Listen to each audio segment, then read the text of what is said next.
Why don't you do it to yourself and see, is what she's doing, is it the best? Is she portraying a good, virtuous woman? Is that the kind of woman we want in our society? Is she a role model to other women?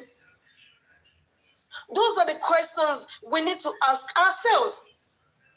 But because of those gullible people, because of the evil act that is in us, we threw that thing away. We don't want to ask her. All because you are fighting Emperor Joseph Aloba. Babati Oshe Kolu, Apatani Babaye. You don't get it? She am a Apatani Babaye. When in Toba sorry lu Apata Kilo Maji, Olo Matuka. Elo so yin lu apata bóyá yin ma dúró lódindi tẹ́ bá pé wá ẹ ní pé lọ bàbá ti fohùn sílẹ̀ lánàá mi. If you do it ní ọ̀nà òtítọ́ àti ọ̀nà òdodo, all the money that you embezzled through this justice for more, ó máa mọ yín lọ́wọ́ ni gàbágáyà ni. But if you do it in other way, tẹ́ tún fi ní bàbá oníbàbá lára, iná ọmọ máa jó gbogbo yín ni. I don't want to know who you are. Mi ìfẹ́ mọ nǹkan tẹ́ tọ́lá, mi ìfẹ́ mọ nǹkan tẹ́ dúró lé, mi ìfẹ́ mọ nǹkan tó fi wẹ̀yìn, mi ìfẹ́ mọ bí tẹ́ gbé gbà. Kò sí babaláku ẹ tó lè bá yín wẹ̀. Go and write it down. We are talking about iná ọmọ kó jóyàn. A child, ọmọ tó ti bàlágà, a 26 years old child. Ẹlòmíì gan tó bá ní miscarriage, kí ni yẹn jìnnìjìnnì yẹn ṣì máa wà lára ẹ̀ tí ò ní lè gbé kúrò lára. Do you think it's easy? Ṣé nítorí bàbá ń kọrin? You think it's easy? That's the way bó ṣe máa ń burn out ti ẹ̀ nìyẹn. Orin ló fi ń pa depression. Ẹ̀ẹ́dẹ̀ lọ jókòó kẹrò inú ara yín wò. Èèyàn ní first child, that is his first child. Mọ̀ pé first child èèyàn, wọ́n máa ń dàbí twin brother or twin sister sí èèyàn ni. Wọ́n máa ń dàbí ẹnì kejì sí èèyàn ni. And when nurture ọmọ yẹn, they go out together, they come home together. Nǹkan tó bá rí ló máa jẹ. Ìbàjẹ́ gàrí àtẹ̀pà ni wọ́n jọ máa jẹ ni. They rubbed minds together. Ọmọ kan wá dé from nowhere. Ọmọ àtàpátá àtẹ̀rọ̀ fọ̀ kí tẹ́ ń ṣe àtàpátá àtẹ̀rọ̀ fọ̀ yánmayànmá. Ọmọ onídọ̀tí onírànù aláìlẹ́kọ̀ọ́. Ó wá dé from nowhere. You know, ó wá snatch ọmọ yẹn. You snatched him from that man's hand. Do you think he's gonna forgive you, Ashana? Do you think he's just going to wave it? Do you think he's just going to let that thing go like that? Hell no. And I know the problem of everyone. Nítorí gbogbo igi ewédú, àwọn kọ́bọ̀ coins tí ń gbà yẹn, ẹ ti jẹ́ dodo, ẹ lè sọ òdodo. Why are we like this, Nigerians? Especially we Yorubas. Why are we like this? Why are we seeing the fruits and we threw it away? We decided to go by Oniro. That is why Nigeria is not progressing. Nigeria progressing because US Mama ni, God bless you. God bless them. Want to fear Dura saying God has been blessing them right from Aya Lalumole, from our great fathers. Kill our grandfathers Titiwashe. Oh no, Egunye Noni is a curse. The curse is transferring from one generation to another, which is still affecting. And when you do that, I feel solely. I want to I feel both. Please tell me, God doesn't dwell where there is lies. God doesn't dwell where there is no fruit. God doesn't dwell where there is dirtiness, filthiness. And that's why you will see everywhere in Nigeria, churches. I'm not saying church is not good. Please don't misquote me. I'm not saying mosque is not good. Please don't misquote me. Even I'm not saying they are not good because before Bible and this one comes in. But I can categorically say that church and mosque ó ti gba gbogbo complaints lọ in Nigeria. And we prayed a lot. And most of us that we are doing justice for more, I believe most of us are Christians, most of us are Muslims, and the other one. Please, is that what our Bible is teaching us? Even our pastors were they are liars. Why can't we also take our Bible to read, take our Quran and read ourselves, assimilate, tell God, God, give me wisdom, knowledge, and understanding of what I'm reading? But no. Àwọn inú làwọn bà justice yẹn là ń bàjẹ́. Kò dẹ̀ lè ṣe bàjẹ́ o. Kò lè ṣe bàjẹ́ because this thing, a máa get ẹ̀. Ẹ kàn rò pé bóyá ọjọ́ pẹ́ ni. Ọjọ́ ò pẹ́ o. Ọjọ́ kò pẹ́. Gbogbo yín ti ẹ parapọ̀. That you're doing one thing or the other concerning this justice. Ẹ̀yin gan wọ́n ṣì máa wá justice fún if care is not taken. If care is not taken. Now, àti àwọn kékeré, the young ones, the middle ones, you will just come online because you want to talk, because you want people to hear you, because you want to feel that you are talking, you are passing message. And the next thing is to be lambasting that man. How dare you people? Wọ́n ní bíbí rẹ̀ ni ọ̀bá ní kinní kan kò ní lágbàá bí kinní kan sorry tó ṣe bí òwe. Why? I want to lose any. We don't have respect again. At least the way we were brought up, Yoruba especially, when you not only your parents, those that are above you.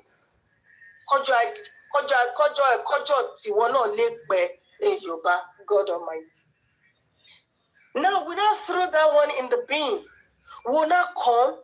We'll be talking against this man. Do you know what is passing through? A man single-handedly tó tọ́jú ọmọ tí obìnrin wèrè àbí ìpàbẹ́ olùyà kan tó gbé ọmọ mẹ́ta sílẹ̀ tó gbé sílẹ̀ fún, and this man ó dẹ̀ tẹ́wọ́ gba àwọn ọmọ yẹn ó dẹ̀ nurture wọn débi tí ó lè nurture wọn dé. Ẹ jọ̀ọ́ ẹ sọ fún mi ọkùnrin mélòó ló lè tọ́jú ọmọ láìsí obìnrin? But he tried all possibility to make sure that he tried his best. This is what we should be looking, that this man has really tried and is worthy of for other men coming to emulate. As far as I'm concerned, Baba Mohbad, people can still emulate him. So, but I don't care fathers. I don't care Nina. When you la you want to be one anything to buy one coffee shake. But no. Iya Mohbad ó máa jẹ ayé. Sori pé mo fi ohun rẹ̀lẹ̀ ni mo fi ń sọ mi jẹ́ kó le kó má di tariwo. Ó máa jẹ ìyà yẹn. Àti ilé ayé yìí ló ti máa jẹ. Gabadaya, go and write it down.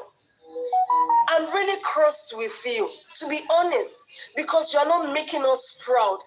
What is that thing that they promised you?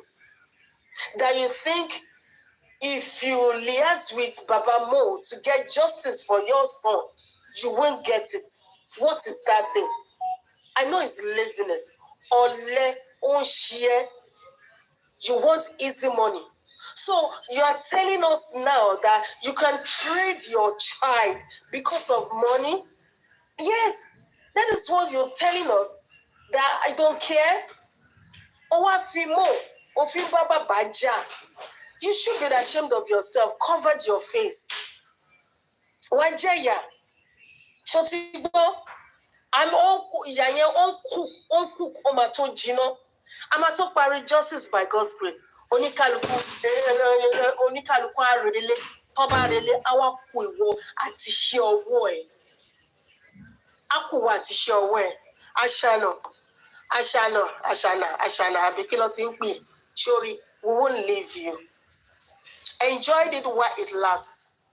Keep rubbing powder, pancake, Mary Kay your face, your eyelid, Mary Kay your mouth, Mary Kay your head, Mary Kay your body, Mary Kay anything Mary Kayable.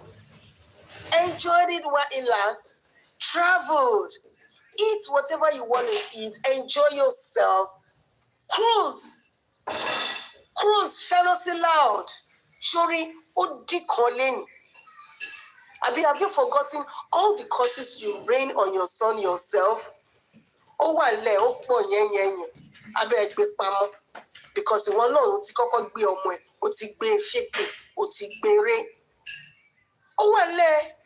What you did to this man will surely be done to you. It's karma. Karma is real.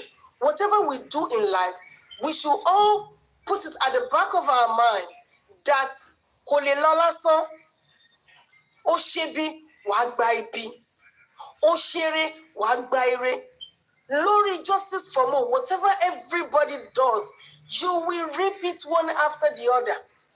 Ìwọ tó parọ́ tó gbowó lọ́wọ́ èèyàn.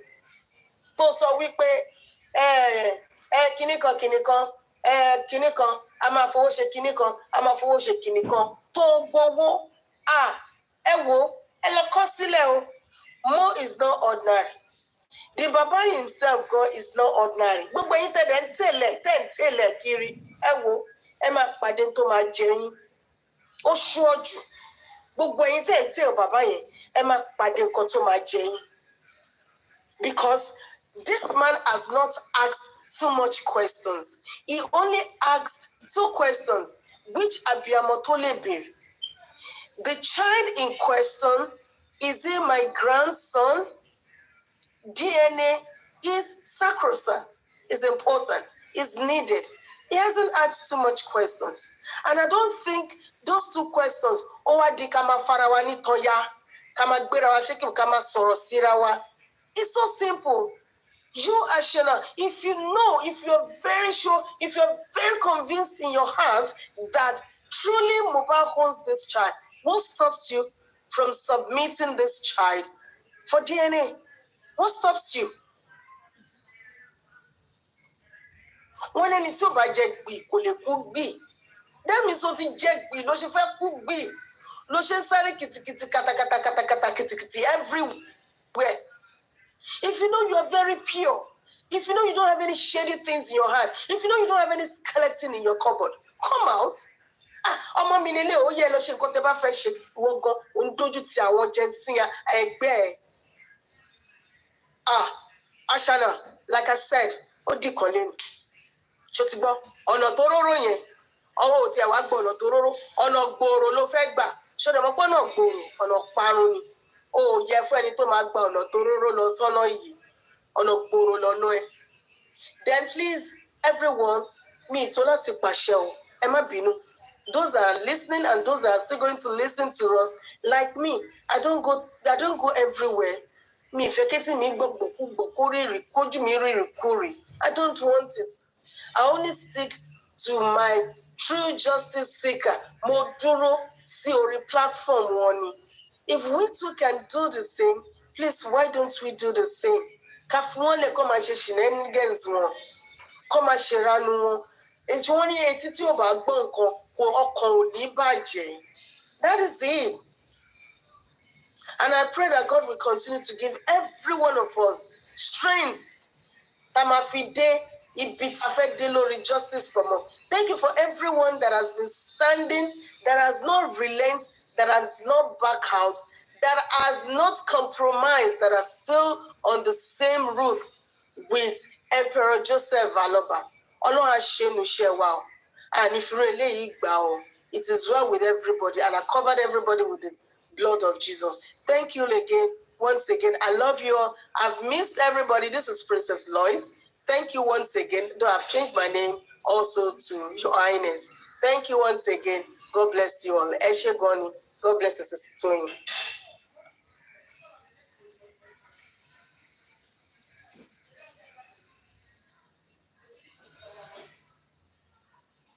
Thank you so much, Your Royal Highness. God bless you, Mom, for that beautiful submission. I don't know if anyone is going to be coming live. I want to go off now. Thanks to everyone. Sister Taya, are you there? Do you want to give any submission? Sister Taya? Taya, baby? Sis. Yes, good morning. Good morning, ma. Good morning. Good morning, Sister Toyin. Ẹ jẹ́ kí n bá yín ganu sí díẹ̀ náà. Ẹ ganu sí.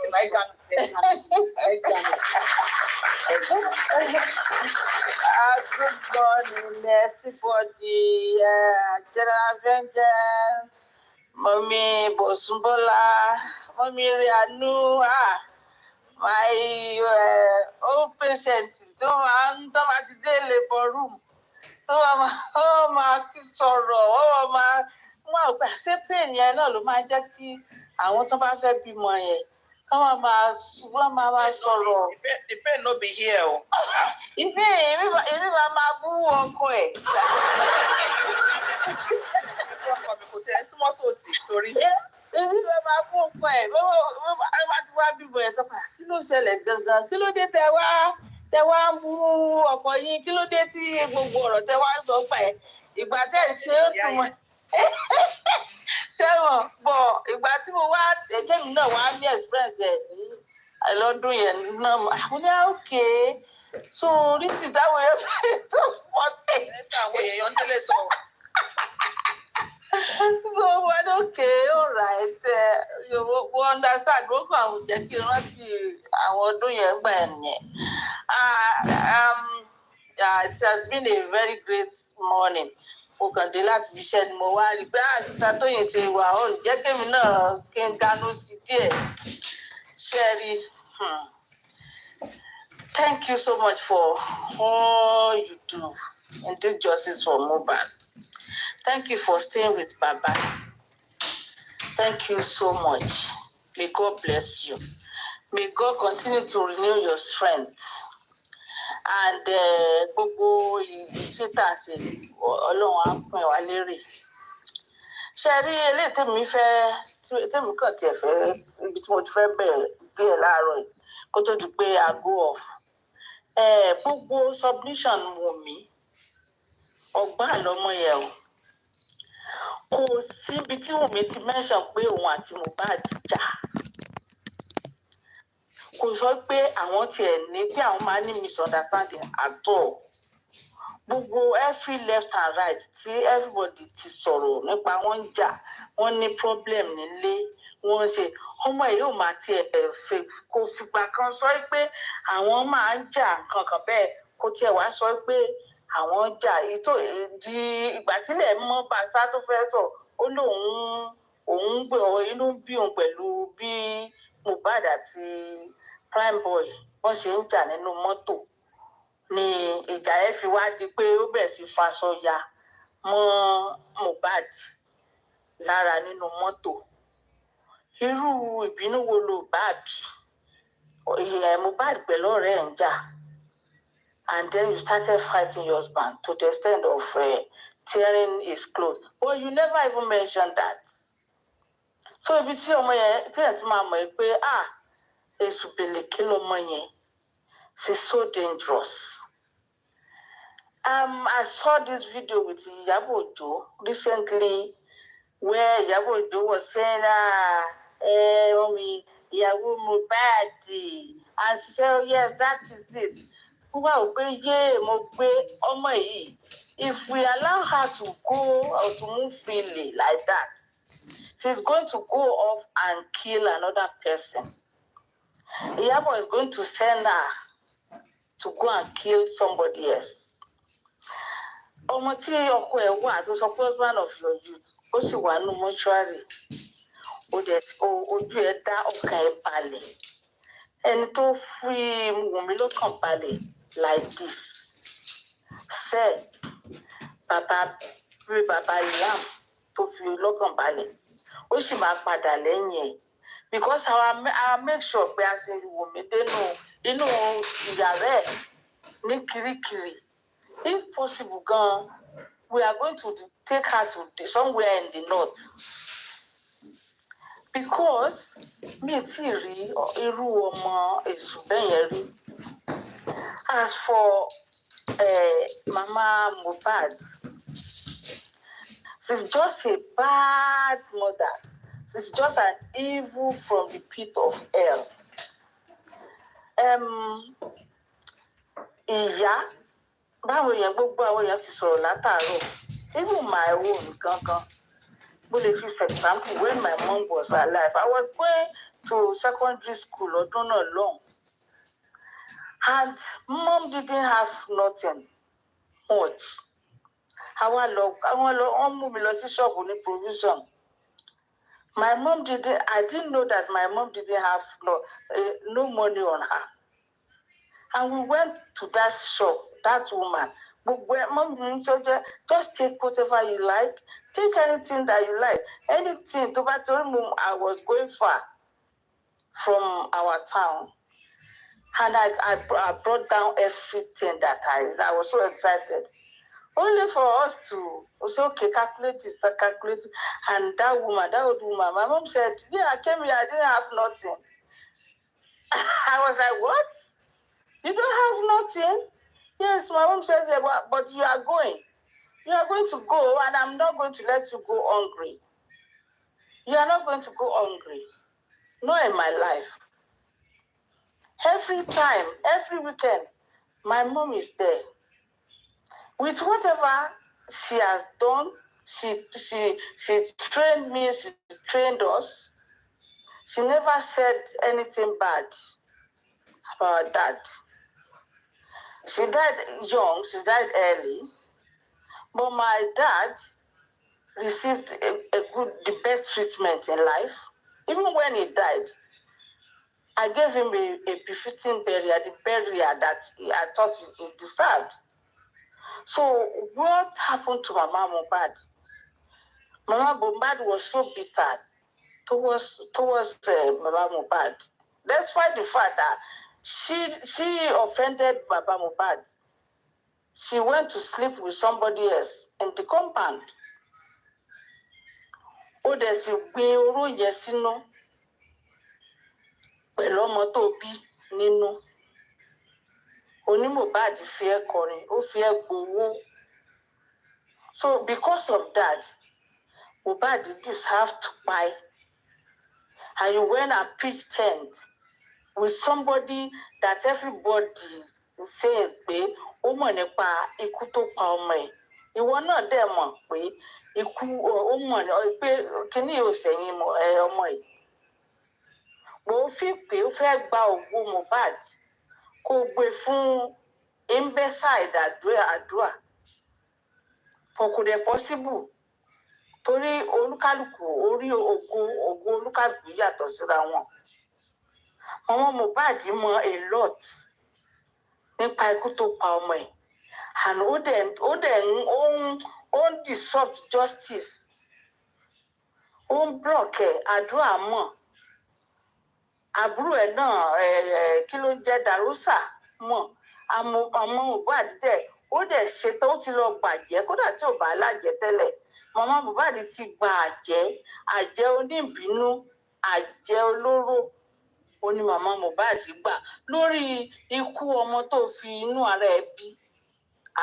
Mama Mohbad wọ́n máa jìyà tó jẹ́ pé she will run mental and no mental institution will admit her because she will be so bad.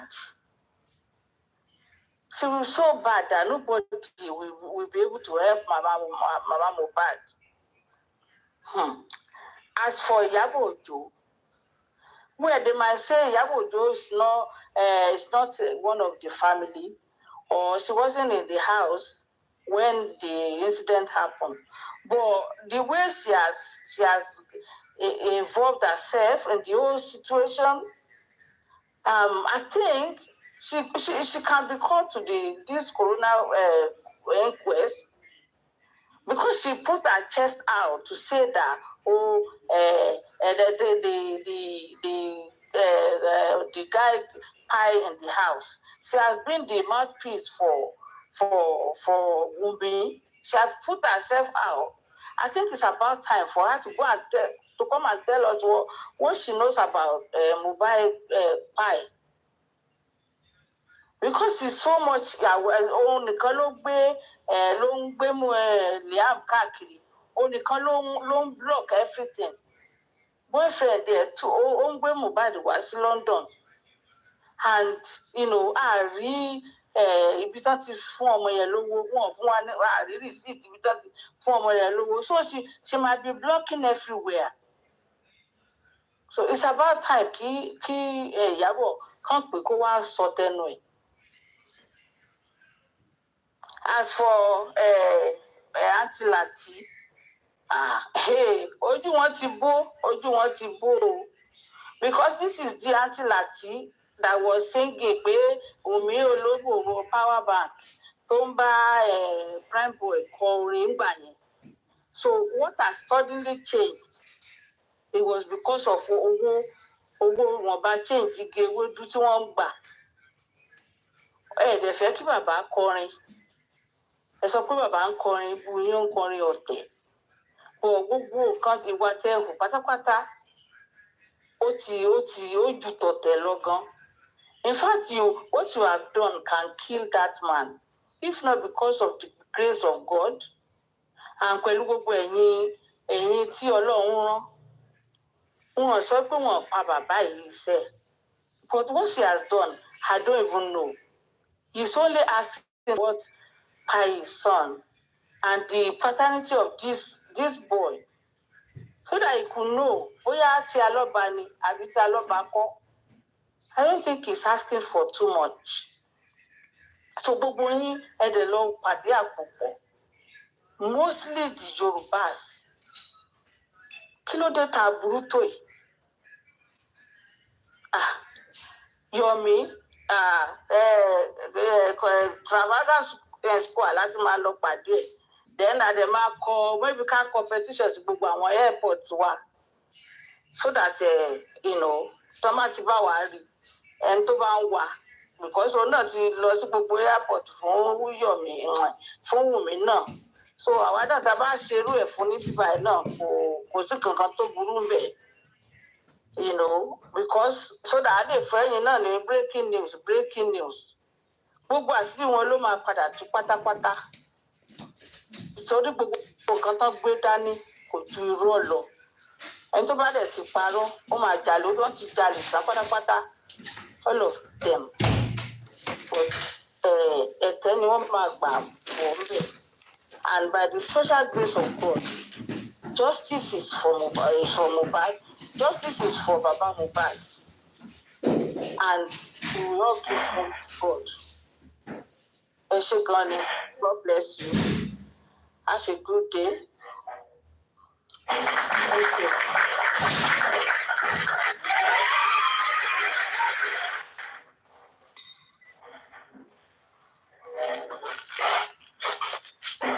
Thank you so much, Mami Tayo. Sister Tola, can we have you? Good morning. How are you now? Professor, there was someone. Hello? This one, have you? About me 500. Tó bá ti kọjá 5,000, ó máa do. Okay, 200. Torí ó máa já ìṣú.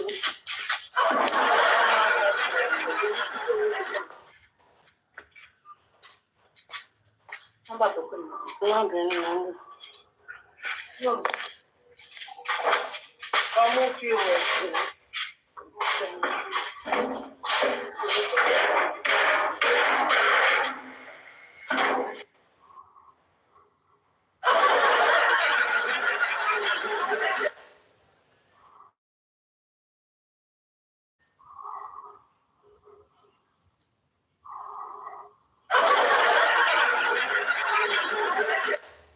So, I think that was a mistake. She sent a request by mistake, and I just wanted to be sure if she was ready to give a submission. So, someone is snoring. I can't hear any snore. Maybe I made a snore. I'm the one snoring. Mommy Toyin. Oh, girl. A voice note was just played on a platform of Lagata working for me and keep Ṣé kò ṣe fi tí mo wà yìí?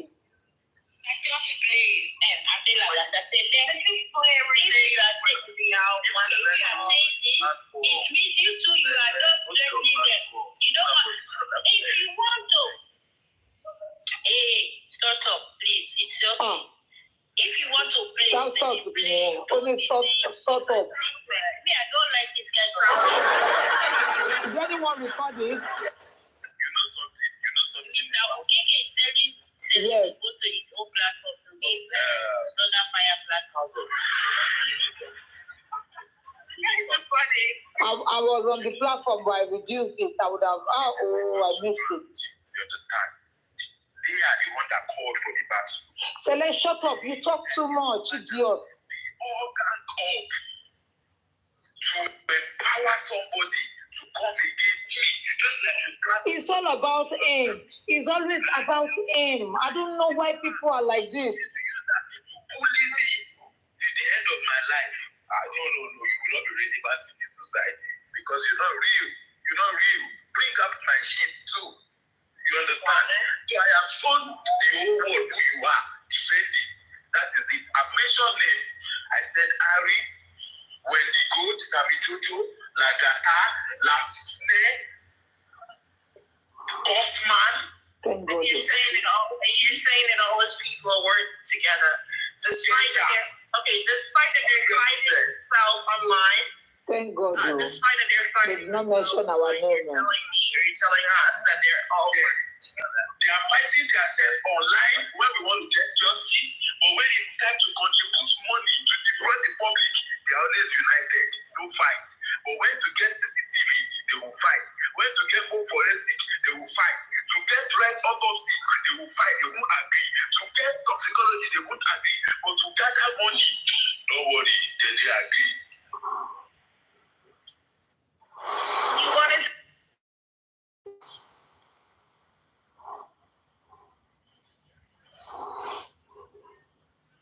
ayé òyìnbó tó máa ṣe gbé gbòòrò sí láàrin wa òyìnbó sọnù. This has been going on for too long. What do you think so? Òyìnbó sọnù.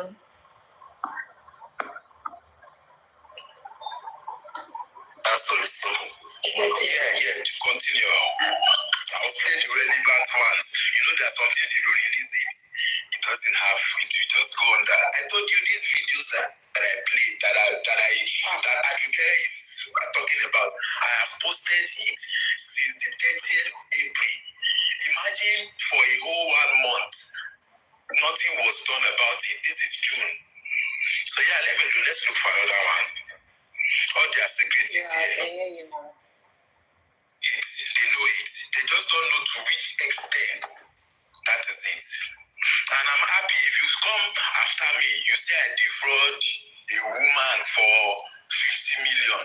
I will tell you that you guys helped Joseph Aloba intentionally to defraud the public of over 200 million naira and even to destroy the evidence of justice. So let's see the one that will be too painful to the world.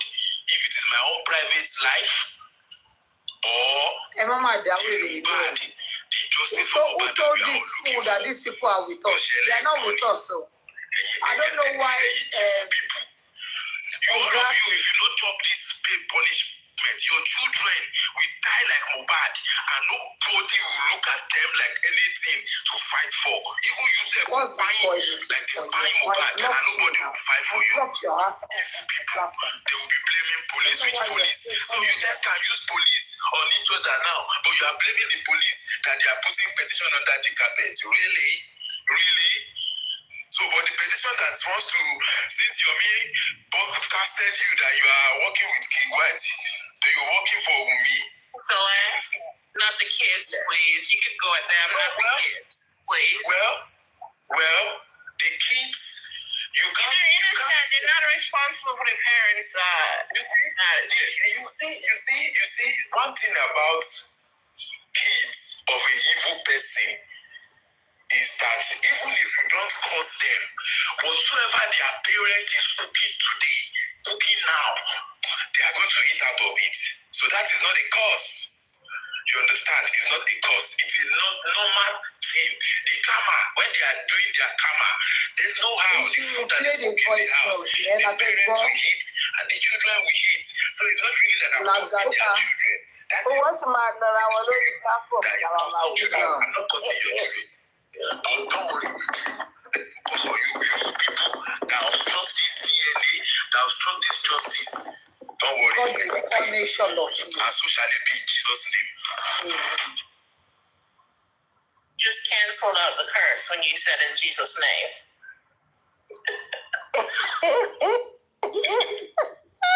Check go with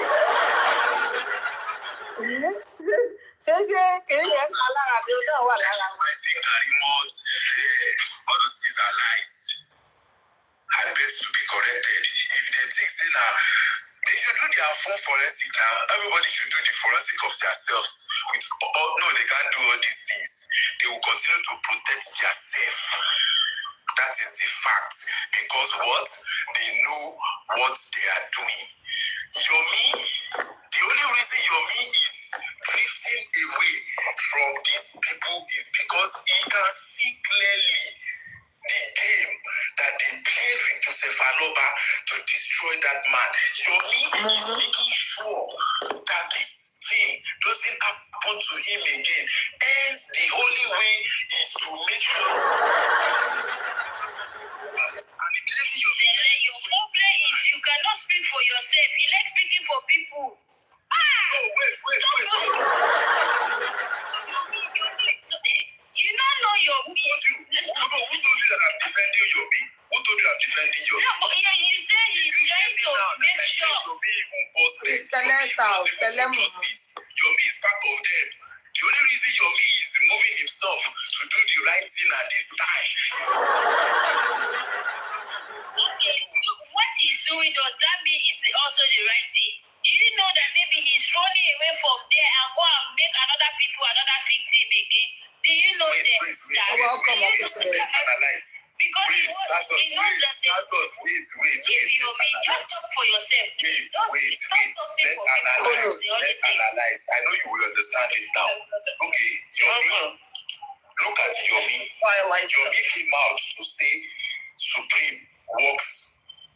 Supreme is anti-justice. Casted Supreme as Sami Jojo. You understand? Now, whatsoever Supreme is petitioning Yomi for today, are you telling me when they were contributing the 1.1 million, they did not know that they needed a lawyer to deal with the police and not Yomi? Why did they ambush Yomi to give him that money? Are you telling me that Yomi cannot raise 1.1 million naira on his own to do his things? But because Yomi why did he accept the money? Why did they contribute the money to give him? Why did he also accept it? That means that you are saying the way that Baba Mohbad also accepts money. Are you crazy? Is this the owner of the son that died? Not the people that advertise that died? All of them now. I'm saying all of them. That's what I'm saying to you now. Two things have been established. They are bunkers, yeah. Harris and Kakos have been casted, and Yomi himself, because Harris also, whatsoever Harris did to Yomi that made Yomi to expose her is that Emma Dawomo don't contribute any money. We don't need any money anymore. That was what Supreme did to Yomi that made Yomi also to decide to expose. So two of them, they are the same thing, the same WhatsApp group. You understand? The difference is one. That's the case. It simply means that he's here for money, and he puts in his rights by saying no more money. And even if they never stop the money, he will have not exposed them. Then now you are getting it. The public will have been the victim. Now you are getting it. No, the way you are talking about it, I think you are trying to remove your me that he's smart, he realized something. If you move your weekend, but you don't realize that it's not as usual. Business is not as usual. Did you watch his show yesterday? Did you watch your show yesterday? No, now me, I don't. Oh my God. I don't have time. I will not fool myself. I will don't follow where I know that. There is something happening about it. We are not putting ourselves in their drama. We are just exactly. We don't stress ourselves. I saw this before. Why did I say Yomi 50-50? In fact, I gave him 70-30 the last time. I did not see any genuinity in him. I did not see the passion. I did not see it. When people speak, I connect to them through the heart. I don't even listen to their voice. I listen to their hearts. But when I said if people think I'm lying, before you talk, I know what is coming from your heart. I will not advertise. I'm not a babalao, but God gave me that bond. God gave me that gift. From the beginning, I did not see the sincerity in Yomi. There is no sincerity. There is another motive behind everything. Even clear conscience, self, the fear, accusation like this. I did tell you, this is the fact. If I see genuine people, I will follow them. But this justice, everybody, they have their different motive. So since I started seeing it, I started withdrawing myself from some people. Yes, what I notice is that every time we're getting close to something pops up. There's an obstacle, something to block what's going to happen. So Yomi was talking about the CCTV, then something came about with some neighbor didn't want to give it again, and something to do with Muiwa, blah, blah, blah, long story. Now there's a 3-second video. Adura said it's 10 minutes. We can't get that video. It's just nothing. It's like another dead end. So is there someone in this, okay, Bankley and Smith again, gone. Everyone who was actually there, like African television, they frustrated him. So everyone who's actually there really wanted to know what happened. There is someone or a group of people obstructing that, right? So who are these people? That's all I wanted to know. Who are these people? And I'm not going to sit here and wait for Yummy and his 3-second video. It's like sending me down the rabbit hole. Because I know it's just, we're never going to get it. Because first of all, you get some sort of information like that. My biggest problem with this guy is like, why would you take it to go give Caramel? It's almost like you're telling her, hey, hint, hint, I got that, Adura wants to talk, That's how I see it. Why would you give it to Woman's sister? It doesn't make sense. Games. Playing games. To me, it looks like they're acting like they want to do something, and then they're screwing up to make it look like it was blocked when they never really wanted to do anything to begin with.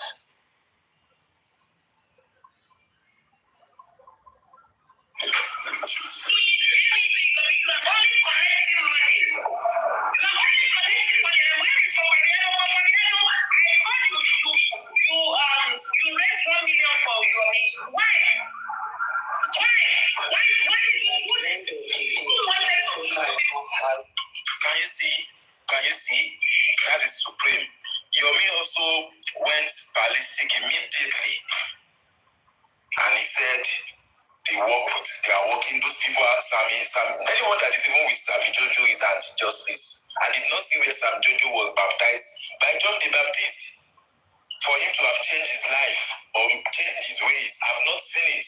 That he only came to sit down where we were most vulnerable.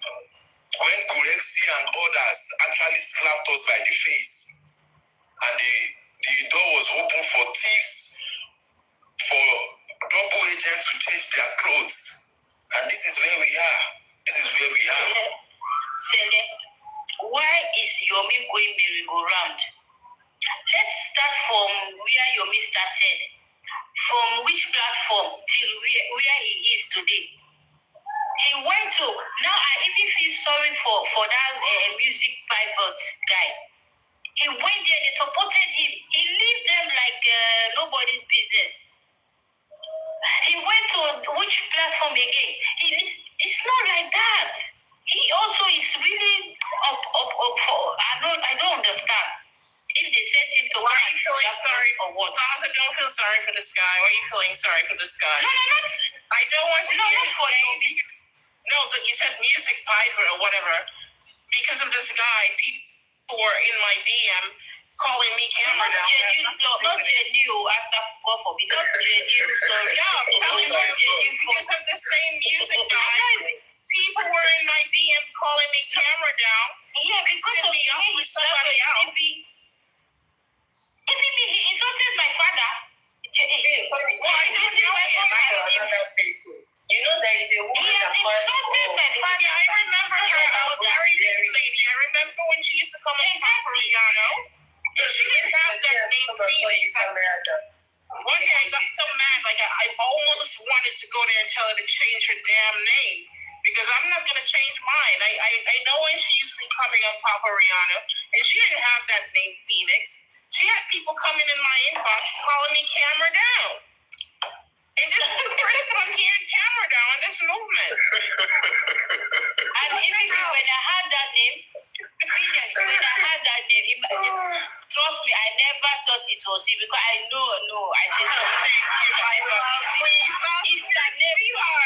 So I was not even confused. Like I knew that it was someone else. I never knew that person. I don't know why. The music pivot, he has insulted my mother. He has because I was trying to explain something, but like I don't blame him. He's very ignorant. He cannot even understand English. So they will just I say, look at this. I just get off from his platform since then, never. But I'm just saying that why is Mr. Yomi going merry-go-round from this platform to that platform to this platform to these people to that people? Since he came in this justice for mobile, he cannot sit on his own platform and do his things. Let people come to you as a leader. Let people come to you if you are genuine. Let people come to you. You see, the problem of Yomi is when they brought him, he said Lagata brought him to TikTok. You understand? And we know those that Lagata is working with. You understand? Now, when he go to TikTok, the script and the script writer and director of TikTok did not allow Yomi, because I think the script director of TikTok is Biodun Lawa and some other people. I think that it goes to an extent. Yomi did not like that script, and he wanted to control the script, and he was going out of script. Because imagine if Yomi can bring out a chat that says that how can where Supreme or Harris was telling King White that how can Adura say the truth? How can Adura? Oh my God! You understand? How can Adura? They want us to believe that he wants to say the truth. They want to carry script give out, but in between, they don't want him to mention the truth, and the truth is Wumi. Wait. Music Bible is here. It's here. Music Bible. Oh my God! Am I lying? That's why I was laughing. You did. I was just trying to explain. And maybe you were not understanding me. So that's why I say I don't blame person. But you actually did. Person that said that shared the life to him. You see, people like drama. You insulted me. You insulted my father. You insulted my mother. Am I lying? Am I lying to you? That's what, did you forget the time I first talked about Baba that I went to his chat at QH Radio where I could see clearly that wait. He was the one that started what? I'm insulting Baba more, but what is Baba saying? What is that? He dragged me to the point that he put my head. Okay, my head over my Mobad and not Mobad. So I'm not having problems with my brother. I'm just saying why Yomi did not work with you guys. Everybody Yomi have worked it. So I said I feel sorry for your platform, but Phoenix said no, you did something to him that I should not sorry for your platform. Then I said yes, even me, I'm not genuinely sorry for you because you insulted my mother and my father. No, he didn't do anything to me. He did something to my name. It's my name. Your name, yeah, exactly. So we are not discussing you. I beg, go back. Whoever called in here, tell them that we don't have time. Please. Go back. Tell them whoever called in. He says them that he's already up now.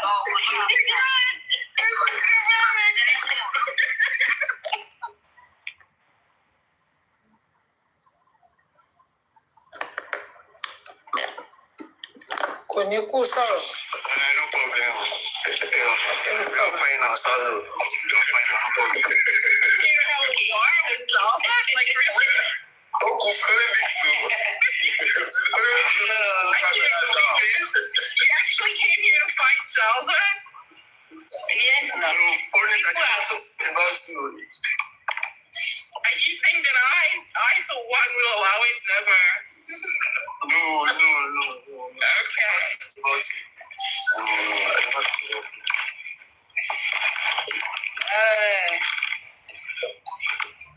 The music, what do you see? The game of Yomi. I'm sure you've worked with him directly. Yeah. No, me, I don't talk before. Everybody in our businessman. Accountability. If you are against accountability, you are a thief.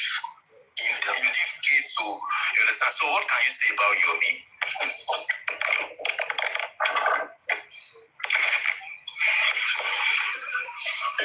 Yomi is a victim. Let me just give me for the money. Okay, now at that time that you guys like had some one or two, you wanted justice, you wanted to oversee what was going to happen, you want to make sure things were done at the right way. Do you think that whatsoever Yomi is saying now about Supreme Aries, Karim, all these people, Sami Jojo exposing them, do you think that we can trust him? So far, I know you said the game. You said don't see the game. Yeah. It was slow. You were slow to see the game. Don't see. So when we are doing that stuff, so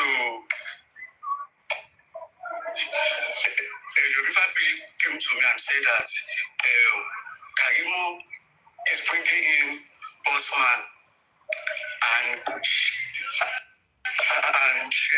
this woman that live in Dublin. Yeah. So I need to you could have just called her out and bar for her, say make everybody know that she did go, so that Kokoma Lord Joshe. So the family didn't even say anything.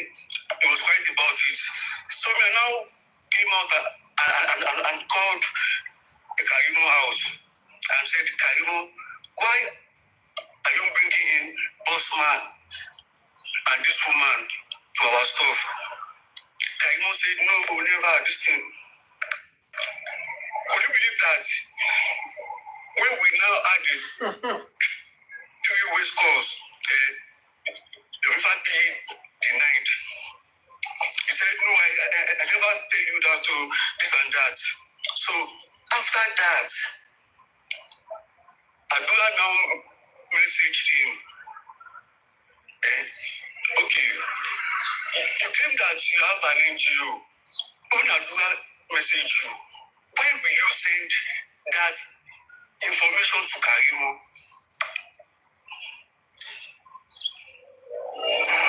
Wàhálà ti padà wá. Can you answer that question? Assuming you are in your family now, yeah. Can you send that kind of information to Karimo? No, because that's a red flag. Karimo stands for defense of women now. I don't know that. You understand? Now, what I can say now, with whatever you said is one thing I've established is so boss man is actually working with Karimo. And so that's so good. Both of them, they are not always like, because I've not seen boss man saying that me and Karimo, or in all these things what they talk, he has been saying so far, in the way they spoil justice, and he has never talked about Karimo. I think even the music, I think you were a victim. They wanted to use your platform to gather money. You see that Adura, and then tell Adura to send that message to Yomi. No be coincidence. That Yummy said Karamo wanted to bring Boswell and Yeye Kudi.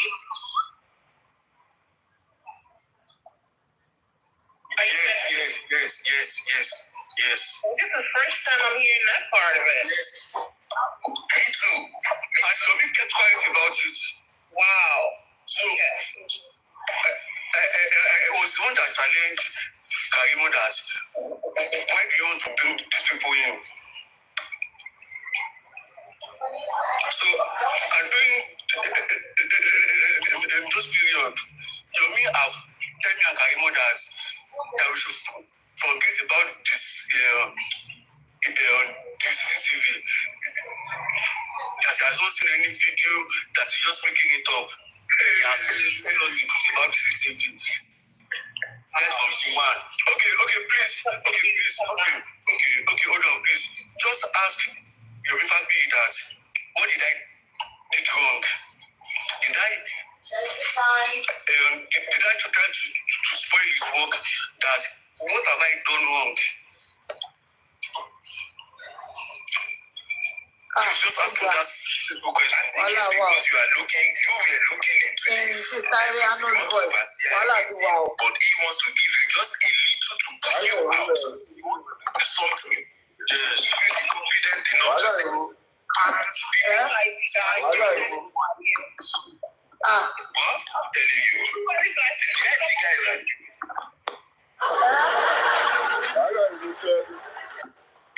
Kò yé mi. Sister Rihanna's voice. Kò yé mi.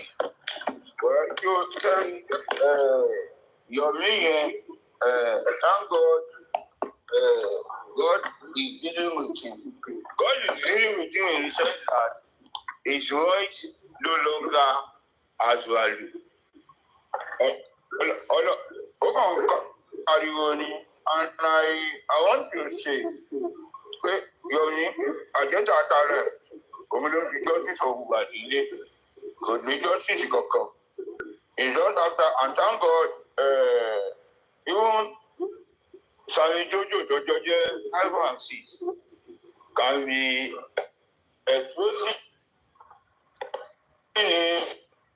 in this way. A lot of doggy things that they have done in secret and how they have covered so many rubbish that you have been doing. So,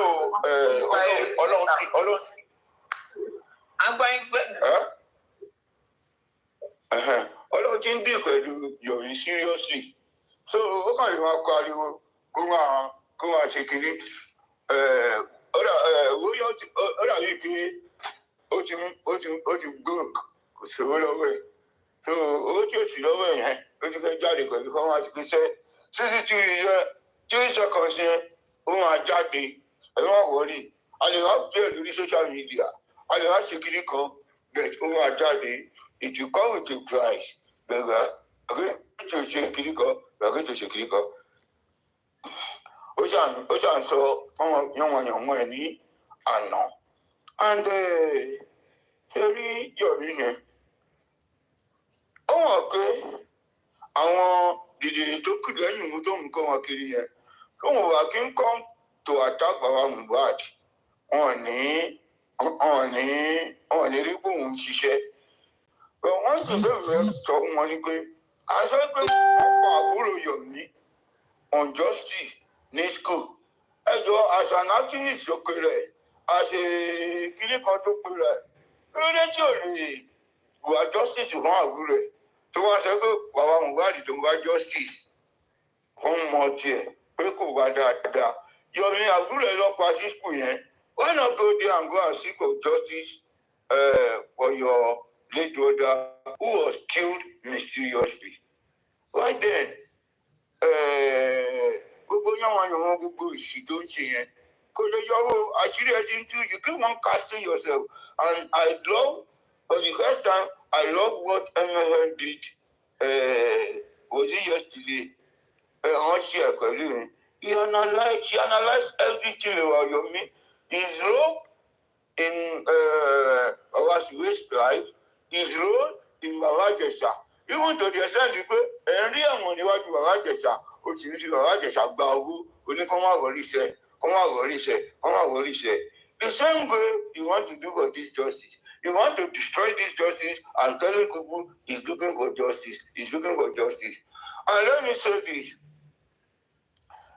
there was a convention people might not see it as convention yesterday but I saw a convention Yomi said Lagata approached him on justice on Mohbad case and he told Lagata that inquest was a waste of time. He said Lagata was the one that invited him to come to TikTok and come and enlighten people that inquest, nothing can come out of the inquest, that he has his own plan and his plan must be executed for us to get justice. And we are saying it wrong. So while we were going to the inquest and Lagata was with us, thinking Lagata was with us, so he was conniving with Yomi to come and rubbish the inquest. Whether they like it or not, the only viable option that we have in getting this justice will come from the inquest. It's coming from the inquest, and the recommendation of that inquest will be the breakthrough into getting justice for Mohbad. The inquest is not a waste, and the inquest will be the most viable option that we have because police has compromised and police has disappointed our trust in this investigation. But the inquest that we are fully involved, that is public opinion based, will be the only viable alternative for us to get this justice. So Lagata was able to bring Yomi into justice of Mohbad so that he can rubbish that inquest and come up with his agenda.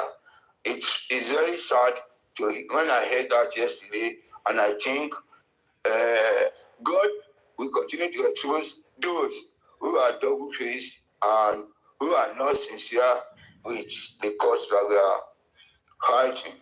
So Yomi, I address you.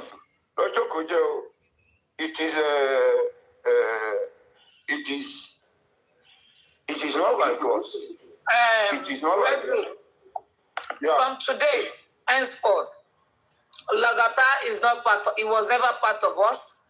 He's not part of us. He can be doing his justice. He knows the justice he's looking for, but he will never be part of us. He will never be remembered. We will never remember him in this movement.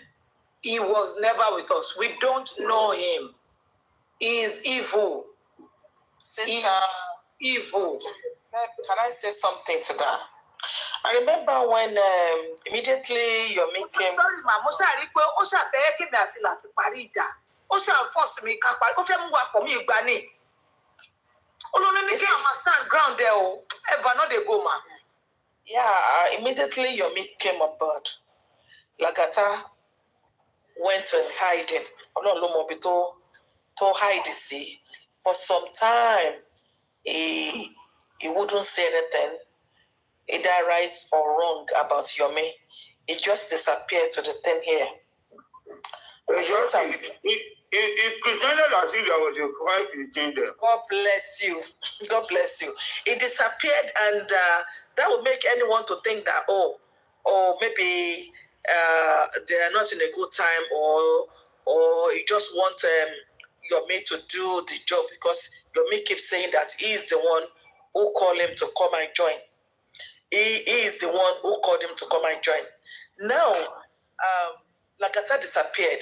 And later, when Yomi now started all his rubbish and shenanigans, doing all that stuff, he now came back to say, this is not what they both agreed on. He should come to his platform. He need to engage him. Like they are in kind of any debates. Then, just to convince us further, but alas, hear what we are hearing now. You know, from the day one, Timothy Lagata, I gave her 10 meters away. Mi ò ṣọ̀rẹ́ mi ò ṣọ̀tá ẹ̀. Yorùbá bá pàdé lórí panelist by we greet and that's it. Because orúkọ tí gbogbo mo máa ń wò lọ́kàn mi pé it's not the only one in this course. Why tó fi jẹ́ pé orúkọ ẹ̀ ní everybody there's always a hint of truth in every rumors tó bá wà láyé yìí. So only rumor, but there will be something in the midst of it that will be nothing but the truth. And you know, so Lagata just played this game and is good at playing it very, very well. And I'm not surprised when I'm hearing all that tó ti ṣẹlẹ̀ láàrin wọn nísìn. Mo jẹ́ kí n mọ̀ wípé he deliberately called upon Yomi to carry out his own selfish plan and agenda. But guess what? Gbogbo nǹkan tẹ́ ẹ̀ ṣe yìí náà, ẹ̀ ṣe lẹ́yìn Ọlọ́run. You know, ẹ̀ ṣe lẹ́yìn Ọlọ́run. Tọ́lọ́run bá lọ́wọ́ sí ni, gbogbo ò ní máa tú síta bó ṣe ń tú síta yìí. Either you want to now tell people pé they are lying or they are truth. That they are telling the truth. Báwa yóò tiẹ̀ mọ̀ òótọ́. You yourself, you know the truth. And Yorùbá sọ wípé èèyàn méjì wọn kì í pàdánù irọ́. Èèyàn méjì wọn kì í pàdánù irọ́. Bí ẹni tó ń parọ́ fún ò bá mọ̀, ẹni tó ń pa gangan ó mọ̀ pé irọ́ lòun ń pa. Ó kàn ṣe mí láàánú wípé tí tó bá jẹ́ pé pẹ̀lú òfin tó wà ní òfin díẹ̀ tó yìí wà nílẹ̀ nílùú, ìdá ìlú tó ń gbé àbí ìlú tó ń commit atrocity torí ò sí Nàìjíríà. Pẹ̀lú tó bá yìí lè ṣe báyìí, how much more ká ní ìlú tí ò tiẹ̀ wá sófin tó ti lè bẹ orí èèyàn bó ṣe wọ̀nyí. You know, you want people to see you as an angel. Wọ́n máa persuade àwọn èèyàn. You'll be talking sweet things into their ear while you are killing them behind. Mo dúpẹ́ pé ò ṣe lẹ́yìn Ọlọ́run. We have not seen your head yet. Because Bíbélì only say ẹ sọ fún ènìyàn burúkú wípé kò ní dá fún. Èmi kọ́ ni mo sọ ọ̀rọ̀ Ọlọ́run ni. Sister Toyin preparing pay. Final dey go. Gregory, I carry house. Okay, so ọ̀rọ̀ tí Yomi yẹn ń bọ̀. Ọ̀rọ̀ tí Yomi yẹn káṣí ẹnu adákẹ́ is an anointed time waster. But whoever ń gbọ́dọ̀ àwọn kan náà is getting done on certain people. Jẹ́ pé ó ti wà limited to one or two platforms tó ti ń sọ̀rọ̀ tó ti ń tàn, and still same people who are hungry like him ló ń gbà tẹ̀lé. It's in a while I noticed some changes in those who have been supporting him. But that old man who says he lives in America, he should be careful of himself so that he doesn't get ridiculed or get disgraced. Like àwọn tí ò tó ẹgbẹ́ ọmọ ẹ̀ torí tágàlagbà wá ń rìn yànwàyànwà ọmọ kékeré àfà lẹ́sẹ̀ ṣubú. You should just be careful of what he says because Yomi is not looking for justice and Yomi is not part of us. He's not part of us. Gbogbo àwọn atrocities tó ṣe and God bí ẹlẹ́nu sanjojo. And that one has promised again that one day they are going to release another news petition I know his petition is waiting there. Ololopangwa, Jojo in collaboration with Aries acquired the petition. Maybe I think Adura too has filed a petition against you that he has been running away. So if you know your cause is right and sincere, why must people who are in the same justice or who are in the same race with you be filing a petition against you? Because Koloka to entertain petition, they must have seen what you are bringing and get convinced that okay, this person is saying what it is. So you mean keep doing what you are doing, and I know you are good at what you are doing, which is deceiving the Godibus. Continue deceiving them, and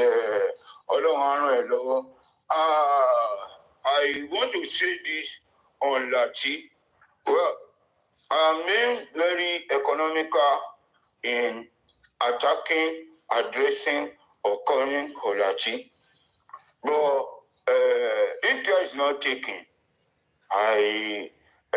ìyá tó tọ́ mi, ó sọ fún mi, ó ní ṣọ́ra láti gbọ́rọ̀, lọ́ra láti fèsì.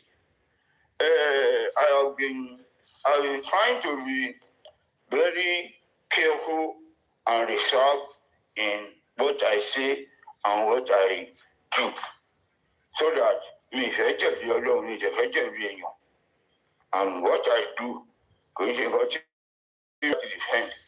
Lati came out few days ago láti sọ pé èmi ń chaàtì fans òun àbí fan òun kan pé kìíní kan. Lati, when I was coming to justice, I did not come with anybody. And when you were joining Justice Onward, you did not come with anybody. And I want to believe, you see, all those of you that have allowed yourself to be enslaved, be captured you via the poultry, you better start liberating yourself.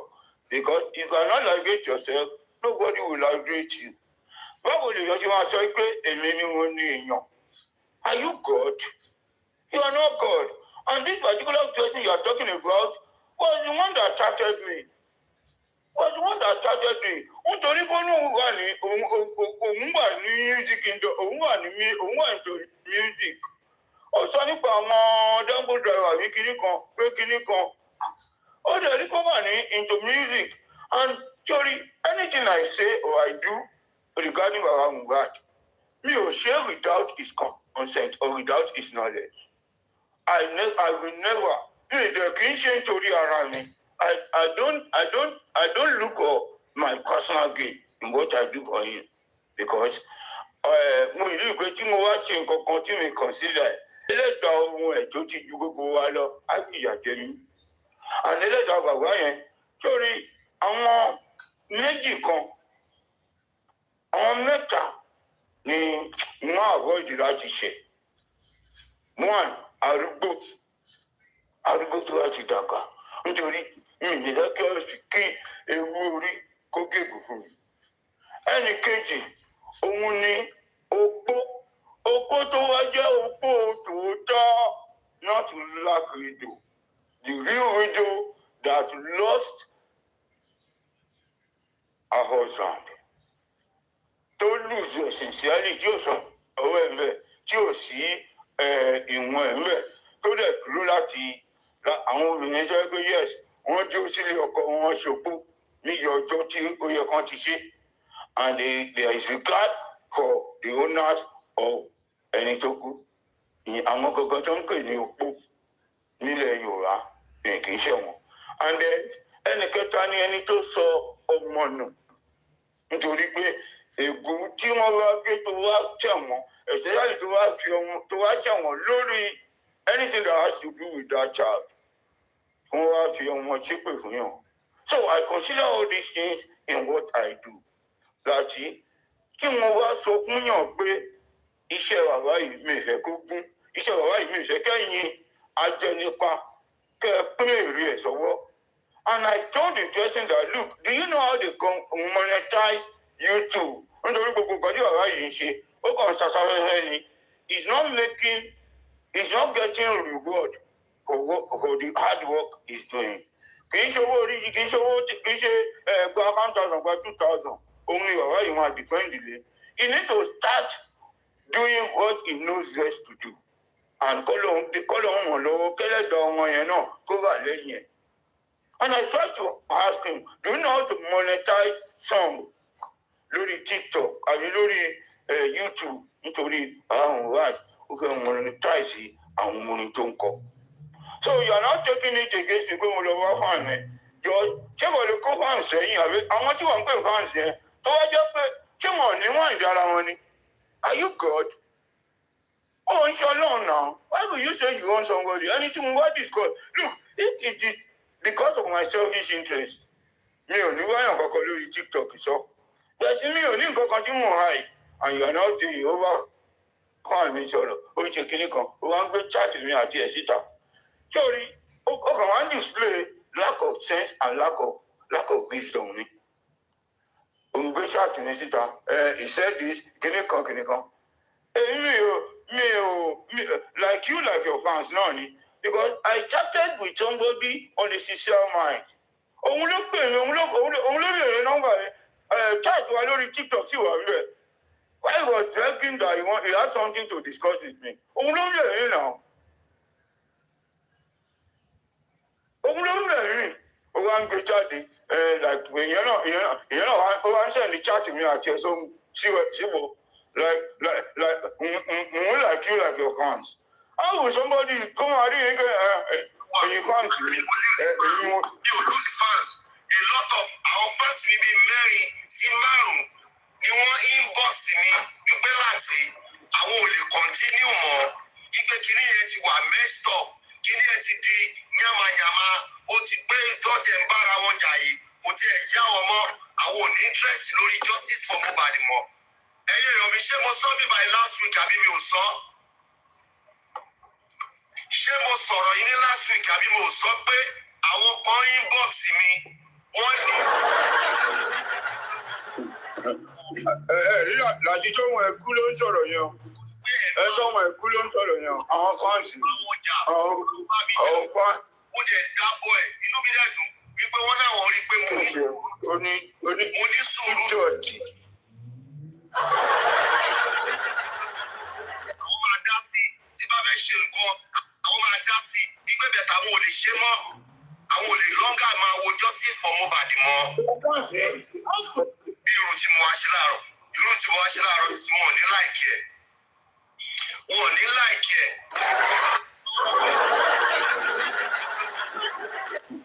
Àwọn èèyàn ti fi jọ sí. Ṣé wọ́n ló fi wọ́pọ̀ lò? Ìwọ́kọ̀ ló gbìn wọn, ìwọ́kọ̀ ló tọ́ wọn. How will you say they are reporting to you? Are you the one controlling their life? Are you the one paying their salaries? Láti yìí ó ní láti change mentality ẹ̀. Wọ́n ní láti mú lọ school kọ́ sí ọpọlọ ẹ̀ and restore as a real brain inside the head. Because how do you say àwọn fans mi èyí wọn làwọn fans mi èyí tí wọ́n kó wọn lọ? Are you turning one into cow? Tó sọ́wọ́n di màálù ni? Ibi tó wá darí wọn síbẹ̀ náà wá lọ. Èèyàn tèmi ò ní lọ sọ́dọ̀ kan fi torí èèyàn tèmi tó bá wá sọ́dọ̀ ẹ̀ kò ń ṣe èèyàn mi láríkà àdúgbò ni. Èèyàn mi kankan èèyàn tó jẹ́ tèmi kankan kò lè kì í ṣe kí ni kò lè wá sọ́dọ̀ ẹ̀. Èèyàn tó jẹ́ tèmi kò lè wá sọ́dọ̀ ẹ̀ láíláí. Àwọn èèyàn ti láàrin àwọn èèyàn ọ̀sẹ̀ tó bá wá sí. Ẹjọ́ ṣé èèyàn ló wọ́n ń kọ̀ǹtró àbí èèyàn ló ní èèyàn ni? I don't want to choose or to go here to go like. Ìjẹ́ nìkan náà gbọ́dọ̀ máa wá wọn ọ̀rẹ́ lọ síbò mímọ́. Ẹjọ́ ṣé ó ti kó wọn sínú àgbò ni? Ṣé ó ti kó wọn sínú àgbò ni? Ayé ọ̀lẹ́ ọ̀nà àjọ́tà fún wa, ìwọ́n kọ́ lè wá bọ̀ òun wọn náà. Kì í ṣe èèyàn mọ ẹran ní. Ẹran ni wọ́n. Ẹjọ́ ní ìgbọ́n tó ń sọ nìyẹn. Àwọn tó ń dúró sọ́dọ̀ ẹran ni wọ́n.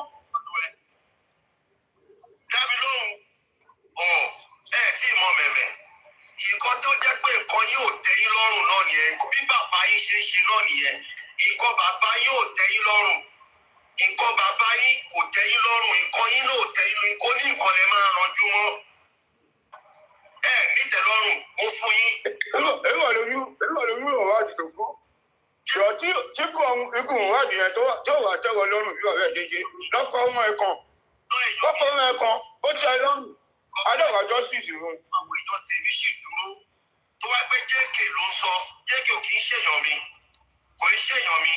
Èèyàn mi sì wà pẹ̀lú mi bí báyìí. Àwọn èèyàn mi sì wà pẹ̀lú mi. Èèyàn mi ò ní fi mí sílẹ̀ kó lọ sọ́dọ̀ ẹ.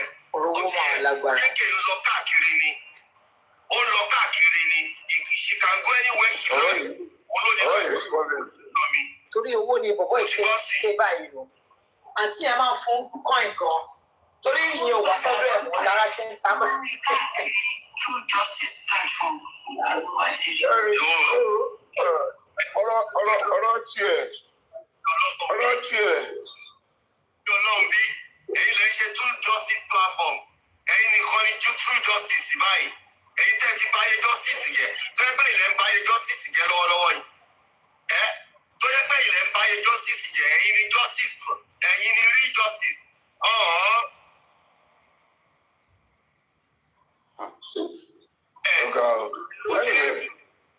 Ó sàn sísà mi. Láti ti rí àwọn èèyàn tó ń wá sọ́dọ̀ ẹ̀.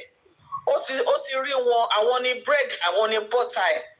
Àwọn ló ń gbé oúnjẹ sórí tébù ẹ̀. He's afraid wípé táwọn èèyàn bá kú ọ̀dọ̀ kò ní sí ọ̀nà tóun máa fi jẹun mọ́, ebi máa pa òun, ebi ló ń pa mọ́nàmọ́ná kú torí kò ní ṣiṣẹ́.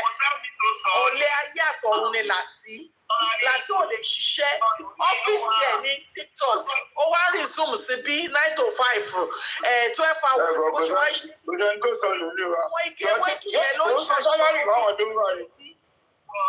Àṣọ ẹ̀rù ń bà á táwọn èèyàn bá kúrò lọ́dọ̀ ẹ̀ àbí ìgbà tẹ́ mú oúnjẹ kúrò lórí tébù ẹ̀ ni. Òun ló ṣe ń kọran mọ́ àwọn fans mi kí ló dé wáyé táwọn èèyàn ṣe lè lọ síbi tó bá wù wọ́n. There's a freedom to go anywhere to do whatever they want to do. Why would you want people to stay with you and you alone? Gbogbo ìtẹ̀wà lórí ọlọ́run ní ẹ̀bùn. Òun nìkan ló ní kọ́ọ̀sì jọ́sí tó àwọn kọ́ọ̀sì òun nìkan ni. Alábòsí ni wọ́n tó ní ẹ̀rọ ṣe sọnù. Kò sẹ́ni tó sọnù nínú wa o. Sọnù ni kò sẹ́ni tó sọnù lórí pláfọ́ọ̀mù yìí. Tábàlẹ́ nìkan tó sọnù. Tábàlẹ́ nìkan tó sọnù. Kò dúró oore ni ló ṣe sọnù. Kò sẹ́ni tó sọnù lórí pláfọ́ọ̀mù yìí. A pé dáadáa àdé. Èyí tó sọ pé àwọn dúró kan pé àwọn òkúrò ń bí. Bẹ́ẹ̀ náà ni kí ni ẹrú fẹ́ folówó ẹ̀ ṣe lọ́rọ̀ yìí. Ó ti dèyí mọ́ tó máa dèyí mọ́. Lọ náà ṣó wá wù yín lọ ni ẹ̀yin kọ́ mọ̀ pé lè lọ. Tó bẹ̀. Ọ̀rọ̀ wo gbogbo yìí ti wà ní mo dá kẹ́kẹ́.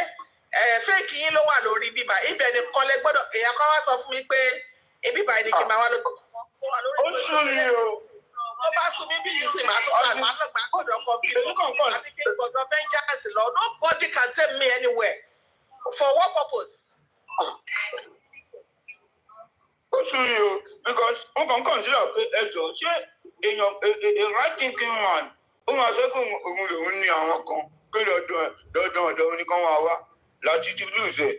Àná gẹ́gẹ́ bí ẹ ṣe sọ ó ti rí wọn gẹ́gẹ́ bí ìkòkò rẹ̀ ni wọ́n. Anyway, as I was saying, I was aware and I wanted to monetize his own YouTube video. So, ọ̀rọ̀ yẹn nìyẹn. Ìgbé lọ́dọ̀ láti. Níbo ló ti gbé kalẹ̀? Ṣé mi ló wá ń ṣépè fún ló gbé kalẹ̀ láti ṣọ́ọ̀? Ó pépè fún àwọn tó ń ba justice jẹ́. Èmi ni mo gbé mo kọ́ ti fídíò ẹ̀. Ọ̀dọ́ mi lẹ́tí gbọ́. Ó ṣépè fún àwọn tó ń ba. Mo fẹ́ ṣe pé mo rò ní. Nítorí sísá kọfí sọ pé àwọn sọ fún láti títí pé má bà platform ẹ jẹ́. Ó máa bà platform ẹ jẹ́. Sísá kọfí wá sọ pé gbogbo àwọn followers ẹ̀ làwọn ti kó sọ́dọ̀ àwọn. Òun ló jẹ́ kó jáde tó fi ìyàwó ìlú bẹ́ẹ̀. Sísá kọfí ló gbé ẹ̀rí ẹ̀rọ ní pé àwọn sọ pé títí gbogbo àwọn fans tí wọ́n sọ́dọ̀ ní. Kọ́ńtì ló wà kọlà jí. blood pressure. Ṣé mú wọn ṣeré ni? Sísè kọ́fì mú wọn ṣeré ni. Níkọ́ọ̀lì náà ṣe sọ pé òun tọ̀ sí tó wá tó rẹ̀ lọ́la lẹ́nu yẹn gbẹ́jọ́ méjì ló bá yẹ. Ìjẹ́ wọ́n ní èèyàn mélòó ló wù ẹ́ mọ́? Mo ti gba gbogbo followers ẹ̀ sọ́dọ̀ mi. Ìyẹn ló fi ké yẹn. Àwọn dẹ̀ mú ṣeré ni. Aláìní làákàyè, aláìní tìjú, orí ti dàrú. Táwọn èèyàn lọ, àwọn wo ló wà wájú mi? Èèyàn mi ò dín, èèyàn mi ò. Your pain is real. Ó ra viewers ni wọ́n ti sọ bí tó ti ra viewers fún wa Coin ti sọ fún wa pé ó ra viewers ni ó ní organic fake people. Wọ́n wo comment section ẹ̀ náà bó ṣe ní last. It is platform for sale. A máa pàtà gbẹ́ ìgbẹ̀yìn ni ìwọ bá wọ̀ ló ṣe ẹ̀dá. Ẹ̀wọ̀n ń sọ̀rọ̀ ẹ̀wọ̀n frustration ló ṣe ń jáde láti ara ẹ̀. Ẹ̀gbọ́n ọjọ́ méjì ni mo fi àtúnkọ̀ bí ẹ̀ pẹ̀lú best caller wọn tí ò lọ pọ̀ lọ sà. Àtúnkọ̀ bí ẹ̀ pẹ̀lú 2 days àtúnkọ̀ bí ẹ̀ lọ. Ṣé o rí pé ọ̀dẹ̀ ni ọba sọ̀rọ̀ ọlọ́pọlọ tọ́mọ ẹ̀ sọ máa play ẹ̀ ni 2 days ni mo ti tún máa play ẹ̀ kan ní ìsìn mo sì tún máa play ẹ̀. Máa ẹ má manipulate ẹ má dà wọ́n fẹ́ instigate ìjà wọ́n ṣe máa instigate wọ́n mọ̀ pa social network. Ó máa play náà ò ní content kọ́kọ́ tó ní náà nìyẹn. Ó máa play for a whole month pàápàá ní ọjọ́ kan ò tó. Àwọn ọmọ bó ṣe ń ṣe náà. Play afẹ́fọ́ lóṣù. Ọmọ mi ni super vibes. Super vibes níbo? Super vibes. Super vibes. Ọmọ ẹni super vibes ó ti tán. Ṣé ìwà surprise ni? Gbogbo super vibes. Ọlọ́mà ṣe bí lọ́mọ là. General hold on. Tó bá ní ọmọ òun ni super vibe tí ẹ lè jáde tó kọ́ tó ń bèbè pé kọ́ parí ìjà. Á jẹ́ kó òun ló rọ síta pé kó lọ parí ìjà ni because ó lọ́ọ́ lè fún ìjà pẹ̀lú bàbá anyways. Náà tó bá di jẹ́ ọmọ làtí tí tẹ́ni ẹ ti ta. Ilé tí bàbá ọba lọ́pọlọ báwo lọmọ ṣe fẹ́ rí? Ẹ sábà pé knowledge to certain extent is hereditary. Knowledge to certain extent is hereditary. Knowledge to certain extent is hereditary. So tó bá jẹ́ ọmọ làtí tí tẹ́ni ẹ ti ta, I'm telling you, ó ti ta gidi ni. So super vibes rè ìwọ ló my problem. Legend Cherry Lati claiming to have like unrealistic recognition ló ń wá. Èmi ò rí pàdé lórí social media mi rí pàdé Lati àti Supervibe and nípa ti organization and moderation Supervibe kò jẹ́gbẹ́ Lati. Ẹ rí pé if Supervibe want to discuss ó máa discuss in his own objective way. Lati ẹjọ́ ṣé Lati ẹ wà engage in discussion yàtọ̀ sí kó máa rí síwò kọ́. Mr. Gracie, ẹ jẹ́ ká gbà bí láti ṣe sọ yìí ọtí tí ẹ bá bọ́ síta fúnra rẹ̀ tó sọ fún mi. Tó di wọ́n fi allegation. Ẹ jẹ́ kó bọ́ ta kó fínú ara ẹ̀ sọ. Yes, ẹ̀yin tó sọ fún owó àlàyé Supervibe ló ti kú náà. Ní ìjọ wọn ọ̀dẹ̀. Supervibe ti kú kò tí kú járe. So kó dìbò jáde fún ara rẹ̀. Èmi jẹ́ pé ẹgbẹ́ tó bá jẹ́ ọmọ Lati tí tẹ́ni ẹ ti ta nǹkan tí mo nìyẹn. Láti bá wú ẹ̀sùn sọ̀sùn. Ara ń kọ Lati, ara ń kọ́ mi òun ni àdúrà kọrin fún. Tí láti bá wú ẹ̀sùn sọ̀sùn tó ní pé ìwọ ọmọ òun ló jẹ́ ọmọ òun. Ó ti kán fẹ́ rí yẹn. Ayé ẹni ẹ ti ta. Gbogbo ibi tó ti ń jẹun lọ ti jí pátápátá kò ṣe so ó máa kọ́ra ní ó nọ́mà bẹ́ẹ̀ni ẹ̀ bó ṣe wà yẹn ó rí o tẹ bá ní kẹ wo high blood pressure rẹ̀ báyìí ó máa lọ òkè ní bó ṣe wà yẹn. Ó bẹ̀rẹ̀ sí high ẹni tó mi ń wò yìí kò lọ under regulated use. Ìgbà tí bíẹ̀sì ló gba ìgbowó kí lẹ rí ṣe sí. Tóyin pẹpẹrẹ ìpè kan gbowó Tóyin pẹpẹrẹ ìpè gbowó kí lẹ rí ṣe sí. Láti bó ṣe dárúkọ mi lẹ́yìn ikú ti pa ẹ́ màá fẹ́ ẹ̀kọ́ ẹ lórí ápì Láti You are a dead witness in my hand. Láti wàá fẹ́ kú. Gẹ̀rẹ́sì gba tírélà ò sọ ni. Ó ní ẹgbàá tírélà ó sọ náà.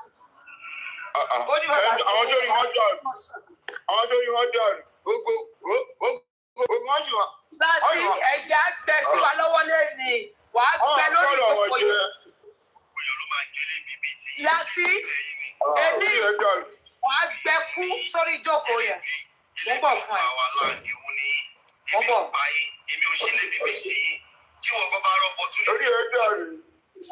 Ìwọ́n tó yẹ pé òru. Ìjọ òun náà dáwó fún ẹ. Jeans jacket yẹn gan ọmọdún tó ti wọ jeans. Ìjọ òun náà dáwó fún ẹ. Ọmọdún tó jeans jacket ṣé o ní òní pé méjì jeans jacket tó wọ̀ yìí. Jean jacket. Jeans jacket yìí ọmọdún tó ti wọ̀. Láti ikú pa ẹ́. Jeans jacket tó lọ mú ní charity o. Jean jacket. Olórí burúkú aláyé bàjẹ́. Aláyé bàjẹ́ o aláyé bàjẹ́ bíi ti Tọ́lá ní. Wèrè tó bọ́mọ ọ̀nà ẹ̀sùn ẹni tó ti tọ́ ti pẹ́. Wèrè yìí bọ́mọ ọ̀nà ẹ̀sùn ẹ̀rí kò lójú ti rí. Amúnibúni ẹ̀rọ. Nígbà wo ni ẹ ṣẹlẹ̀? Ibi yẹn fọ́jọ́ tu ẹ̀rọ ẹ̀fọ́ tó sí o. Kí la ti máa ṣe ayé yìí sẹ́ ẹ̀? Kò yẹ mi. Ayé tó tó ayé tó. Orin tó kọ yẹn ó dùn létí wèrè bíi pé Davido ló kọrin bó ṣe rí nìyẹn lórí ẹ̀. Owó yẹn kọrin yẹn ó ti dùn mọ́. Ó ti dá ayé dèrò. Ìjọba rí ìjàlá ọdẹ ló ń kọ. Ìjàlá ọdẹ ló ń kọ. Àmọ́ ṣá enemy of progress abatẹnijẹ́ mo ṣe bọ́ ti jẹ̀bi Tọ́lá ni. Wọ́n ti jẹ̀bi ló ṣe jẹ́ kó jẹ́ ń tẹ̀lé o. Ó ti jẹ́ ń tẹ̀ kó ní ilá àwùjọ. Orin olórin ló kọ yìí náà. Wọ́n ti jẹ́jà náà. Tọ́wà láyé tó dàbí aláìsí. For example kẹ́ ẹ wò ó Tọ́lá ni. Ọlọ́pọ̀lọ́ láti compose ni. Kílẹ̀ tiẹ̀ wọ́n kílẹ̀ ń wí kílẹ̀ sọ gan. Ẹ náà ka ni ìmọ̀ ẹyàn àdé ó ní disability tó pa tó pọ̀. Tó ó lè compose orin fún mi. Ẹ̀rọ tó yìí ó ló ti ẹ̀kọ́ ìjọba fún ìsọ̀rí tó ní. Èyí ti ṣe tán pẹ̀lú ẹ̀.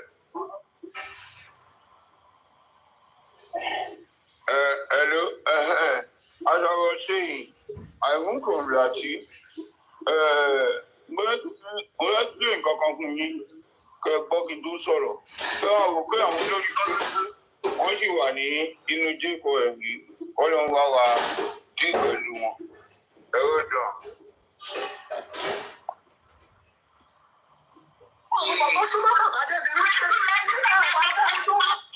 Ó ga o. Bẹ́ẹ̀ni, bàbá súnmọ́ bàbá débi wípé sẹ́yìn ọba àwọn nǹkan tó ń ṣe.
Láti wá sọ̀rọ̀ pa ẹni tó gbé nǹkan dání kan fi ló wá fi kanra mọ́ báyìí bọ́dá artista láti.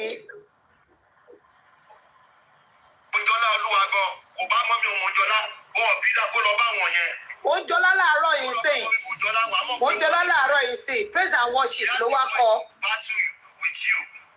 Lẹ́yìn ìgbà tí Yọ̀mí sọ pé kó má bóun try irú ẹ̀ mọ́ lánàá.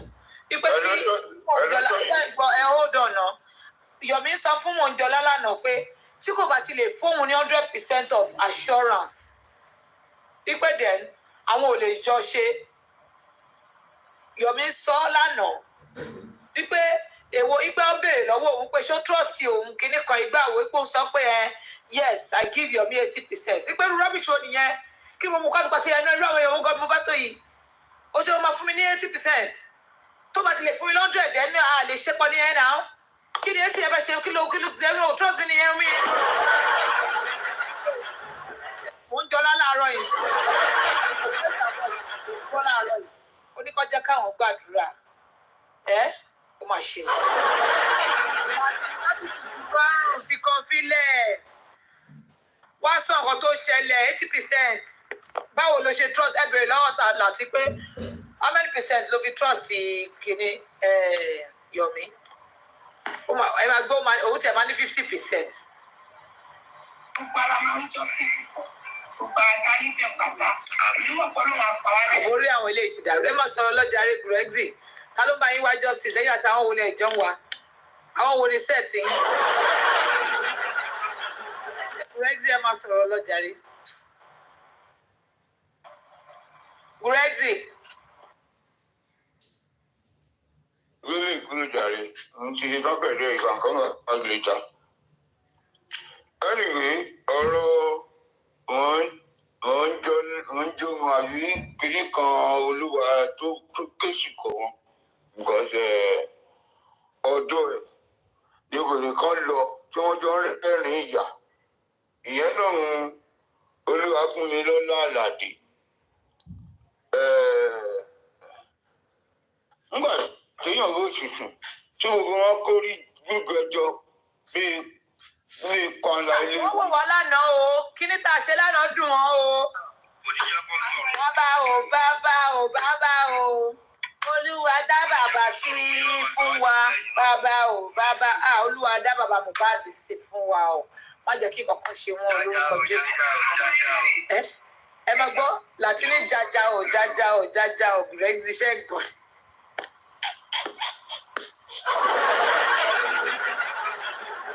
Bó ṣe ń lọ láti yé resume sí bíbá yìí mọ̀ ṣé bó tẹ̀ sọ pé o ti níṣẹ́ wọ́n ẹ̀ tó ṣe wá resume sí bí lójoojúmọ́. Ẹ fún wèrè. Tó bá ti níṣẹ́ ọjọ́ tó o bá ṣiṣẹ́ ló yẹ kó máa wá bí náà. Ó dẹ̀ mú àwọn fáǹsì mi àwọn fáǹsì mi ò fẹ́ kó lọ. Jájá o kí n tiẹ̀ pẹ̀lú ọ̀dọ́ ẹ kó fọ́. It's okay. Do something with your life. You are not too old. You can still work, you know. You can still go back to school. You can still make your life better. This is not a life. Ó wá sọ TikTok ìdí ṣọ́ọ̀bù Monday to Friday. Sisilanti, you can do better. You have the whole life ahead of you. Àwọn fáìṣẹ́ ò lè máa sanwó oúnjẹ fún ẹ lójoojúmọ́. Close this shop. Máa wálẹ̀ kan lọ́sẹ̀ àbílẹ̀ méjì. Kò sẹ́ni tó ń bẹ ìjà wọ́n náà lọ ronú sí iye tí ìyàwó ẹ mú wọlé òtò ẹ̀ wọ́n ló ṣe ń wá síbí èyí tó fi ń wá síbí lọ́wọ́ àkàn mí ṣe pẹ̀lú láìfọ̀ ẹ̀. You can do better now ṣùgbọ́n láwọn ọmọ tó máa tọ́ tí ẹ live a good role model life fáwọn ọmọ ẹ̀ wọ́n lè rí i pé inú láìfọ̀ ẹ̀ better.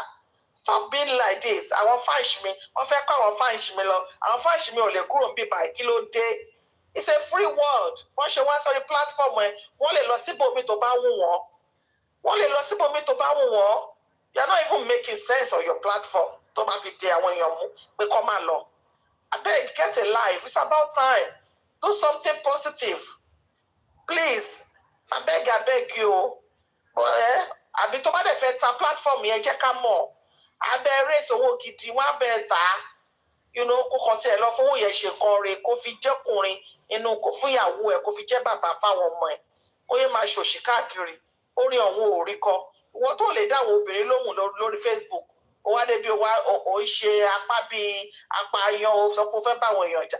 Èèyàn mélòó fẹ́ bá jà àti wọ àtàwọn panelist ẹ̀. Èèyàn mélòó kọ̀ọ̀kan lẹ fẹ́ bá jà.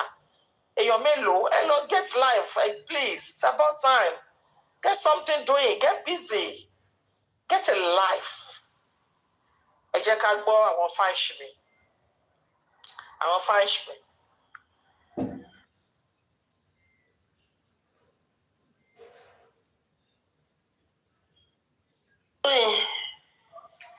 Sister Toyin. 1 minute. One scream. The generals and the gladiator. Please, about asking record to Latio, especially if Toba Baba, can it be for Padao? No time. And Toba Shita, oh my God, ta. So, Joe, about asking record to Mr. Latio. And you get about the Baba, can't be for Padao. General Vegas, it's a to. Are you poor Baba? General, welcome. Are you poor?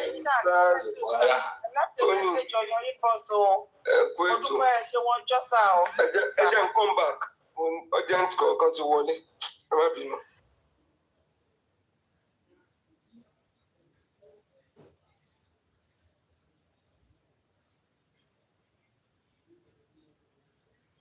Talk yesterday. I said I just gbé Baba talk ní gbọ́ bí Baba sọ̀rọ̀ lánàá. Gbọ́ bàbá talk lánàá. Kí ló bàbá sọ? Bàbá wá lánàá. Ẹ ká ganu sí àgbóyè Baba sọ. It's abusing Baba right now. Ẹ̀sìn rékọ̀dì wù. General. Yes sir, yes ma. There's problem. Ẹ mọ̀ nǹkan tó ṣẹlẹ̀ lánàá. Lady kan tó ń pè ní immunization yẹn. Àwọn èèyàn wá lọ síbẹ̀. Ṣé ti understand? That bí sísá tó yìí ṣàṣe jáde nìyẹn pé ká lọ kọ́ síbẹ̀ wípé kọ́ máa bọ̀. Ṣé ti understand pé tó so a kọ̀ lọ síbẹ̀ náà mo kọ̀ ṣe èmi kọ̀ lọ́kọ̀ come to Toyin's live there's update. Báwo yẹn ṣe ń bọ̀ ni? Bàbá kọ̀ rárá wọlé ní àti mọ̀ pé bàbá máa wá. Bàbá just came wẹ́rẹ́ lánàá yẹn. Everybody were just surprised. So that was what happened yesterday. Ó dà pé Titi Kuch have the screen record. Scream record. Titi Kuch ní scream record yẹn sà. Ẹ bá wa scream. And then little láti ṣe náà ẹ tó bá wa scream ẹ̀. A máa dá padà fún ta ní a máa dá fún jagajaga. Wọ́n ní tẹ̀sí. Ìbọn bẹ́ẹ̀lì, ọ̀tá bẹ́ẹ̀lì, ìwọ̀n rẹ́kọ̀dì tó bá ṣe. Gbogbo abẹ́bíjà, àyọ̀pọ̀, ẹ̀sìnkúmẹ́kọ̀dì ẹ̀. Balógun of TikTok ń kọ́. Wọ́n lè máa wé sí. General, Balógun of TikTok ń kọ́. Balógun of J4M. Bàbá mi olú ọmọ nìyẹn. Bàbá mi olú ọmọ Balógun. Wọ́n ti kọ́ta sílé rẹpẹtẹ. Àti jagamu. Ẹ dàbí ẹ̀sìnkúmù rẹ́kọ̀dì ẹ̀. Ká kó fún everybody ní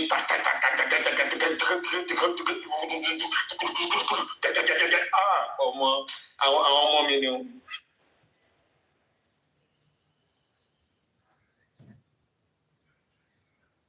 Kọ́ bá wà ní àdìfún kọ́ bá wà play ẹ̀.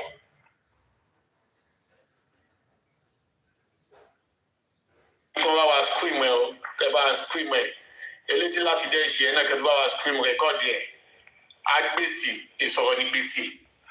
Kò sẹ́nibọ̀dì ló máa sọ fẹ́ nìkan. Lórí ìkànnì yìí ti gbogbo ẹ̀yin tẹ́mú bàbá yẹn títí máa ta. Bí ti tẹ́mì bó ṣe ta bẹ́ẹ̀ ni gbogbo tí ṣe máa ta papọ̀ bí gúgúrú. Irin gbogbo wọn mọ burú ni bí egun tó léwèrè. Bí ti tẹ́mì àti Wùmí àti ọba Saheed bó ṣe ta bẹ́ẹ̀ ni gbogbo tí ó máa ta.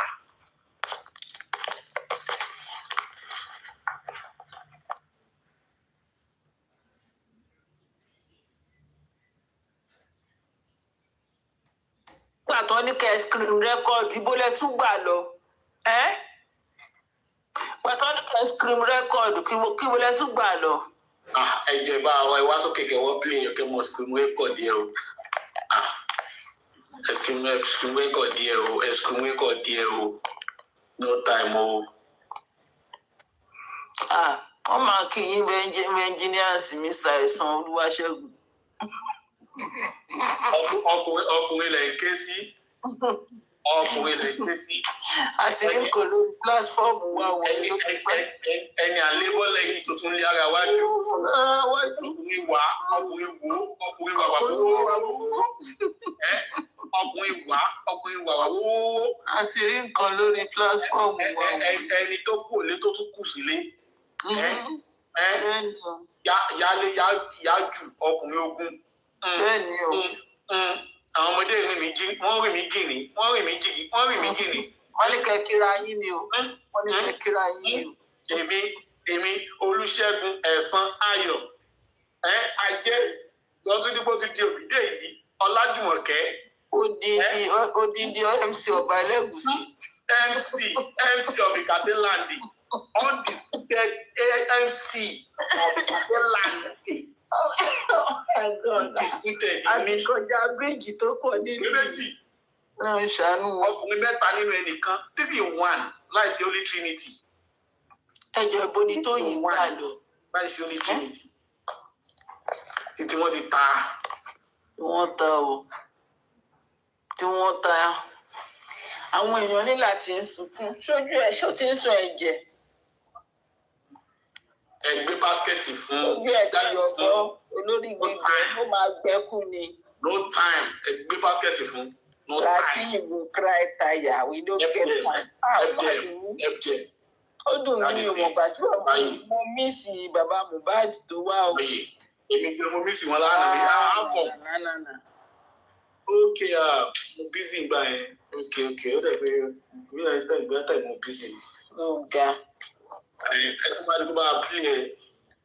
títí kù sí gbogbo balọ̀ spicy gc. ẹ káàárọ̀ ọmọ ẹ káàárọ̀ ẹ̀dá bí bàbá ṣe lọ tán lánàá. ẹjọ ṣe ti gbọ́ rẹ́kọ́dì Lagata yẹn. àti gbọ́. àwọn yẹn títí kù máa ẹ jẹ́ kí n ṣí ẹ̀ láì sí títí kù. ẹjọ ẹ pé èṣù là ń bá wà o èṣù lélẹ́yìí o. èṣù gidigidi. ó ti dìbò lọ ìyá mi.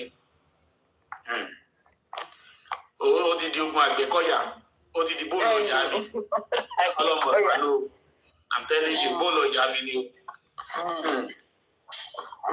people are wicked ẹni tó bá lọ fi ra ẹ̀ sílẹ̀. ẹni ta ló nà là.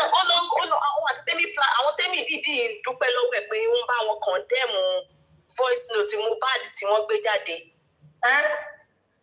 ó dídì sọ fún wọn sọ fún wọn pé kọ́ máa wò ẹni láti gbọ́ rẹ́kọ́dì Lagata yẹn o. ẹ jẹ́ bá mi dà síta. àló ti pẹ́ tán ti sọ pé Lagata sẹ̀ pé mẹ́mbà mi. ó sẹ́ pé òun ti mọ Kàrímọ́ dádì Kàrímọ́ láti kékeré. wàhálà wà o. ó ga o. kò sí ìyàtọ̀ lè yà. Lagata ló yẹ kẹ́ ẹ máa pè ní ikú ń bọ́ ọmọ rìn ọmọ òun. kò sí ìyàtọ̀ lè yà bílẹ̀ ní wọ́n ní justice yìí. kò sí. a máa fún wọn káàdì cruise ni. ẹgbẹ̀gbẹ̀ ẹ̀. ojú tó ti rọ́ọ̀kùn tó ti rọ̀ sáárì. ojú tó ti rọ́ọ̀kùn tó ti rọ̀ sáárì. ibi náà lèmi náà ti ń bọ̀ wọ́n ní láti mo gbọ́ tó the music clear to 10 times. ó wà scary gan o. ojú tó ti rọ́ọ̀kùn tó ti rọ̀ sáárì. Lagata is a big snitch gidi ni. tó ti rọ́ọ̀kùn tó ti rọ̀ sáárì. ẹ mọ̀ pé bó ṣe ń tẹ̀lé àwọn justice for Mohbad kiri yẹn gbogbo nǹkan tó ń rí ló ń sọ fún wọn nǹkan tó fi lọ mú ènìyàn ṣòro lọ́rẹ̀ẹ́ tó fi ń ṣe gbogbo aláyè Lagata ti bàjẹ́ ayé ẹ̀ ti bàjẹ́ òun ló ṣe ń recruit àwọn tí wọn ò lọ́pọlọ aláyè ẹ̀ ti bàjẹ́ wọ́n sọ nọ́mbù yẹ òun onítòbá bú yẹ èèyàn wọn yẹ ẹ dà síta ẹjọ ẹ dà onítòbá bú yẹ èèyàn wọn yẹ àti pé yẹ ẹ ti kú wọn ò bú ẹ ká ṣe analysis lórí no time ẹsẹ̀ bàtà òsì méjì fún yẹ ẹ ṣe analysis lórí èsì time ẹ dà. wọ́n dúpẹ́ lọ́wọ́ ẹ̀ kí ló tí ì ṣe. èyí ọkàn tó kù ẹ̀rí tó tún sí pé wọ́n tún kórin dé kàn parí ìjà ayé àwọn ọmọ wọn lórí ìtàkùn ọkùnrin ìdásílẹ̀. ó dúpẹ́ lọ́wọ́ Lagata ìdá méjì ló ta nìyẹn nonsense. ẹjọ́ àmàdẹ́ni tó ní pílátífọ́ọ̀mù ìjà ni máa ní pílátífọ́ọ̀mù ìdásílẹ̀ lọ́wọ́ nǹkan míì. ṣe fẹ́ bá wa play ẹ̀ ní. ó jẹ́ kó confuse. ṣe fẹ́ bá wa play ẹ̀ ní abẹ́tìyàn. lọ́dún bá yín play ẹ o. lókà àdùkẹ́ mo gbọ́ program yẹn Ṣé Lagata ni ẹ? Bẹ́ẹ̀ni. Okay. ó máa ṣe ó sọ ó máa ṣe ló sọ yẹn he will do it torí àwọn tó engineer àwọn tó máa ń competition àwọn olórí burúkú táyé wọn ò ní dá so gbogbo yín wá ń jáde bọ̀ ń sìn mo kọ́ tẹ́lẹ̀ fọmọ́.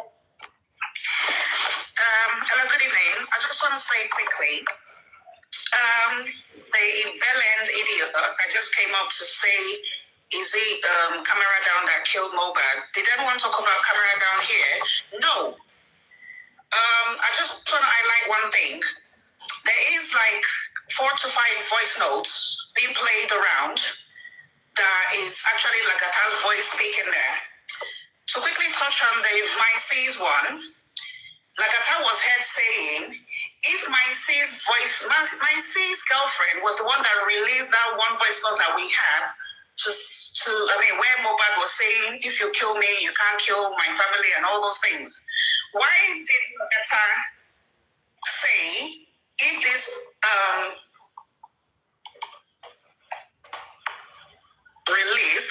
if they are released to the public, it will be a cover for him? Why? Who is Lagata? Lagata is claiming that those voice notes were held on TikTok. We were dragging Papa because we felt, why did he bury Mohbad alive? Early. But within 2 weeks, he came and set the record. Place to put the body. This was still September. These voice notes that Aduke and Sele released are from October to December of that same year, 2023. Why is Lagata concerned about Maisei's voice notes coming out? Why is Lagata saying to Karimo, thank you for looking after movie for us, October to December? Why is Lagata saying, my younger brothers, they know, I've known my C for more than 2 years. My younger brother would be able to corner my C and ask him how he got those voice notes and how he released them. Why did Lagata bring Lifestyle to come and debunk everything my C said? That was that was Mohbad's voice in that recording. Why did Lagata say it is fake? Is it Mohbad's voice that is fake? I don't care if he doesn't come out. I don't even want him to come out. Because anytime he comes out to debunk, he lies. I always say, Lagata, you lie more than you breathe. But you have bitten more than you can chew. And I told you, the storm is not only here for you, and the least of your worry is the storm drowning you. Like I said, I don't need you to come and shalaye or do anything. So it's better you zip your mouth shut. But we will still always ask these questions. And more, like I said, I have been drafting questions based on those voice notes. Maybe I will stop when I get to 20 different questions, but you will explain. You will also explain why you said, no, we don't need DNA, we don't need DNA. So any attempt to do DNA, you are one of those that always destroy it. You're the one that said it as well. Baba was kidnapped from Brekete. You're one of those that destroyed Baba was going to Brekete. Like I said, I only got 30 minutes to go. Like I said, I'm fully aware when I was asking about Baba those days, that Baba needs to go back to Brekete. But the moment the news came out, and I was asking that question, why did they take Baba back to Lagos? Now, the question is, that was the rumor. I don't know if you guys can remember. When you want to saw Inosile Baba, Pele Baba Tijo, if you guys can recall all those lies, and they put out that thing, people continue on social media. That is when I like, why is it that then people just skip that area? The second time, when we went, we started asking, Kilo Shele, Baba, you need to tell us, tell Mohbad. But what happened? Yekudi came out and said, Baba have high blood pressure.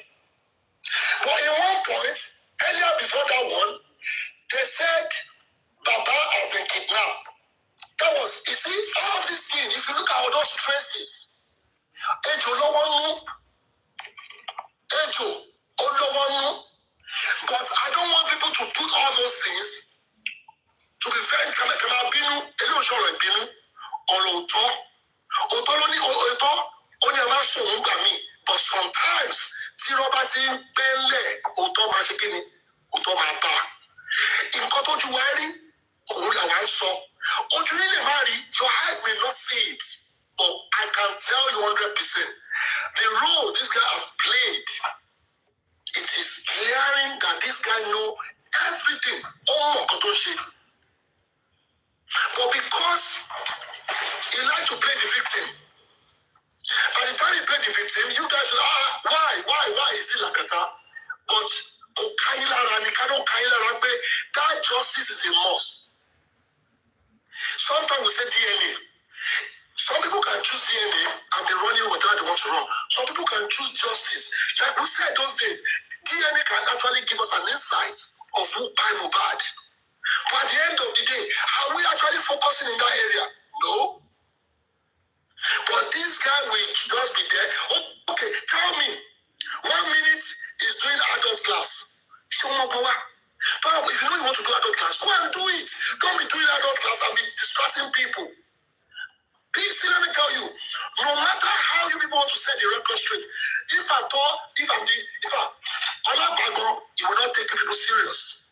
Because sometimes they want to see people back home, abroad, away, they want to see you guys like, okay, this youth are actually requesting for one thing. And when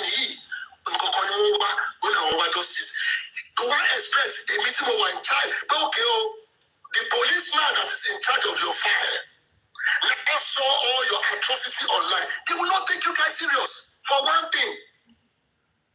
They will not take you guys serious. Okay, if you are doing adult class, yes, let us know that you are doing adult class. You choose your own path. But not coming to justice and be manipulating people up and down. That is dangerous. That is totally dangerous. After you've destroyed everything, you are in Nigeria along from your last word. Along say oúnjẹ àbùsí. Ṣé ọlọ́pàá Mohbad ni?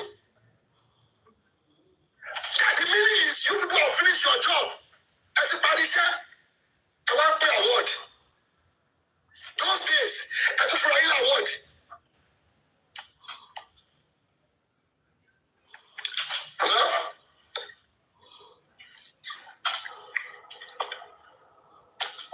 At the end of the day, kí lẹ achieve? You went to Lagos to give award. You invited some people. Why can't you gather the same people to go to police station or to advocate? Okay, truly, justice in me, it is well. It is well. Because this is exactly what we are saying. You send those people. That's what destroyed justice. When those days that we are advocating from left and right, now, people are actually scared. They are really scared to say the truth. But because for the fact that you will be among the people who have the information about Kaluku, those who have the information here, Ibelukusi.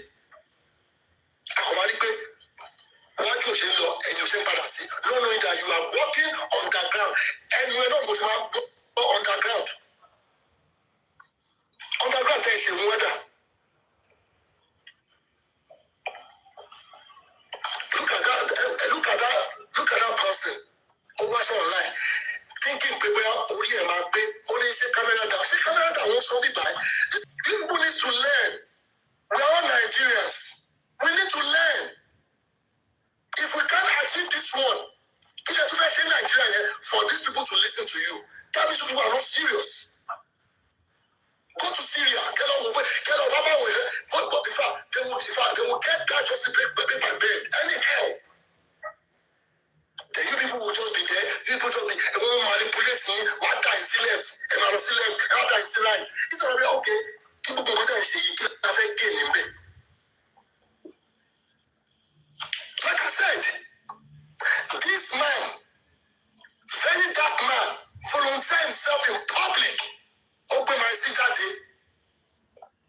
Mercy would have been a way for us to even see the light. So if you know all these people from day one, and you are letting people be, in fact, look at how people are causing themselves those days. Why put them on, why shape for them and then joke on. You sat down on truth, you couldn't share any information. And people are there on platform, cursing each other, cursing their father, cursing their mother, cursing their children, stabbing everywhere. The same thing you did to Arifa, the same thing you did to your daddy, the same thing you did to Olade, the same thing you did to Ayaminka, the same thing you did to me, the same thing you did to this, let me mention that boy's name. In one of our band, no trace, everything is you. Chairman, it's you. What was this guy's name? It's you. The reason why I'm saying my mind is because apology, that's what can calm me down. Because in my role, but you go fake username here, you will enter some platform with your fake username. While some of our basket, I want to budget, I'm not 10K. Go post online. Go and drag away you. Now they are not doing it back to you. You can't even they contain them all. Let me tell you, anything you get in this life is a representative of what you've done. It's an instant karma. Those days, karma always work like slow internet, like 90s, like Netufo, like Ebaye. But these days, internet to fast here, big karma shading here. You do anything bad, it will come to you the second day. Go and ask for forgiveness. But I want to teach it. I want to teach it. They are covering it for you. Won't do a last year. Because you are because only breaking it, only last year, all over the far. So you are last year, all over because you have their secret. Look at what happened to chairman. If they don't have chairman secret, do you think chairman will not seek everybody? But for the fact that this man, what you walk out, what you want to buy, that's why he couldn't even speak. I started looking at chairman behavior since that February, March. But you know, my mind to change, not knowing that they've hold this man to ransom. But I'm thanking God that God have actually, okay, the verdict is gone. So that's why I love social media. To pass the wabai on my fellow. So, yes. Okay, what are we going to say this? No, you are asking me to bring you up. You are not speaking, I don't know, what are family Lagata here? So if you know your family to Lagata, you can go to his platform. Important in more than you saw. Lagata did bad, but it's bad for me. Every most of them, I want to see wow. I want to see what they are coming to talk. What's in power sorrow? So because only as if I don't see, so I understand. Another woman go back. Me, one woman here, open it by any Biarubu by any. Lagata finger pray woman here to the extent the woman here go get at them more. Please, can you remind me that woman's name? Ajoke Abikilobukwe. Ajoke. Finger pray the woman here to the extent the woman here go get at them. Finger pray woman here. To destroy it. That woman couldn't get herself at the last minute. She now understood go and say fuck up. Oh, you're okay, yeah. Oh, I understand. But mama, am I keep me still? Go back atrocity in pattern, go first to in pattern. Mama, by him play. The man say my him play. Mama, free the pattern. Mama freely pay the same guy and Mama sorry, the matter is each video, right? But Mama from a go come. So about this share, don't Mama saw like by a money pay, and when you call me and kerosene, and when you call you petrol, and when you call you gas. Shabari to the petrol, you know, good small, come as a kid, and 2 round. That's why. When this person is saying,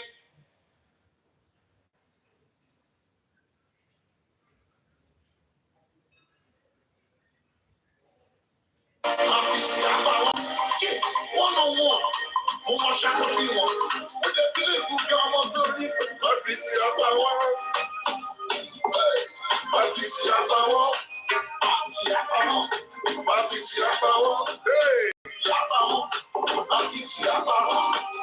máa ṣàkọsí wọn, a ní máa fi sí apá wọn.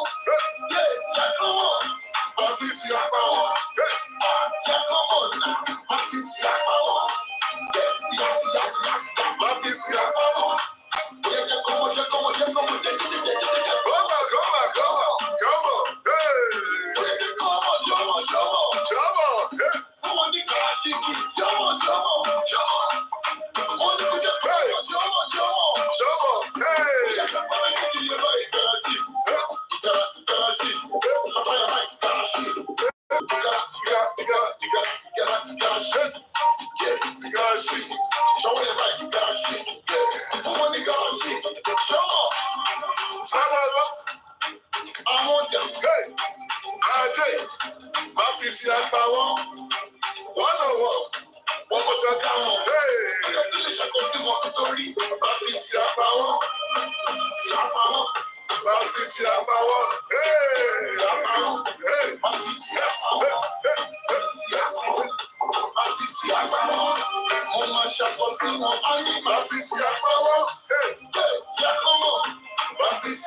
Thank you all so much. NK for life, I see you. Thank you so much. And I appreciate everyone this afternoon. I want to say happy Thursday. Tomorrow is Friday. We'll see tomorrow by 9:30 a.m. on the dot. So I want to say thank you. I do appreciate you guys every day and every day on this platform. And I'm so grateful to have you all. For myself to you, Home of Beauty, thank you. MC Ronnie, Honest by Default, EB, Zodi, MC Ronnie, Toast, thank you so much. I want to wish you all a wonderful day. From me to you, bye.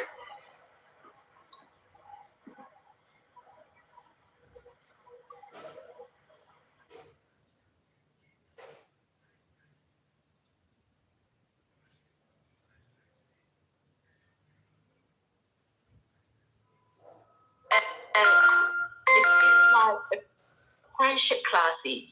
I've got associates and I know how to differentiate associates from close friends. I don't bring my associates into my home, around my family, around my circle, because they're just associates. I just see them randomly when I'm out. Associates is people you can meet in church. But when you truly have the intention for someone to be either your friend, your soulmate, or your partner, no matter what your culture is, I think you start bringing them around family and close people because you start trusting them. So that's when the trust, the loyalty, the security starts from that, because I cannot just bring anybody randomly into my home. I don't know if that explains it. No, that explains it well. I asked that because here in the States, well, most Americans, before you're even able to date the girl or the guy, you have to bring them to your family. So I know it's like a huge cultural difference type thing. So I was just, wondering. But thank you. Yeah.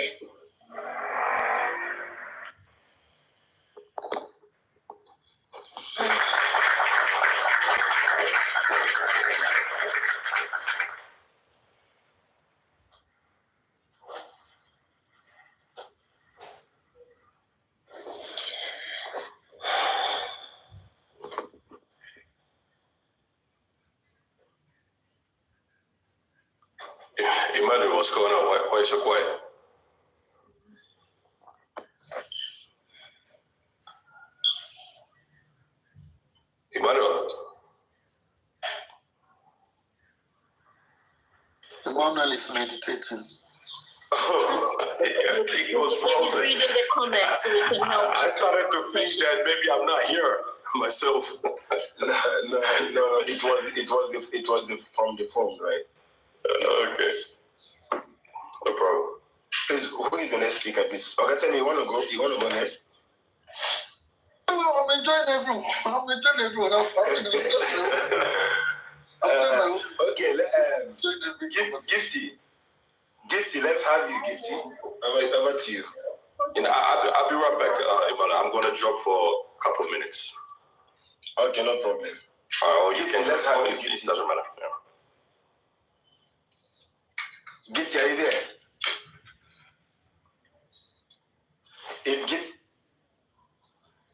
Andy, you want to speak? Oh, okay. What I'm going to say is, if you want to know an unintentional man, you should be an intentional woman yourself. At that moment, what are your intentions as a woman? Of course, no one would want to observe everything about a man and his good and would want to just date him and have fun. From there, just like the way Emmanuel said, he doesn't advocate for sex before marriage. So when you get a partner with all these qualities, the next thing is you want to settle down with the person. You get it?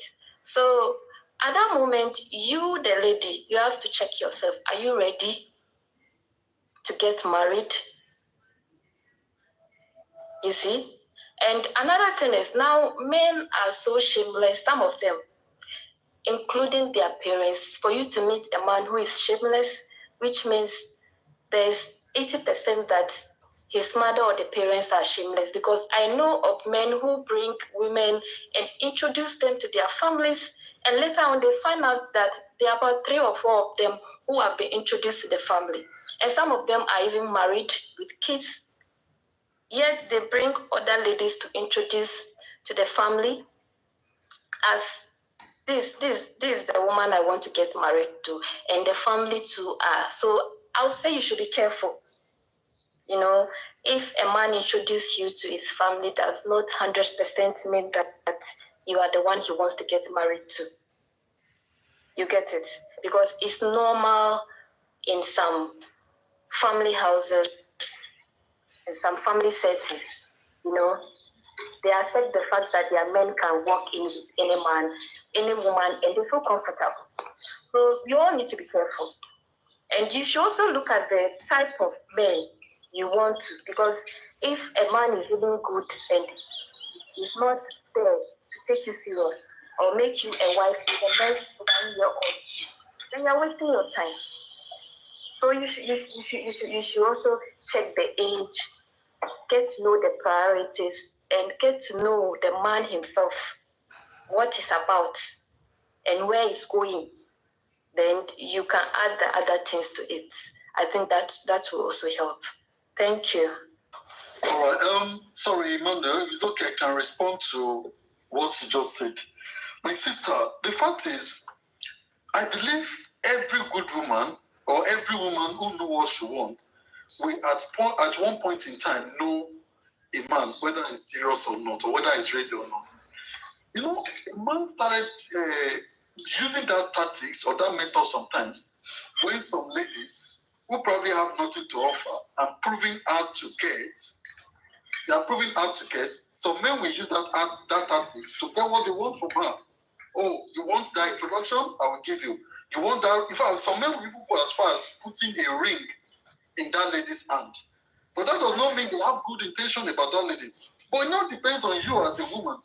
A man who does not have a job that is doing, or maybe a steady income, take you home to go and introduce you to his parents for marriage or for anything. Does that make any sense? It does not make any sense. You should know that that person has another agenda. Because many women, I've been dating you for a couple of days now. I don't know any member of your family. The fact is, you are dating a man who you will definitely know that this one does not have any plan yet for marriage. When you say a man that has plan for marriage or to settle down, you will definitely know as a woman.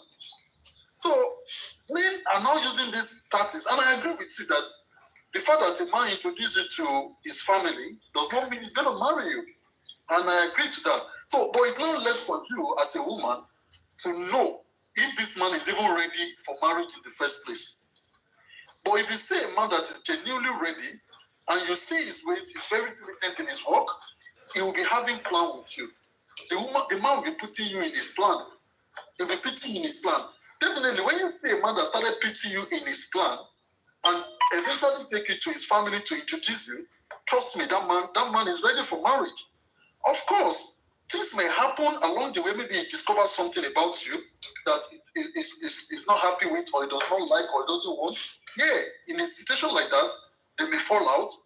But it's up to you as a woman to be able to discern something about that one that, oh, is this man ready, or is playing you?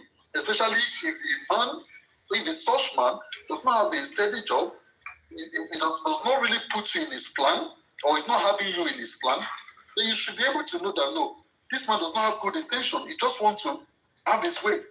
Because many guys use that method to have his way with you. Especially, they can even go as far as putting ring, like I said. Thank you. Yes, Tammy, I agree. I think some of these, I just want to clear something. Some of these answers I've heard after my submission, we are all given different examples of how to know an unintentional or intentional man. And I submitted so many examples because remember, it's not a one-size-fits-all. And that's why I even gave an example that some people have done it the same day and they're happily ever married after. Some people have waited 10 years and they're happily married after that. The bit about knowing someone's circle, like introducing to the family, that is still also not a guarantee, but it might work for someone who knows how to read the room. So for instance, me going to meet someone's family and friends doesn't mean this marriage is going to work. I cannot foresee that because we are just thinking of different tick boxes of an unintentional man. But going around that family, if you know how to read the room, you can pick sense out of nonsense and you can pick nonsense out of sense. So it's all different vetting procedures. We're not saying any of it is a guarantee. In that case, this subject shouldn't even be a subject because nothing in life is a guarantee.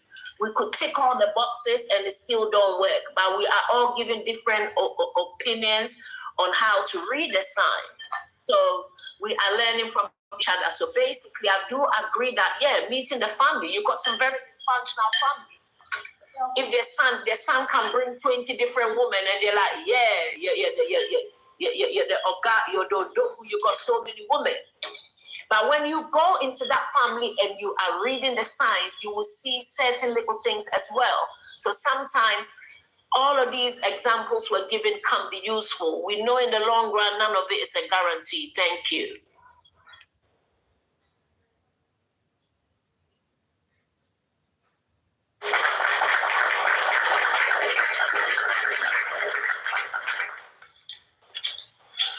Okay. Gifty, are you there? Thank you, Mrs. Blessed, for that wonderful contribution. Gifty, are you there? Yeah, I'm here. All right. I've called you before. It seems like you're busy. I was busy with the baby, sorry. Oh, no problem. Over to you. Oh, this is a really tough one. Well, my only take I could put on today is knowing how to know an unintentional man. Wow. I think firstly, it starts from the foundation, from when you meet the man, how you communicate, what's being, the way you talk, what he's talking about, does it make sense? Is he just a self-centered person? Or is the woman too a self-centered person? Are you meeting onto this, are you having a conversation?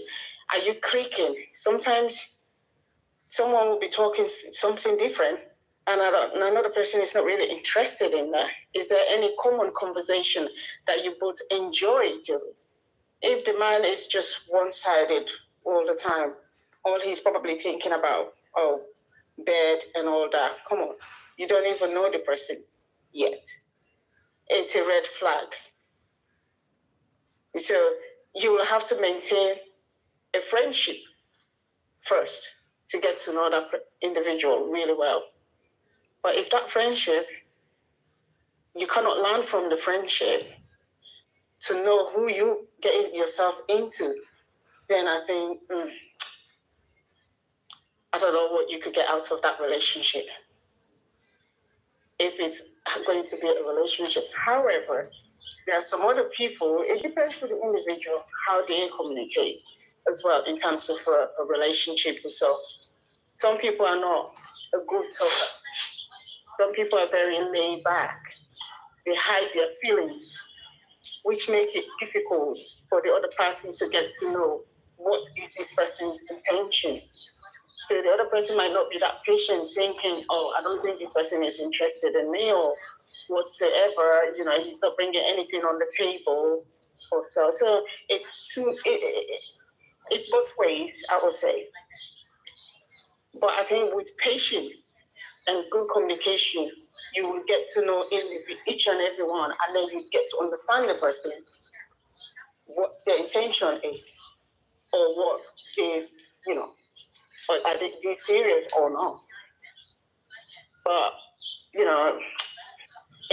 like I said, it's just a tough one. I just believe that you can have that friendship, you can have that communication, be a friend first.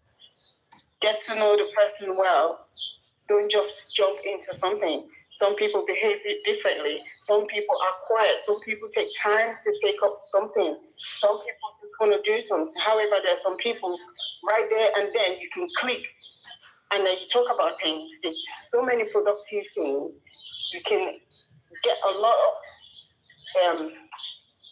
I don't know how to even put it. You can get a lot of, you can talk about things that will move you, that things that you think you share the same common goal. And then it gets so interesting that when you meet up, instead of talking about the relationship, you're talking about prospects, you're talking about goals, you're talking about achievements. And then within that, it then will lead to something that you both will be happy. Or if it's just one-sided over and over and you don't know the person, and the person is giving you all these red flags, talking about different things, self-centered person, or not talking about anything. When they talk, it's completely a different scenario whatsoever. Does not have nothing to do with the relationship or getting to know you, how you are, what you like, what are your dislikes. Then, and that to me is a red flag.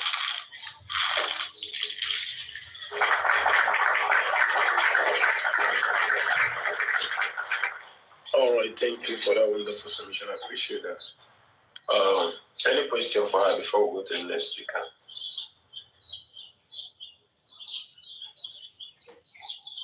Okay. Someone unmuted his mic. Who's that? Trump. Is that trumpet or what? Trumpet, yeah, I do objections. Okay. Yeah, good afternoon. You have a question? No, I don't have a question. Okay, you want to speak on the topic? I want to say something a little bit about the unintentional men. Okay, hold on. Let me confirm from Ezekiel if he's there. He's the one to speak, please. Ezekiel, are you there?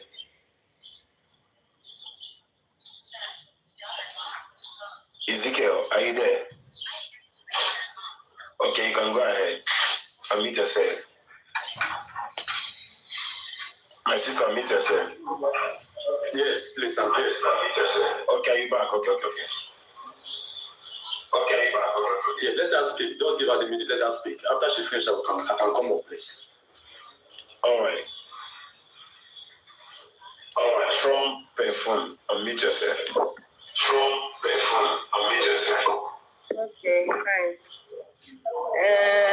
The topic is talking about unintentional men, but I'm going to say the opposite of it. So you understand? For a man and a woman, because I'm going to talk about men now. Men, they know what they are doing. This being unintentional, is it based on relationship, marriage, and I don't know, but is it in personal life? But I'm going to talk about relationship and marriage. And because I'm married in 20, I'm just in my 20s. So when you're talking about unintentional, but me, I'll talk about intentional man. See, men, they know what they want and they know what they're doing. You see, and we women, we pretend as if we're not seeing the red flags, like this man is not intentional, but we want to keep the society, to keep in the society that yes, we're in a relationship, we're in a marriage. We know the truth that this guy is not intentional about us, but we hide in the fact that maybe the guy has money, the guy is cute, the guy is among the society, he's ruling, but you want to be there. But for me, it's not a man that is intentional about you. You must be caring. Let's just leave sex aside. Sex is something, let me say, it flows. Whether you keep it to marriage, you keep it before marriage, sex flows. When two people that are in love, they are together, definitely something will go down. We are just hiding under the truth, we are keeping to marriage, just leave it. When two people that are in love with each other, they are together, something must happen. If it might not be sex, but romance must go down. You understand what I'm saying? Yes, but to know a man that is intentional about you from the beginning of the relationship, I'm not saying from the first day, but from the beginning, the first phase of the relationship, he'll be telling you his intentions about you. See, babe, I love you. I want to get married to you. I want to be with you. I want us to have kids. See how many kids we're gonna have. See the way I want my life. He will talk business with you. What kind of business are you doing? Are you a student? You want to continue with your school? You want to start a business? Like you go into life with you. You understand? You will make sure that he's standing, him will stand. Like the love will flow naturally. He will be there for you. And a man that is intentional, see, men are not stingy. I keep saying it. Men are not stingy. They only spend on a woman they love. See, how will you know that a man is not stingy? A man can just go to a hotel, or let me just say, to a prostitute house, pay millions to sleep with somebody that he doesn't know. They tell you that these men are not stingy, they know what they are doing. You understand? So for a man to be intentional about you, he will spend on you. Men spend on people they love. You don't have to have the whole world to spend on your woman. You see, it's a man that will marry a woman and bring a woman abroad. It's the man that will spend on a woman, buy a woman a car. People say, men, hey, ow, ow, ow. Men are doing it for people they love. If your hand, you can't do that thing, too little. You see a nice dress for a woman, you buy it. My guy, you are intentional about the girl. When you see something nice for a woman, a nice stickies, a nice undies, something nice, be it how little it is, you buy it for a woman. You are an intentional man. You don't need to buy a car to be intentional. The little you do, the caring you give, the love, your soft talking to her, the way you don't shout on her, you care for her when she's sick. For me, that's what I say as a man being intentional about you. Like, you tell you, hey, I want to have kids with you. I want us to get married. I know I will marry you. Even when he's wrong, you tell you, baby, I'm sorry. For it's not that not every man can actually tell you, I'm sorry, like telling you I'm sorry with words. Some of them, they can come and cook for you. For example, in marriage, when your husband offends you, some of them might not tell you I'm sorry, like physical sorry, like with words. You come back, cook, clean the house. That is sorry. He's saying sorry, but you don't know he's saying sorry. You understand what I'm saying? He's an intentional man. A man that go out his ways to keep money for you in the house to make food. A man that open a business for you, do a lot of things for you. He's an intentional man. Unlike some men that move around, cheat. They don't care for their family. They don't care for their wife. They don't care for their kids. Those ones are not intentional. You understand? For example, now, a man will meet a girl. You guys have been dating for so long. He's not saying anything about, I'm going to get married to you, I love you. Understand? Maybe he's beating you, stuff like that. And he's somebody that this guy, he go to club every Saturday, he's in a clubhouse. My sister, you are seeing the red flag. But you are pretending. Maybe because he has money, he's spending on you. You understand? I keep telling most of my girlfriends that, see, we know the truth. We know the men that love us. Let's stop pretending. When somebody treats you nice, you know. Don't stay because of your longer truth as staying in a relationship that can never settle you in marriage. Because marriage is another thing. It's a whole different thing. You understand? You have to start from your relationship to know whether this guy is actually intentional about you or not. I hope I'm not deviating from the topic. I just have a question. Okay, go on. I have a question as well. If you're done, you let us know so that we can ask questions. Asking me a question, I'm asking the house. If you're done, let us know. There is a question for you. Okay, I'm done for now. Okay, thank you. Please, guys, please, everybody tap on the screen, please. Let's tap on the screen. Let's get it to 100K, please. Very, very important. And let's meet my life goal over here, please. Very important for me. Okay, all right. Over to you, my sister Blessed. You have a question. Yeah, I'd just like to listen to understand. And this question goes to Trump Perfume and Hamday. I've listened to you carefully, and I'd like you to clear something with me.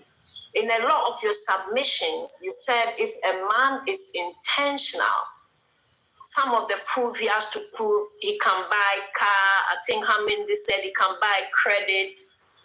He can buy this. I just wanted for you guys to clear that up. Is that part of a man who's intentional? Because I also know a man can pay to get his way for what he wants. And so I was I just want both of you to sort of elaborate on that a bit. Is the man buying the credit and the car and helping bring you abroad and take you to school?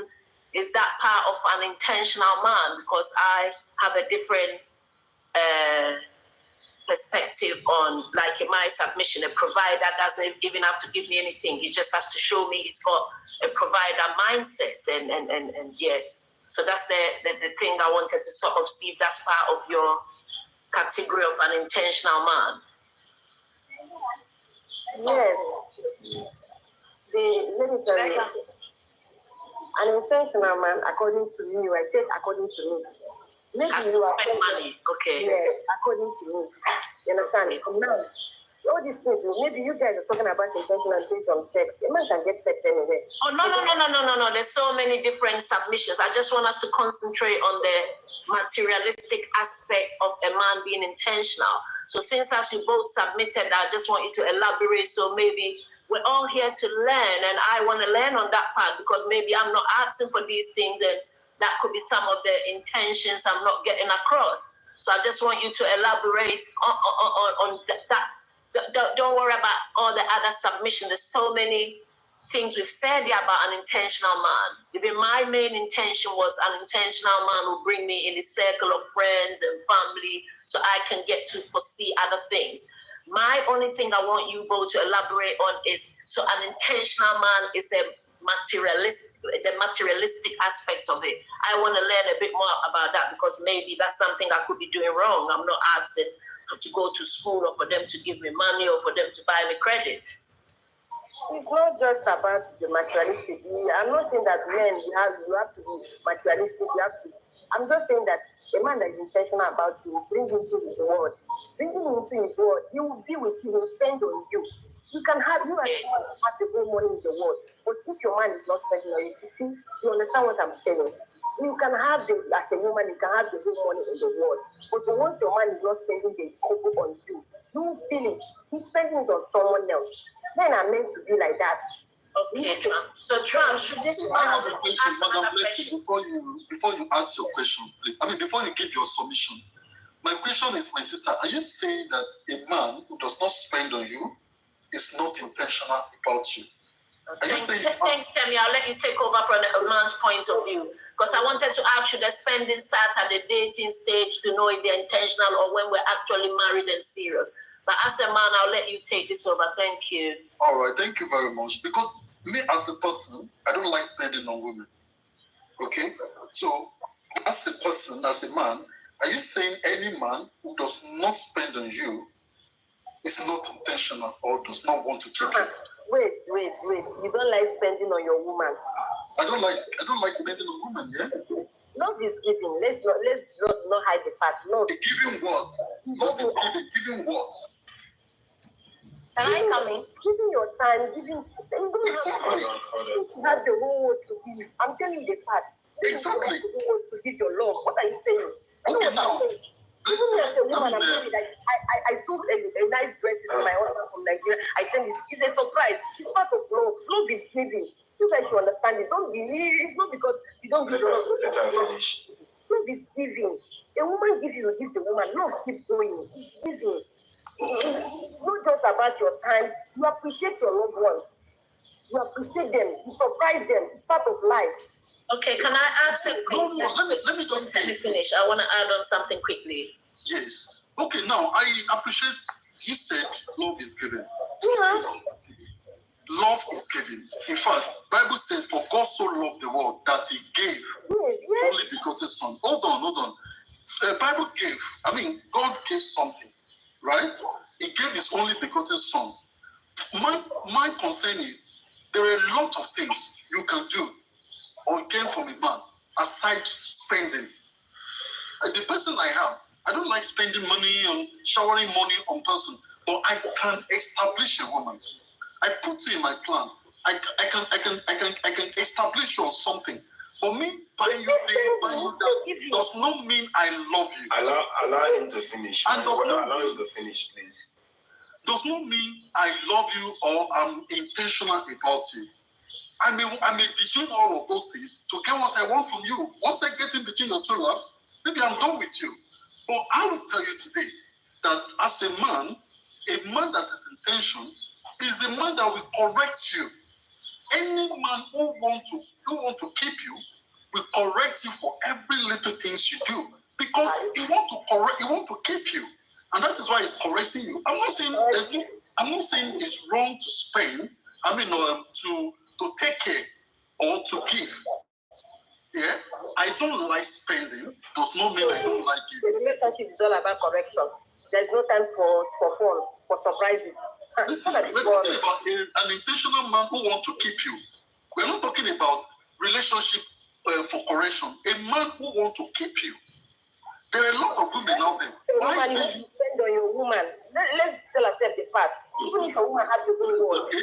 See, the point I'm trying to correct is that if you are looking at the area of spending, and I think that's where many women are getting. Mr. Temi, let me direct something here. This is how I run my platform here. No matter how little people here I hear, this is how I run it. I don't allow people to talk over people. Allow Brother Temi to finish. When he's done, then I will give you your time. You speak. And you guys are cool. You understand? You guys will be cool. All right. Okay, Temi, let's go. All right. So, yeah, I'm almost done. Like I'm saying, one thing about men, and intentional men, is that, in fact, I'll tell you today, men don't like women who demand a lot. Because if I'm going to be spending on you, before I pick you as my wife, what will happen if I no longer have that money to spend on you? Yeah? That means you're going to leave me alone and go somewhere.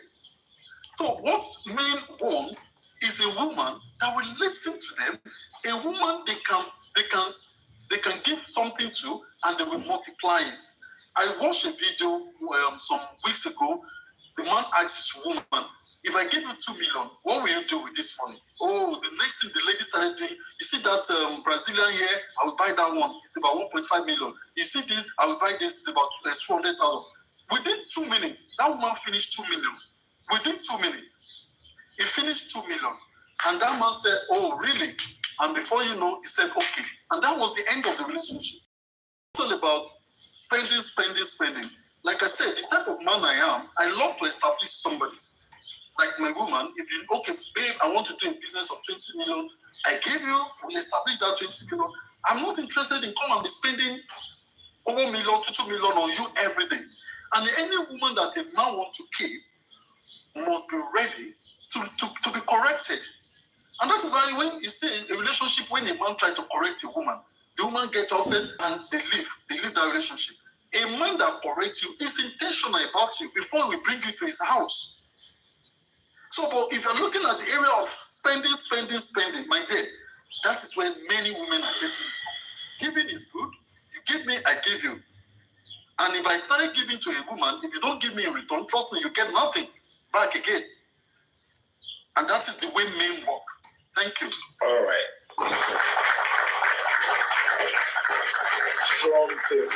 Trump Perfume, you are to speak next. After you, then we'll go with Blessed. So that's your last reporter to his submission. Sorry, come again. I say you have to give a reporter. If you don't have a reporter, then let me know so that I give Blessed the time to speak. I don't have any much thing to say. His own aspect about a man that is intentional is a man that corrects. I don't know whether it's correction that the woman will be there. It's correction, morning correction. All you are interested in looking at for fault, which you too will be at fault. I will be at fault. Understand? I don't see any correction as an intentional man.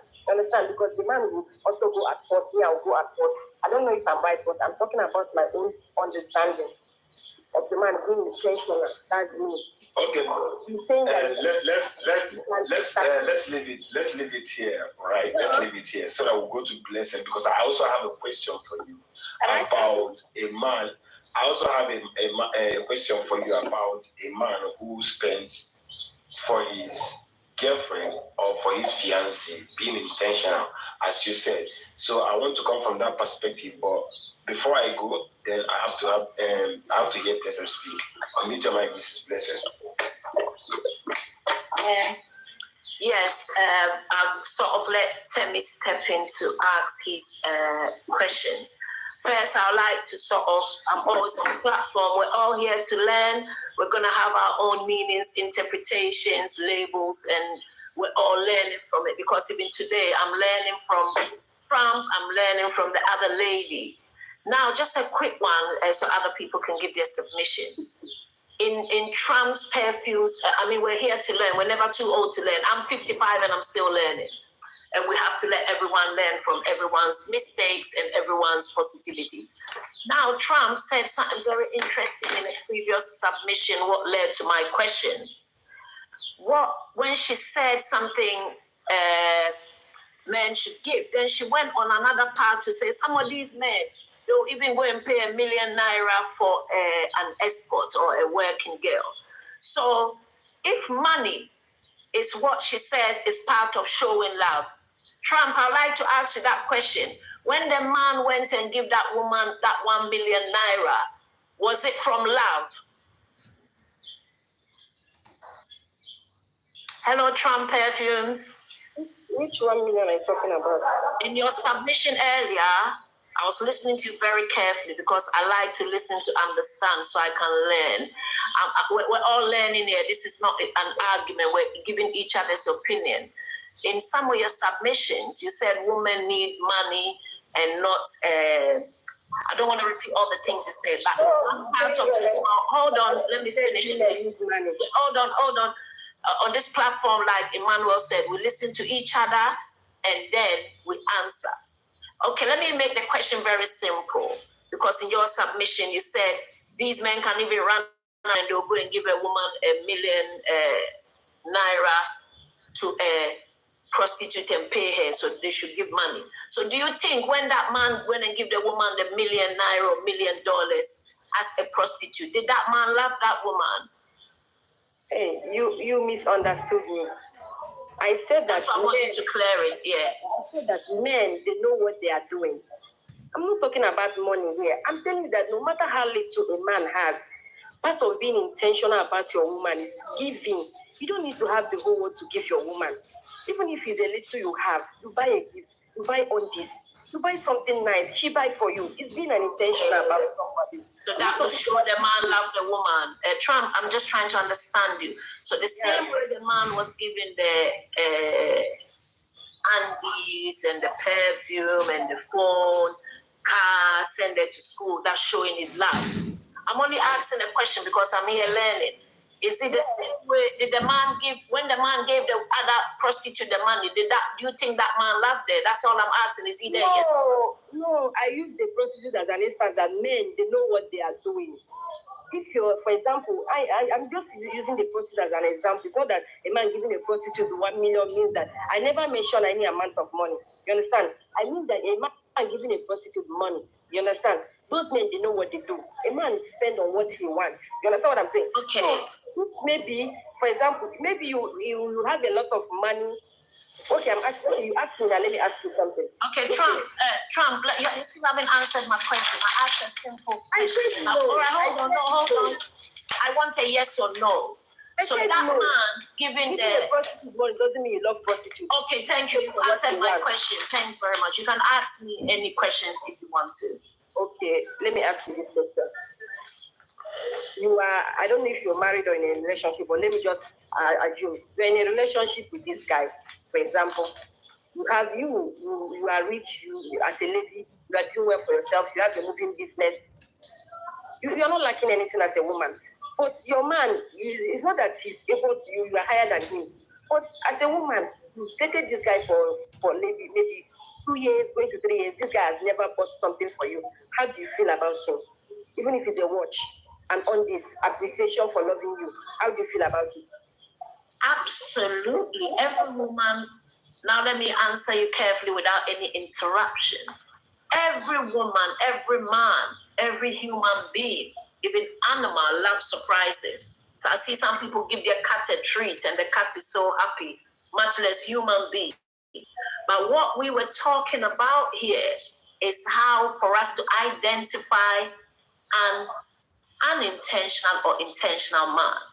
And now I will get confused because this is now establishing to know the man. When we build that relationship, we're both going to want surprises. My man is going to love if I cook him a beautiful meal, give him a hot oil massage. Let me finish now, please. Now, what I am saying is, if the requirements of knowing a man is intentional by doing those things, in my personal opinion, if someone has that transactional mindset, they will save everybody's life and everybody's time by just going to register as an escort. Then it becomes very transactional. Because what we're talking about here is the intention, the knowing the man's mindset. So I wouldn't put that, I wouldn't even bring giving, because if I vet that man properly, that wouldn't even come in, because that man would naturally know we're all human beings. And me as an intentional woman as well, I would know to surprise the man. So there's no two ways about it. We're just trying to, the question is knowing an intentional man. We're not saying now you married a man and the man is not giving you anything. That means you didn't do the first homework, which says how to know an intentional man. Because an intentional man will already come with that qualities. Do you know something, Trump? I don't like it when I have to ask anyone for anything because I don't like that answer, no. I like when someone intentionally surprises me. That is what I'm saying. You don't need to ask. A man that surprised you is an intentional man. So in that case, sorry, Trump, let me finish now. In that case, I will get confused when we're talking about the intentional man and unintentional man. And the first requirements women are talking about is underwears and perfumes and someone taking them to school and buying a car. That means it's an escort. They need to just get transactional. That's a transactional woman or man, not an intentional man. Thank you.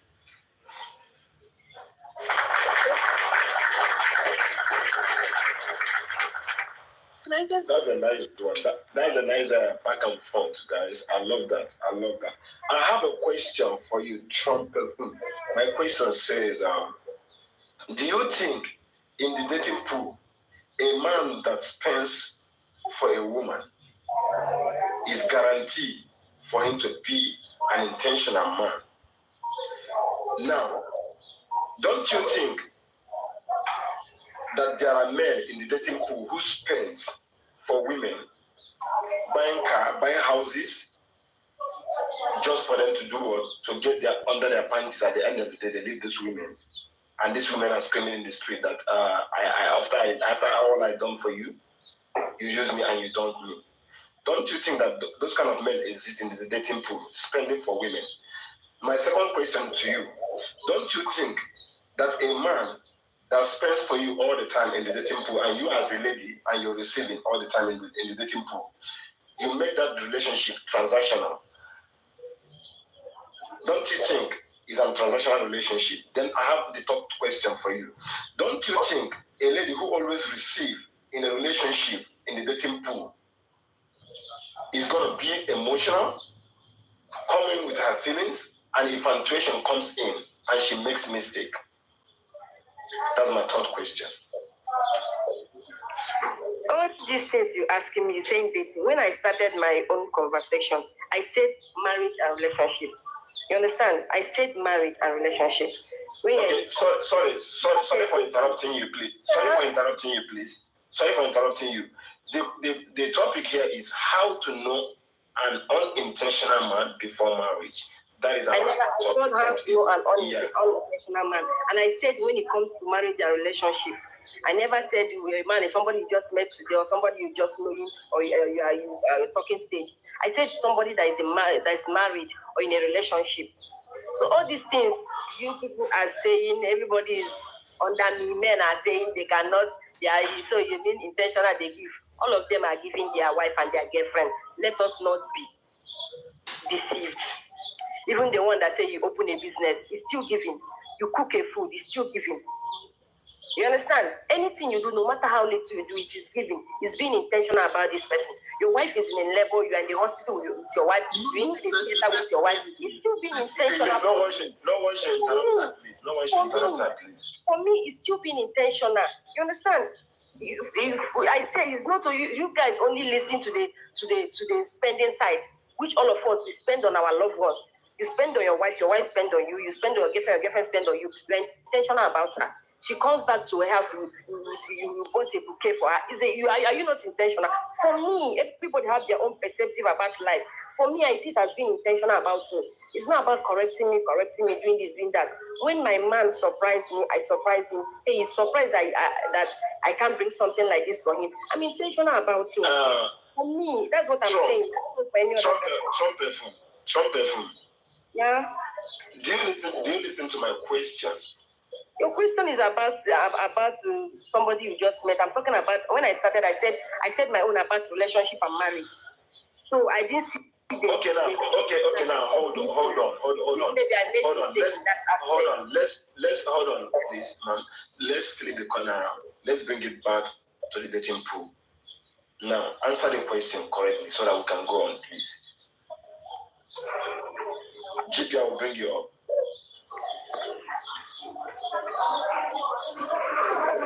Question you're asking me, my own is any man that is intentional about you, be it man or woman, will spend on the woman. Let's not be deceived. Leave TikTok. If you don't spend on your woman or your man, you're not intentional. Let us leave this TikTok. All of you men here know what I'm saying. You understand? Yeah, you go now, it's your wife's birthday, you buy a watch for her. You surprise her, she's happy. Are you not intentional?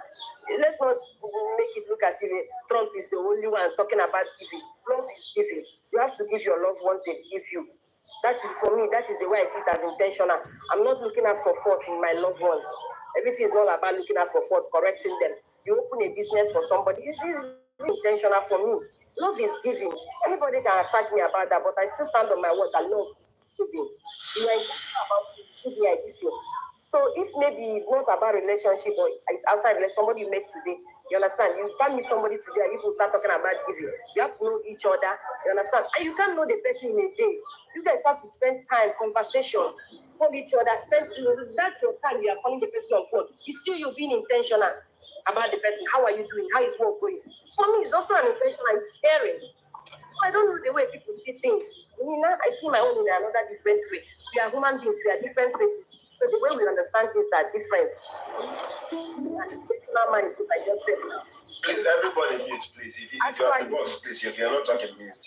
It actually goes to women. It's hand in hand. Women is there, men is there. You have to be intentional. The woman has to be intentional. You understand? You can have the whole world. Your man don't give you. It's not a problem. For me, if I have the whole world, my man must give me. He must give me, and I must give him. Yeah, that is me. All right, thank you very much. Yeah, thank you. Thank you very much.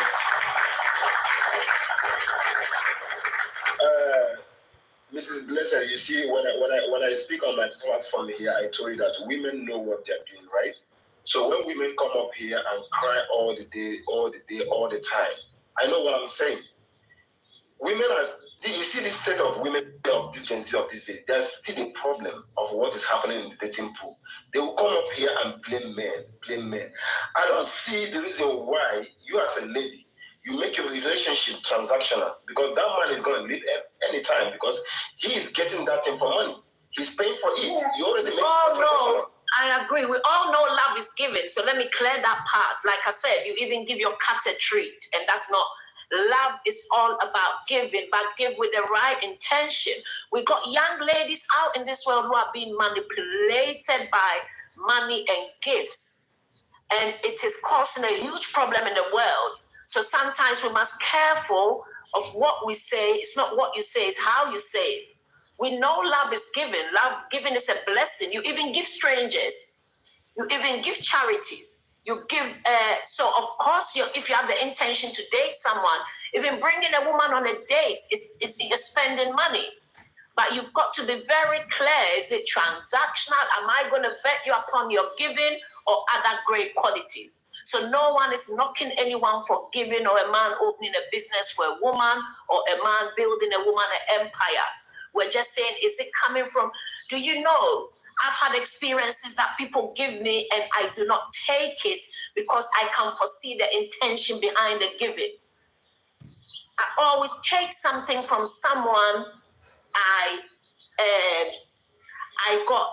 got something about, not a conversation starting by saying I can know a man's intention by if he's going to give me money, buy me this, or take me to school. And unfortunately in Africa, that is what's going on. People vet a man because the man can buy them a house, buy them a boutique, or take them to school.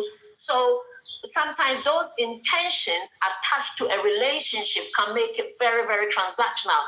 And that is what I'm saying. I'm not saying it's wrong to give. Obviously, a man is a provider. A real man already have the mindset to give.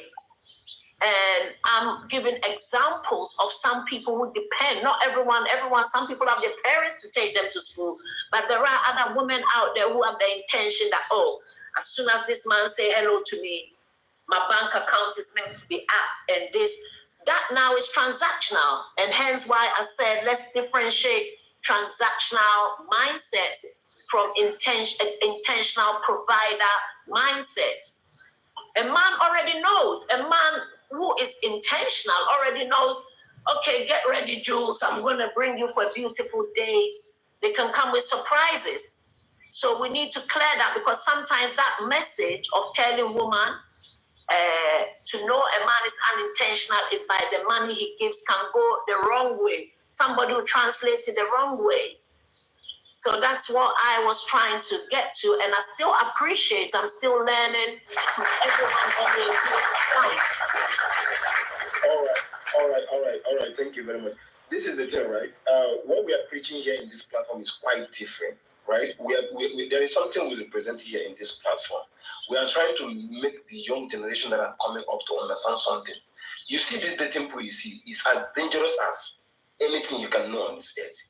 Dating pool is not smiling for anybody. I used to say it all the time on my platform here. This is the thing, right? A lady came here on this platform. She was complaining about her boyfriend not doing something for her, right? Now, we try to advise this lady. At the end of the day, what is the problem? She's trying to establish a business. The boyfriend is not... See, your boyfriend doesn't hold you any accountability of helping you in your business or establishing anything for you or giving you any gift. I must tell you these things. Your boyfriend doesn't hold you any accountability for these things. I will tell you these things for free. Now, do you know what? On this platform, we try to talk to her, advise her. At the end of the day, we see that this guy was very, very intentional for her. But just because of it, the guy hasn't bring out money does not make him unintentional. But on this platform, they gave out 1 million naira to go do what? To go establish a business. You are brought up by a parent. Your parents hold you to establish you, put you in school, train you in school. You don't even need anything from any guy. Don't even expect anything from any guy. A man that is intentional will come and meet you in your parents' house. Tell you his intention. For a guy to provide for you, it does not guarantee you anything. It does not guarantee you anything. I can be providing for you all heaven and earth just to get your pants, and if I get it, I leave, and that is me for you. But these things, ladies don't understand this game that are playing on the dating pool. Ladies don't understand the game. It is a risky game, and this is the mind game men are playing with the dating pool. Getting all these ladies. At the end of the day, they will say that they make mistakes, they get pregnant. And you'll be on the platform, on the social media, just painting all men black, but you are the one doing the mistake. Make a relationship transactional and give them the leverage of all these things. I hit my mic. Anybody can speak, please. Can I just say something, please? Go ahead. I think, I think we need to think as well as a woman, not money is not everything. It's not. That man too is somebody else's child, has got his own responsibility. It doesn't mean because, the man come to you, therefore he's going to have to look after yourself and your whole generation and make it as a bill that, I'm going to bill you for being with me. It's wrong. He is someone else's child too. He is with you because he cares for you.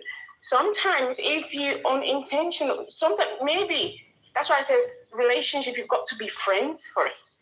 And with being friends, you get to know whether the person is intentional or unintentional. Because the man themselves are reading out what kind of human being I've met. How am I going to invest in this? They're not stupid to just meet a woman and then bam, like that. No, they're reading you the same way you are reading them as well. You see, if money comes first, even if that man has got an intention, you're going to make the man have an unintentional thing for you because it seems like it's materialistic. The money is not all. Everything is okay. Things will flow. You work together as a couple. You work together as brother and sister. You work together as husband and wife. Okay, we have to be careful as well as ladies. That's why, we got loads, some people are there, they're thinking there's infection going on, illnesses and stuff. If you think you want to go through materialistic stuff, these are the disadvantages that you will get to. And when will you get to the time when you want to settle down? But we have to give it to the men as well, that they're human beings themselves. We can't just rely on them on everything that, you want me, you look after me, my generation, buy me this. No. It should come natural. And when a man wants to do something, it will happen natural. On both sides, things will flow. But that's just my little take. Well, can I ask a question? Because I've been listening from the FYP and I came in the comment section and I was hearing something. Do you guys think, because we are trying to understand I think the goal should be intention for marriage. Probably we should be very direct. If it's marriage, that is the goal. Yeah, so that we will know which angle we're speaking to. Because are you guys going to tell me that a man who is spending money to get into a woman's pants, for example, is not intentional about that act? Or we're just saying that men are not intentional, or we humans are not intentional in regards to every act we are carrying? Because I'm trying to just see it from a neutral standpoint. If a man is coming to approach a woman and all he cares about is getting in down to that woman, that is his intention.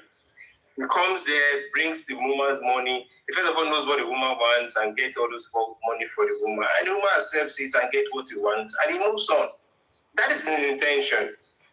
It is a woman mostly who is blinded by not being... See, the goal is knowing a man's intention should not be subjected to judgment. Can I ask you a question? First now, wait. The question now is... the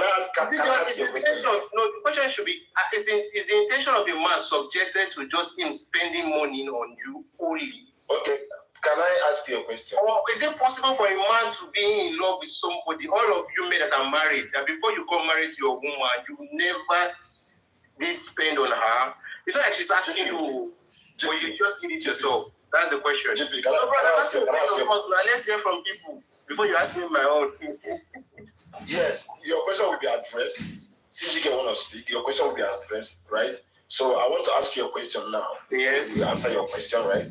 My question to you is, all these boys in Nigeria over there, all these Yahoo guys now that have this money floating and enticing all these ladies, changing these ladies like Jesse. Yes, and mind you, this is what ladies turn to in our countries. They change them like Jesse. Now, all those boys enticing them with all those money. Why didn't they marry all those girls? Oh, if you listen to me attentively, I said intentions towards marriage should be very specific. What do you look out for if a man is intentional with you and wants to get married to you? His intention, like all those boys you just mentioned, their intention is not to get married to these women. Their intention is to spend money on these women, get into their parts, knock them as much as they want to knock them, and move on with their lives. Now, if a man is intentional and your goal for it takes two to work. The woman should know when a man is intentional and wants to marry her, and she should look out for values, not just the man spending on the woman. Now, you get the point. Now you're GP, now you're that was what I said before. Now you're coming to a narrative. Then now, GP, hold on. Look at the topic. The topic says how to know an unintentional man before marriage. Now, I did not get the full topic. Now that's what I'm asking. Yes. Look at the point here. That's the point I'm saying, Mr. Emmanuel. We are saying the same thing. The same thing. What I was saying that how to know an intentional man that wants to be married to you, which means spending alone is not a factor that you should look out for. The man who is intentional will be intentional about everything about you, your value, the way you speak, and he's still going to, at his own time, spend on you if he has the money to spend, depending on his capacity. He's not doing it on the basis of what the woman is demanding. Now, a woman that demands from a man and the man is spending on that woman, on the woman's demand, that man is not intentional to want to marry that woman. The man is intentional to get inside the pants of the woman. So that's why I said that it is a woman that we know. First of all, a woman that knows that she wants to marry will look for the right man she wants to be married to. That is just it's a thing. Because a man will come with his intentions and will show you those intentions. He will show you that he wants to spend on you if you demand for it. But if he shows you those things and you think that is all that the man that is all to prove that the man loves you as a woman, you will be deceiving yourself because he's going to get into your pants and move on with his life. So there's always an intention to all of our acts. But if it's comes to marriage, like you are saying, So GP, you're now advocating that a man that spends for you before coming to meet your father and mother, telling you that he wants to marry you, spending is one of the factors for you to know that his intentions are intentional, right? Look at my point. A man, let's look at an ideal scenario abroad. Spending, we're putting too much emphasis on spending. Spending is the least of it all, but it is something that a man will do. Spending does not mean he has to buy you a skyscraper, buy you a Bentley. Every man here who has been with a woman, who is married, should come and tell us how he met his wife, how he took his wife out on a date, during the course of knowing how, buying little things. That is part of it, but that is not the core point. Because CGK will not tell me that when he was marrying his wife, he's a married man, that he never took her out, he never did some little things, never bought her some certain gifts. CGK might have done it at his own willingness because he cares about the woman. But the woman will not be looking at for only that as a core point. That is what we're saying. We are putting too much emphasis on spending like it's a big deal. Because some people define spending as buying a woman Brazilian wig, taking her to one 5-star store. The little thing you do while you are getting to know her. Even when you want to go and see her parents, you will still once in a while go and buy her gift. Men do those things before they finally settle down marrying their women. Is that how to go and the ultimate and waiting? Is that how to waiting? I don't know why we are not being realistic when we speak on these things. Why are we not being realistic about how it goes? It's not about how it goes. And then you're always doing this thing. Nobody is speaking to how it goes We are speaking to the little things that people do in the period of knowing their girl. So don't get there. Tell me there is no right way. Don't come and preach there is a straight way. It has no straight record. Abba is always doing that whenever I'm speaking. EGK wanted to say something. Hold on. Good morning. I'll give you time. CGK, go ahead. I'll give you your time, my brother. Okay. I just muted you right now. Okay. I mean, it's interesting. Yes, I will say this. The little I understood from Sister Trump, right? I will say that if you as a lady, you will be eager to accept the gift, and especially big gifts from a guy who is not your husband, who is not yet actually even proposed to you. It will be a dangerous thing to do because you are exposing yourself at that point. But when I come back to what GP asked me, of course, it is natural for a guy when I'm taunting a woman, a little gift, it's okay. And I can give one example of my personal experience. I remember when I was dating my wife, I wanted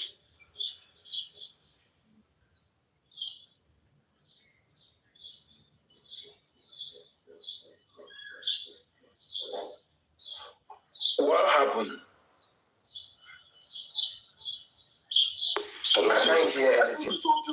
Here is this. Okay. The tricky part here. The tricky part here is this. My wife then told me back then, my girlfriend, that she cannot accept that gift. Why? Because she was still living under her parents. They will wonder, where is this gift coming from? Because they didn't know me yet at that point. It was just the time we were talking and we understood that, hey, we're going to take these things further. But at that point, I didn't know her parents personally. I knew who they are, but I didn't know them personally. Neither did they know me like that. So to give a gift like that, she was wise enough to not give in to that thing. So it's very dangerous for a woman. If you are not yet approached to the point of being married, it's very dangerous for you to accept any gifts from a guy. Because why? Because we're gonna feel entitled to actually get to your pants. Because we're gonna take it as if you are giving us a way to come closer to you. So I will agree with GP to the point where yes, we do little things, but it's very dangerous game to play, especially for a woman. If you want to protect yourself, you should not accept all kind of gifts, especially big gifts from a guy who's not your betrothed husband. Yeah. Okay. Can I ask a question? Can I just clarify one question? No question yet, please. Classy want to speak. She has been waiting even before you come on this panel, please. Classy, unmute yourself. Oh, I'm unmuted. Okay, I completely agree with CGK because guys used to offer me so many things when I was in college, and my father taught me to turn those things down only because if I accepted those things, that they would believe that. I'm sorry, one second. By that time, they would believe that they own me because they bought me things. My father always said, never take anything from a man that is a high value because first of all, he's not your husband. Then he's only dating you, and then he will expect for you to sleep with him just because you took the things. Okay, other than that, earlier in the conversation, someone was talking about being corrected by a man is like the man treating you like a child. I completely disagree with that. When you're trying to get to know someone, I believe that when man brings correction, it's because they want the best for you. I don't think it's them really trying to control you. I think it's because they want the best for you. They want to protect you. They want to show you sort of the mindset of what another man thinks. Because this guy that's talking to me now, he always tells me there are reasons why I don't want you to dress in certain ways. Not because I want to control you, but because I know what other men think. So I thought that was very intentional for him. Because at first I thought he was a little wonky because he was more of I don't want to say like a father type thing, but more of what should I say? Not like my father, but someone who wants to correct me. And I never had that before. Because my ex, he was more of, he let me do whatever I wanted to do. He was just, like free. He wasn't more of the alpha type person. He wasn't a protector. He just wasn't that type of guy. So for another guy to come along and correct me, at first I was like, what the heck are you doing? Like, I didn't know what was going on. Because I didn't know that's really how men are supposed to be. I knew that from my father's perspective because, well, I'm his daughter. He's supposed to do that. But I did not know that that's what a man who is intending to marry you actually wants to do for you in your life. Do you know what I mean? Anyway, is it making sense? I hope it's making sense. Because there were so many conversations going on at once. I forgot what I was coming up here to say, honestly.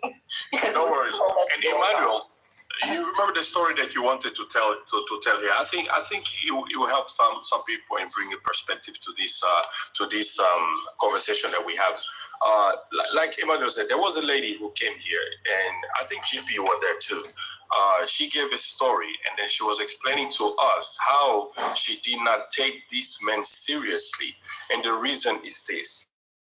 She having a small business, a catering business of something like that, and she was just, according to her, testing this guy if this guy is serious. So she said that if I'm going to ask you if you're going to give me for my business, let's say if I ask you 50,000 or 100,000 naira, right? And what would you say? What would you give me? And according to her, she was just testing the guy. And the guy said that if you ask me for 50, or if it was, it was 50, I will give you 30, and 20 you will get it elsewhere, or you can flip that 30 to get the remaining that you have. And for this young lady, that was a red flag, that this guy is not intentional. Although what we corrected the young girl to say, that this guy was actually smart. He don't owe you anything, and he doesn't owe you anything. And when you are asking for something, which you should not actually do, but when you're asking for something, he's willing to give actually more than 50%, and you are feeling entitled to say that this guy is not good enough because he did not provide you the whole 50. And this is the whole contagion of what we are talking about here. As a woman, you should not have that mindset where you think that upon meeting a guy who might be potential, you should lay all your burden to the guy. That's not your role. Because the guy, naturally, we men, we feel that we have to take care of you guys. It comes naturally. So when I see that my woman is lacking something, you don't actually need to ask me. But the moment you are starting to ask for it, that's the moment where we may feel disconnected with you. So I think this is the story that Emmanuel wanted to bring here. I hope he's going to help some young lady, especially, to understand that you are not in a place to ask for, money help from a guy. You are putting yourself in a bad position, because that guy may use that, if especially he just wants to get you. If you're a beautiful woman, for example, that everybody is trying to get to, and if you are presenting that, okay, you need this and that and that. If I have a little money and you are one of my taste, okay, let me just buy you that thing and get in and keep pushing. What you gonna do then? Who used who? That's a good question, right? Okay, good morning. All right, Lil Queen, thank you, CJK, for that. Is that looking? Lakini. Yes. Thank you. That was very good. But CJK just said, I'm very impressed by the way he sees things.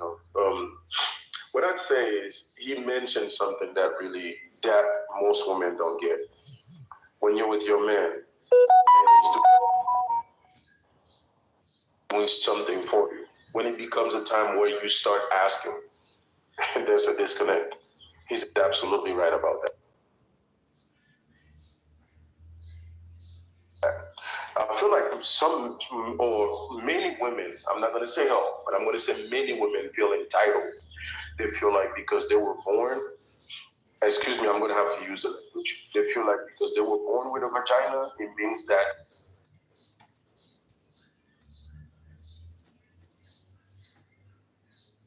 all men that they see on the side of the road owes them something. Men don't owe you anything. Men only do for those that side of LA, and you see a homeless person, you give them money. That does not mean you love them. That means you have sympathy. You have human character. That means you see what they're going through and you want to help. There's a difference between a lot of things that we've been talking about. I heard my sister Trump said earlier. She said this. She said, if you guys listen carefully what she said, she was always like, if he gives, I give. If he gives, I give. If he gives, I give. If he do, I do. That's another mindset that most of many women are they have, and which really sucks. It's really bad because it seems like to her, a man has to do first before she does. I learned how to listen to people very closely and the way how they talk and manipulate words. So, like I said, I heard her saying that if my husband does it, then I do it. If my boyfriend does it, then I do it. Then I do it. That's a very bad mindset. You do things out of your intention, out of love. And if you're not seeing reciprocation, that shows you you shouldn't be in that relationship. You can't just wait for someone who's in front of you to do first for you to be able to do it. Because sometimes when you do first, you do get the double of what you've done to the person that you're doing it to, especially when it comes to your man. Men are creatures that are very grateful. And we can't make a relationship transactional. Once you make relationship transactional from the get-go, just know that relationship has failed. I'm going to give an example like CGK said earlier. It's the same thing with my wife. I've been with this lady our anniversary was yesterday. 12 years in. I met my wife at work. I offered things. She said she cannot take it from the get-go. That's how you know that's how you know a serious woman. That's what I think a serious woman is. You offer things, you offer gifts, she cannot take it. You know why? Because she knows she's dating with intentions. She's dating that I don't need your money, I just need your love. I just need your care. She's dating that she wants to get married. She's not dating that I need something from you for me to be able to do this. You got to do this for me first. No. The first time that I was able to bring my wife on a date was after we were officially dating. And that was something that as soon as we were to pay, guess what? She offered to pay. Some women will not do that. That's why I started by saying that most women think that men owe them something. Here in the US, they've gone to the point of saying that if a man wants to invite them, I repeat, invite, I'm not saying bring them to a date. I say invite them to a date, they need to put $1,000 down payment. That's how bad it's become in the US. That a man has to, which is absolutely shameful, because then men will stop wanting to go after women, and you end up finding all women nightclubs that are open now, and you see no man in there. I'll give you guys an example. In Atlanta, there's an all-women nightclub, and you guys know, without men in that nightclub would not make any money. Let's just be honest. You should have seen, if you guys see the scene of that nightclub, all the women were just sitting there, like there was no life going on in there. So when women start becoming like this, tell us how men we are supposed to entertain that. We don't owe you anything. So you don't owe us anything either. But best believe that some of the intentions that men can have in their mind is that if I'm paying for you, best believe that I am not going empty-handed. Yes. And Atlanta has become so bad to the point where you've got women literally leaving from Atlanta to go to other places to find partners. because you guys know the other side of things now over there. It's a lot of, over there now.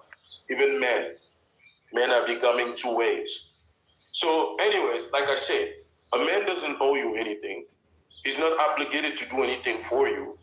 But when it comes, for example, you're my wife, that is within my responsibility for me to take care of you, to protect you and provide for you. And reciprocation, I expect submission, I expect respect, and I expect you to be a great partner and a great mother. I shouldn't have to go hungry in the house when I'm doing all my duties. Nobody can tell us that we're equal, where they're telling us that, we got to do this, we got to do that. So if you want me, for example, to wash the dishes, I would like for you to take how do you call it? To take tools and go to the car and go and change the oil change in each car in the house as well. We need to learn how to grab our positions and stop trying to make it seem like we can flip-flop positions. There are certain things that women can do that men can do, and there are certain things that men can do that women cannot do. I heard earlier somebody said something else here before I finish. I think somebody said something about controlling. If you have a man who sees what you're doing wrong, that's a protective man, and tells you that what you're doing there is wrong. It's a protective man. He cares about you. But a man who sees you do nonsense and just lets you, just know that you're being led astray, and that man does not love you. A man with character is who loves you, who will tell you the truth to your face without hiding it, so that you can make yourself better. That's what I wanted to say. Let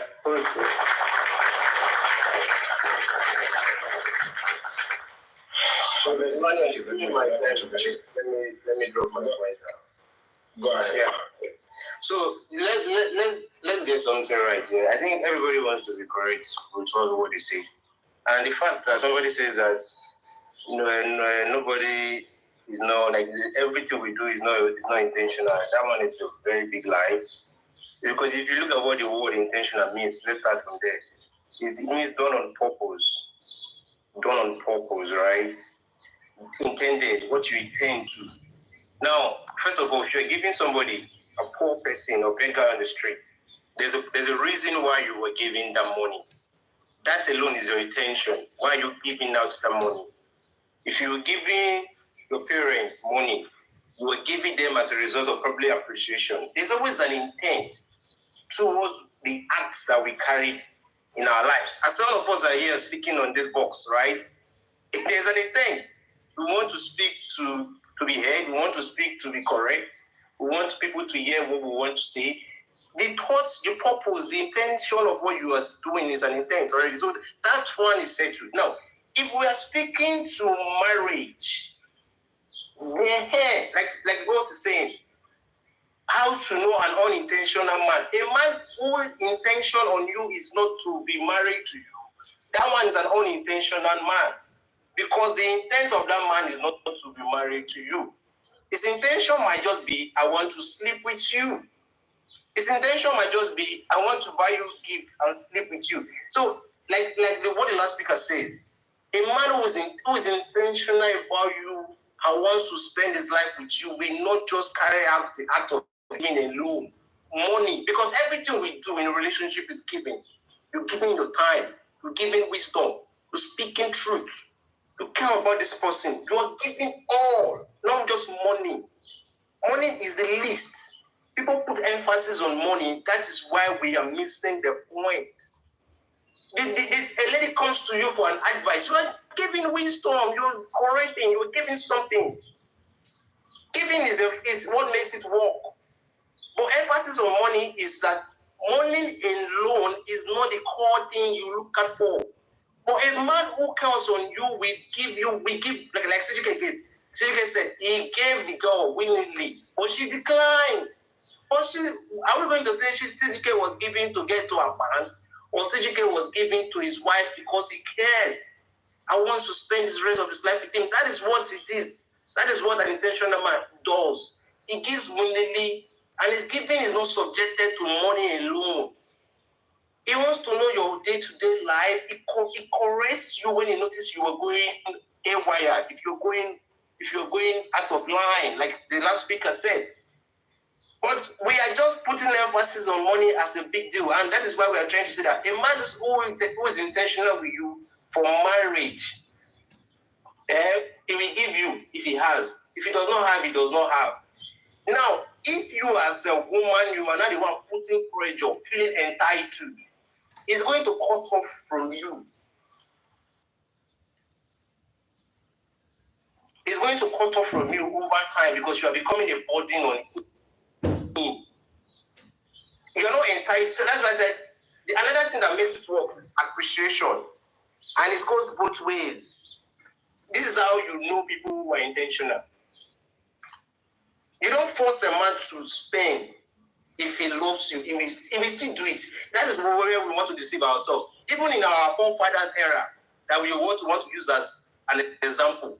A man will carry farm produce and go and give the girl in his father's house. It is the guy is giving because he loves the girl. He will take it to the father's house of the girl. He's still giving.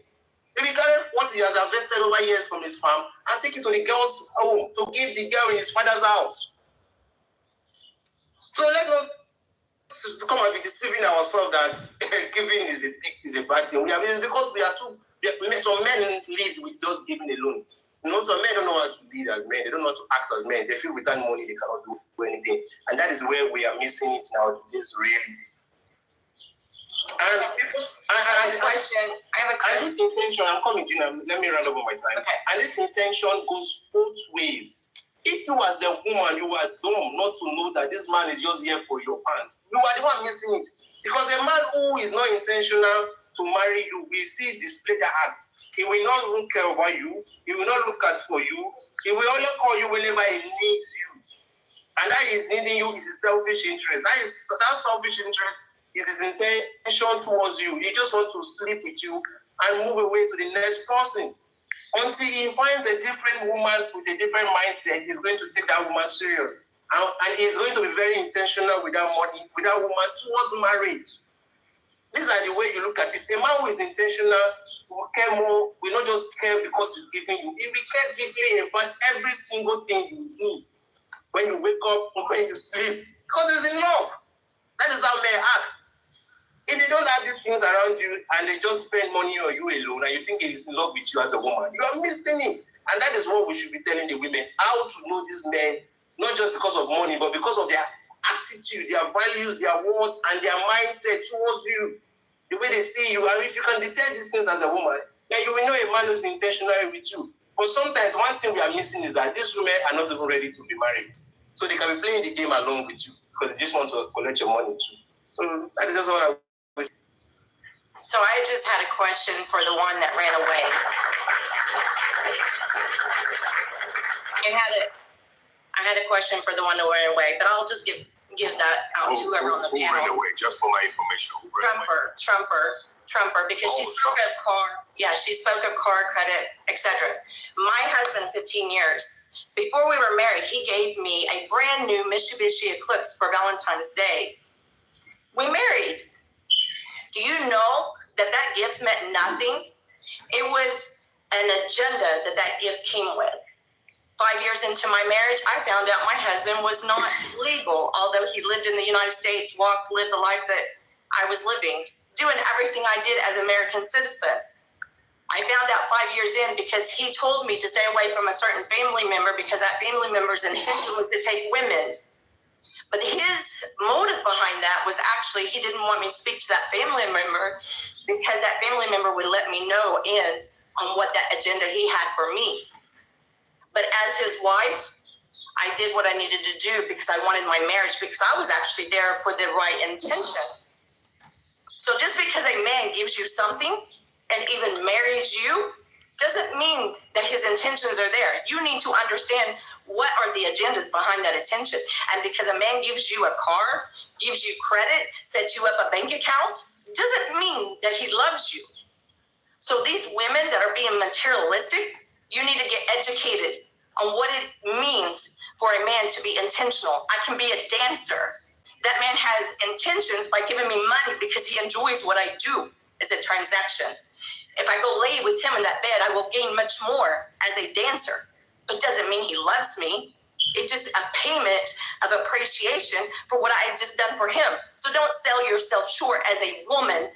Don't go into something thinking that man owes you something because you're giving him your time, or in trade because you gave him a gift, he needs to give you something back greater. It's ridiculous. Ridiculous. You're selling yourself short and you're putting a bad name on women. That is my submission. And that is the question.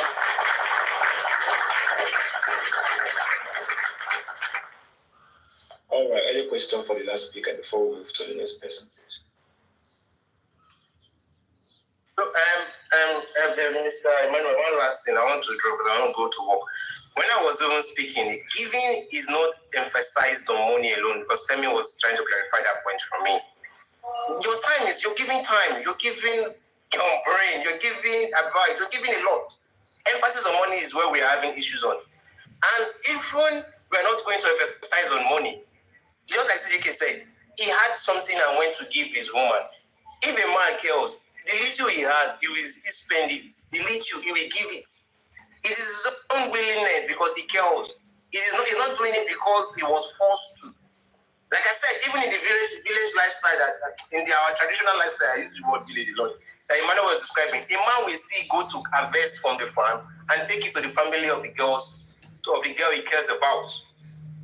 That is just the thing. He will go into his pocket as a result of what he cares about. This guy said, the last guy that spoke about CGK, he said a man will spend on what he cares about. A man will spend on what he wants. If he wants to get into a woman and he believes that what the woman needs is money to get that, he will spend that money to get it. But if he genuinely cares for the woman and wants to marry the woman, he does not just look at for money alone. He gives his all. He gives his effort, his time, his resources, anything that makes the woman happy, he does it. That is how it works. Where emphasis is not money. And that is where a lot of women need to learn. Those who put emphasis in money, they tend to fall in the wrong men, which is what we are saying. An unintentional man is a man who is not intentional to marry you. He's going to just what? Get to your pants and move on. And if it's money that you want, he's going to give you that money and spend. That is it. So if the lady's intention is to be married also, he's going to look out for all these signs and know a man that wants to be with her. But if the lady's intention also is to play a game along with the man, they will both get what they want. She wants the money and the man wants the pants. So it takes two people with pure intentions, two people with pure values to be able to say, okay, this is what we want together. It mostly works in some women who are emphasizing on money, thinking that is love, and they fall into the wrong men. But I'm just saying that we have some women who are very unintentional also, and they are with unintentional men, and both of them are just playing games along with their lives. But the act of giving is not peculiar to money. You need to look at more for other core values that the man is going to give if he cares about you. That is just my point. All right.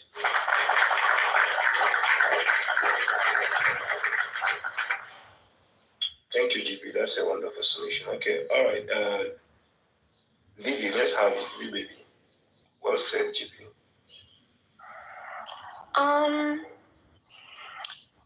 So like I feel like GP definitely said a lot of like good things, because I don't think money should be the emphasis for intentions. I feel like there's a lot that goes into like being intentional when it comes to like relationship or marriage.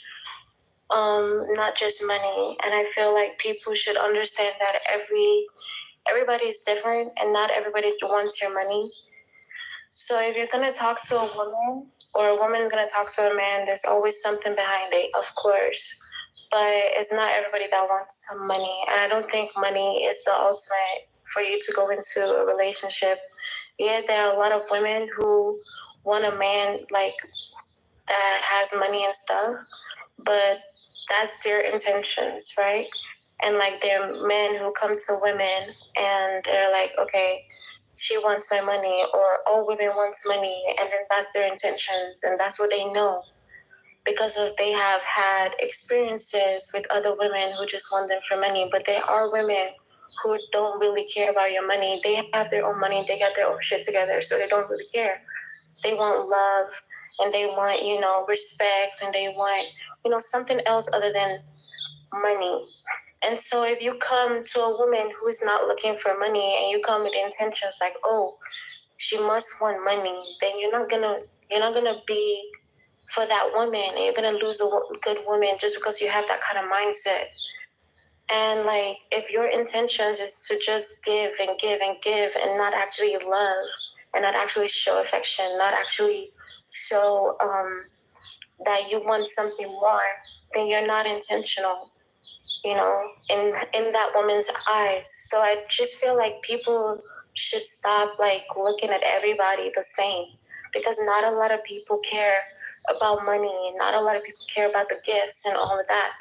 If your intention is to come and shower me with money and gifts, and yet you still don't get my love, it's because you're not loving me right. You're not giving me what I want. Some people want that attention. Some people want that physical touch. Some people want that words of affirmation. And so you're clearly removing a lot of love languages, because you think that all women like money or gifts and all of that, when there are women who like other things, and you're not actually loving them the way they want to love.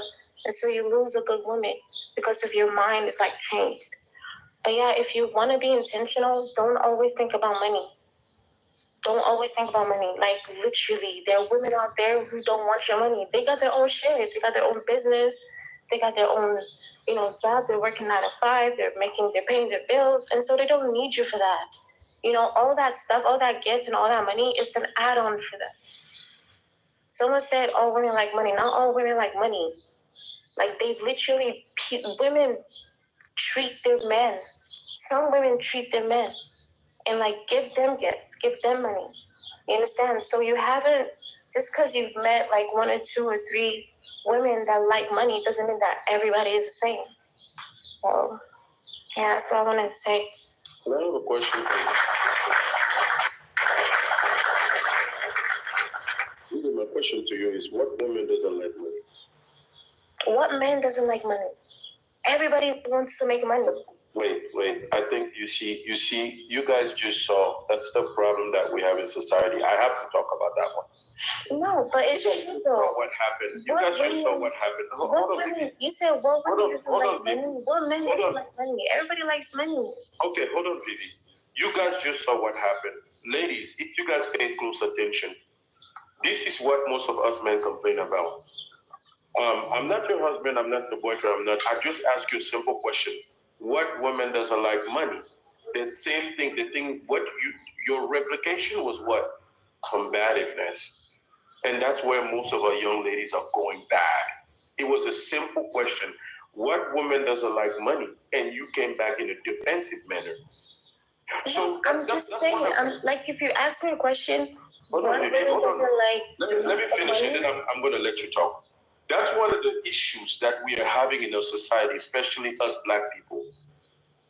Because you cannot have a simple question like I just asked right now, and it's answered with a question. The next thing that came was to make sure that I come back, I push a wall, like he's attacking me, which is absolutely not. It was just a simple question. The question was, what woman doesn't like money? All women love money. Even if you pull out what, she's still going to take it. That was a simple question. You didn't have to come back. You didn't have to turn back around and say, what man doesn't like money? Because that made you look bad. And I'm sure you're a good lady with good young ladies with good intentions, but your response made you look bad. Just wanted to pull that out there, guys. So if you guys see that, that's what happens. I just asked what woman doesn't like money. Plus, I don't know if I asked him, you asked me tough manner. What woman doesn't like money. And I'm telling you that everybody likes money. Nobody in this life. No, the first thing you said was, what man doesn't like money? The first thing you said was, What man doesn't like money? Yeah. And that's a problem. That's a conversation. That's a conversation. It's not like I'm coming at you. You understand? I'm not coming at you or anything like that. Like, I'm not being defensive. It's like, what man doesn't like money? What woman doesn't like money? What child doesn't like money? Everybody likes money. You understand? So that question is like, you're asking a question that doesn't require an answer because everybody likes money. You understand? So, like, when you say an answer because when you say that, it's like, that doesn't actually require an answer, because if you don't like money, then you cannot survive in this world. If you can't get money, you cannot survive. So, like, I'm not even trying to be defensive or combative. Like, I'm literally saying, like, there is no answer for that, because everybody likes money. Everyone likes to make money. I like to make money. You like to make money. Will women prioritize money over love? I mean, love over money? Will women? Of course, there's so many women that prioritize love over money. No, we should be looking at the percentage. It's not just about many or little. Thank you so much, Jamie. What percentage of women you think we prioritize love over money? Because we should not be percentage. Then you are putting everybody in one category. Like, okay, maybe there is 80% of women that like money over love, but those 20% that like love over money, you are literally putting them into that 80% as well. And so what I'm saying is that don't put everybody in that same category. Do not, because everybody is an individual. You have to respect that. You can't just see like, oh, because of 80%, so everybody's like this. No, because there's that 20%. There's that 20% that is like, they love. If you have a business that you really need money for, let's say, for example, they're about to shut your business down, but you need $100,000, and I have that $100,000, and I tell you that I can give you that $100,000, or you can give me, or you can. Which one do you want? Which one are you going to accept? The $100,000 or the love that you get to give me?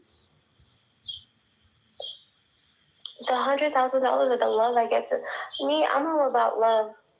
That's why I say everybody. So you're going to take love over $100,000. That's going to help save your business. We can make that $100,000 together, baby. No. But I'm saying this. So you're going to take love over $100,000 that I have to give you for you to save your business. Love. I already have my business. Okay, you guys see. I like love. I love love. On everything that we say, man. That's the issue. I'm being honest as heck. I'm telling you that I'm being honest as heck. That's why everybody is literally different. We're saying Vivi's lying, like, oh, I'll be homeless or whatever. But I'm literally being honest as heck. Vivi, can I ask you a question? Yeah. Yes. Earlier you said also when you put the numbers about the percentage, you said that if it's 80% and the 20%, we have to focus on the 20%, saying that it's not all women, but nobody is saying that it's all. And when we put the I can see the comments. Just a second, Mama. When we then precisely put the percentage in it, and we say that it's 80%, is it safe to say that the majority is the one that carries the votes? Is it safe to assume that? I mean, yeah. If it's 80%, we're going to say the majority are XYZ. That's not a good thing, though. Like, yeah, you can assume. You can assume that it's people that all women are this, and like that's how. No, not all women. But yeah, pay attention. Like, we're not saying all women, because I'm following your logic, right? And then, okay, let me ask you this: if we're gonna tell you, right, that you have to travel to, let's say, Africa, you need to go there, and then I'm telling you that you have a 51% chance that, or there is a 51% chance that this plane is not going to land. Are you going to jump into that plane? 51% chance. Yes, that the plane is going to go down, not safely. No. Are you jumping into that plane? No. Why? Because 51%. Like. Oh, you see? Use the same logic now. Use the same logic now that you used here. These are No. Listen, my dear. Listen. Use the same logic where you understood that the majority of the percentage is the likelihood of something to go bad. It's the same thing here because I'm not even in that 80 and 20%. This is the numbers that you were elaborating on. So I'm asking you, is it safe to say when 80% of the majority are XYZ, is it safe to say that majority of these people are like this? Can I say that without being offensive? Yes, exactly. That's what I'm trying to tell people. Like, don't say all. Don't say, like, don't put everybody in one category. Like, you can say majority. That's cool.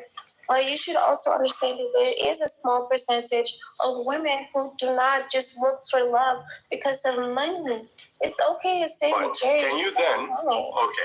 Can you then advocate for the 20% who are not like this when we have an 80%? And I agree. And this is not actually an attack on you or an attack on anybody who is correct, right? To say something because you see, just a second, Chibi. I'm going to let you. I get where she's coming from. I want to add up what I understand. After CGK with her, we'll have Biggie to say something. Please. Yeah, but this is a controversy, right? We need to make some clarity. Just a second. No, Big Joe has been typing. He has been typing. Thank you. So just that 20%, we cannot advocate for the exception of the rule. You understand that concept? There are exceptions of the rule, but those exceptions, you cannot use it in a context when we speak about majority. So just the same logic when you said that on a 51% chance you will not jump into that plane. It's the same thing. We cannot then advocate, for example, to advertise to people to go into that plane. Why? Because we know in a majority percentage of chances, this plane is not going to land well. So it's the same thing here. If we have 80% of the people behaving the same way, then we're going to be wise to advise people like, hey, be careful of this XYZ thing. Because why? 80% of the people are behaving this way. So if I then come, because I am a part of 20%, and then I'm come here to advocate that, hey, I'm here, I'm not like that, that's fine. We are not talking about you. It's good if you're not like that. But just understand, when we speak in the public, we have to make sure that when something is 80%, we need to emphasize it to make sure that people understand there is a danger. Do you see the logic that I'm bringing here? No, I completely understand. I'm not even arguing. Thank you. I'll land down. I'm not even arguing with you because I'm like, you definitely are like correct. You have to be careful when you're going into any, even with men, us women, even with men, we have to be careful, and the vice versa. But I'm just saying that we shouldn't put everybody in one category because everybody is different. Everybody is a different individual. So that's what I'm saying, is that we shouldn't just put everybody in one box. Okay. And just because you see a woman, automatically you're like, she's after a money. No. Or when I see a man, he's after the pussy. No. Like, literally, everybody's different. Yeah. That's what I'm saying. So, CGK, in addition to that, but 1 minute, Emmanuel, just 1 minute. I will not say more than that. See, the point is, the goal here is to enlighten people, to make things right. Because Temi said something. If everybody does something, does that make it right? No. So if there's a 20% chance of it being right, let's get out that 20% and making a better choice different from the 18%, so that we can also learn. I know emphasis is to say everybody does these things, which is not right. So if we see that 1% that makes it a difference, that is right, we'll ask questions. That's why the question that this guy asked, I could have expected her to tell us, if not everybody likes money, what about the ones that don't like money? Maybe the emphasis should have been everybody likes money, but some people put too much emphasis on money, the reason why they are making the wrong choices. So that's what I'm saying. So the goal is for us to learn. If one person is saying everybody, and there's 1% that feels is correct, then we should know why that 1% is correct and how the 80% can learn from the 20% to make a world a better place. If we're not doing that, then why are we arguing about this conversation? Okay, GP, will you agree with me? And CGK, will you agree with me that as a lady, there is a point where you receive gift from a guy? There is a certain point where you receive it. There is a certain point, yes, absolutely. There is a Yes, certain now, point. bros, that is not what you're asking me is not what I just said. It's totally different. I don't know what you're asking. There's a point where the woman gives the guy. Do people not give you guys gifts? Like, goddamn. No. Do women not give you guys gifts? No, that's not what we are talking about. I'll never receive anyone. Tell me, you never received anything from a woman. If you're a man, just do this. You've never received If gifts from a you're a woman. man, if you were a man, this is what we receive. Guys, let me vouch for us real quick. Dang. What we receive for gifts is socks. Boxers and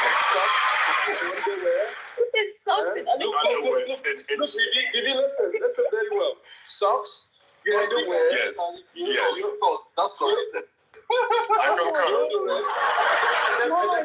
You guys are suffering. Those are what men receive as gifts. You guys Yes, are we suffering in your have. relationship. Oh no. Do you- Oh do you- no. That's what us men will do. Let's allow DJ to say something. Let's allow DJ to say something. Yes. God. You guys are Big Joe Papa. Yeah, good morning. I know you came here to scatter the table, but please go on. It's all yours. Good morning, panel of judges and co-debaters, audience, and viewers in the comment section. This is one and only Big Joe. Don't let the women breathe this year. Okay, everybody has spoken very well, and it's exciting. The conversation. But I still have the question for the ladies, please.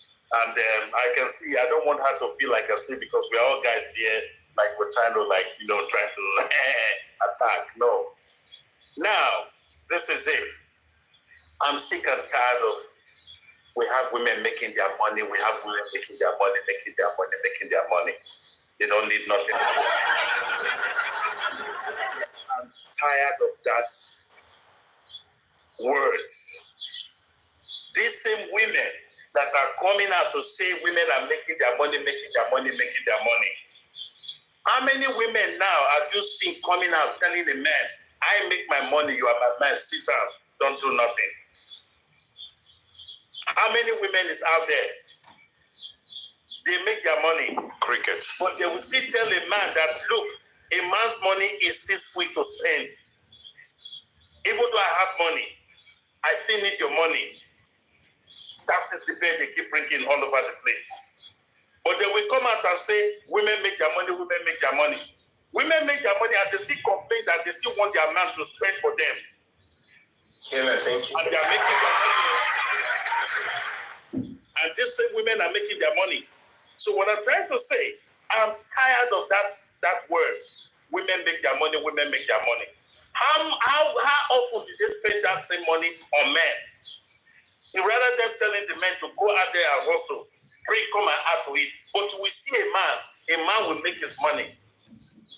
A woman will still sit there comfortably, even with her own money. This man will still be there without even bugging the same woman with her money. Women are making their money. Men are making their money. Let that one slide. Now, I want to ask Vivi a question. Let's be straight with this question, please. You have two guys coming to you, approaching you. These two guys, they are well-to-do. One is okay, financially, everything is okay. It's legit, everything is okay. Then you have this other guy that is still chasing his dream, a dream chaser. At least before this dream we come to reality, maybe in another 10 years again. And you have this guy with cash, legit, with you, wants your hand in marriage. When you step into this marriage, everything is okay.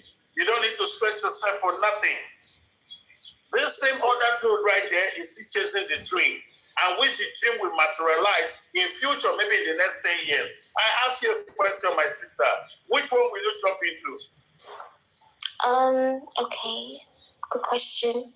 Let's be real, because this voice that you're coming to answer this question, so I know that it's going to be a little bit tricky. Okay. No, I'm a completely honest person. Yeah, I'm a completely honest person. I've dated both kind of men. Madam, just answer the question. Don't worry. No, let me answer the question. I'm answering the question. Calm down. I've dated both of those men. And it's like I've dated both of those men, and it's for me. It's all about it's not all about what's in your pocket. It's all about what you have upstairs and your character. So obviously, the obvious choice would be the first one, who has everything going on, rather than the one that doesn't have anything going on. But at the end of the day, it's all about their character, their mindset, and and how they treat me with love and all of that. I don't really care what's in your pocket, honestly, because everybody has a goal and has a place where they're going. I'm still trying to find my own goals. I'm still trying to make my own goals and everything, right? So everybody has where they're going, regardless. I don't really care about your pocket. I care about your character. I care about your values. I care about what you have upstairs. How good are you with conversations, all of that. I don't really care about your pocket. But obviously, if I was to answer the question truthfully, definitely I would go for the one that has money and knows what he wants, as long as he has good character. You said you would go for who? You would go for the one that has the dream chaser? No, the money. No. Oh, you will go for the money. Okay, I will go for the one that, of course, no. Why wouldn't I go for the one that has money? Yes, I like your honesty. Come on. So, I like your honesty. I think I have to let it slide from there, because she just answered the question. Because, everything that what we're saying right here, everything still boils down to money in life. No matter what relationship, everything still boils down to money. The women, that's the reason why I asked that question. You can't see a woman chasing somebody else that has a dream that has never materialized, that's going to materialize maybe the next how many years. You see a woman chasing people like that. How many percent of women chase people like that? Where is even the 3%? Then you will leave somebody that is made already, that you see this, let me use the word, the raw cash in front of you, that you want to chase. Gina says she would. Gina says she would. You guys are coming to TikTok to whine us.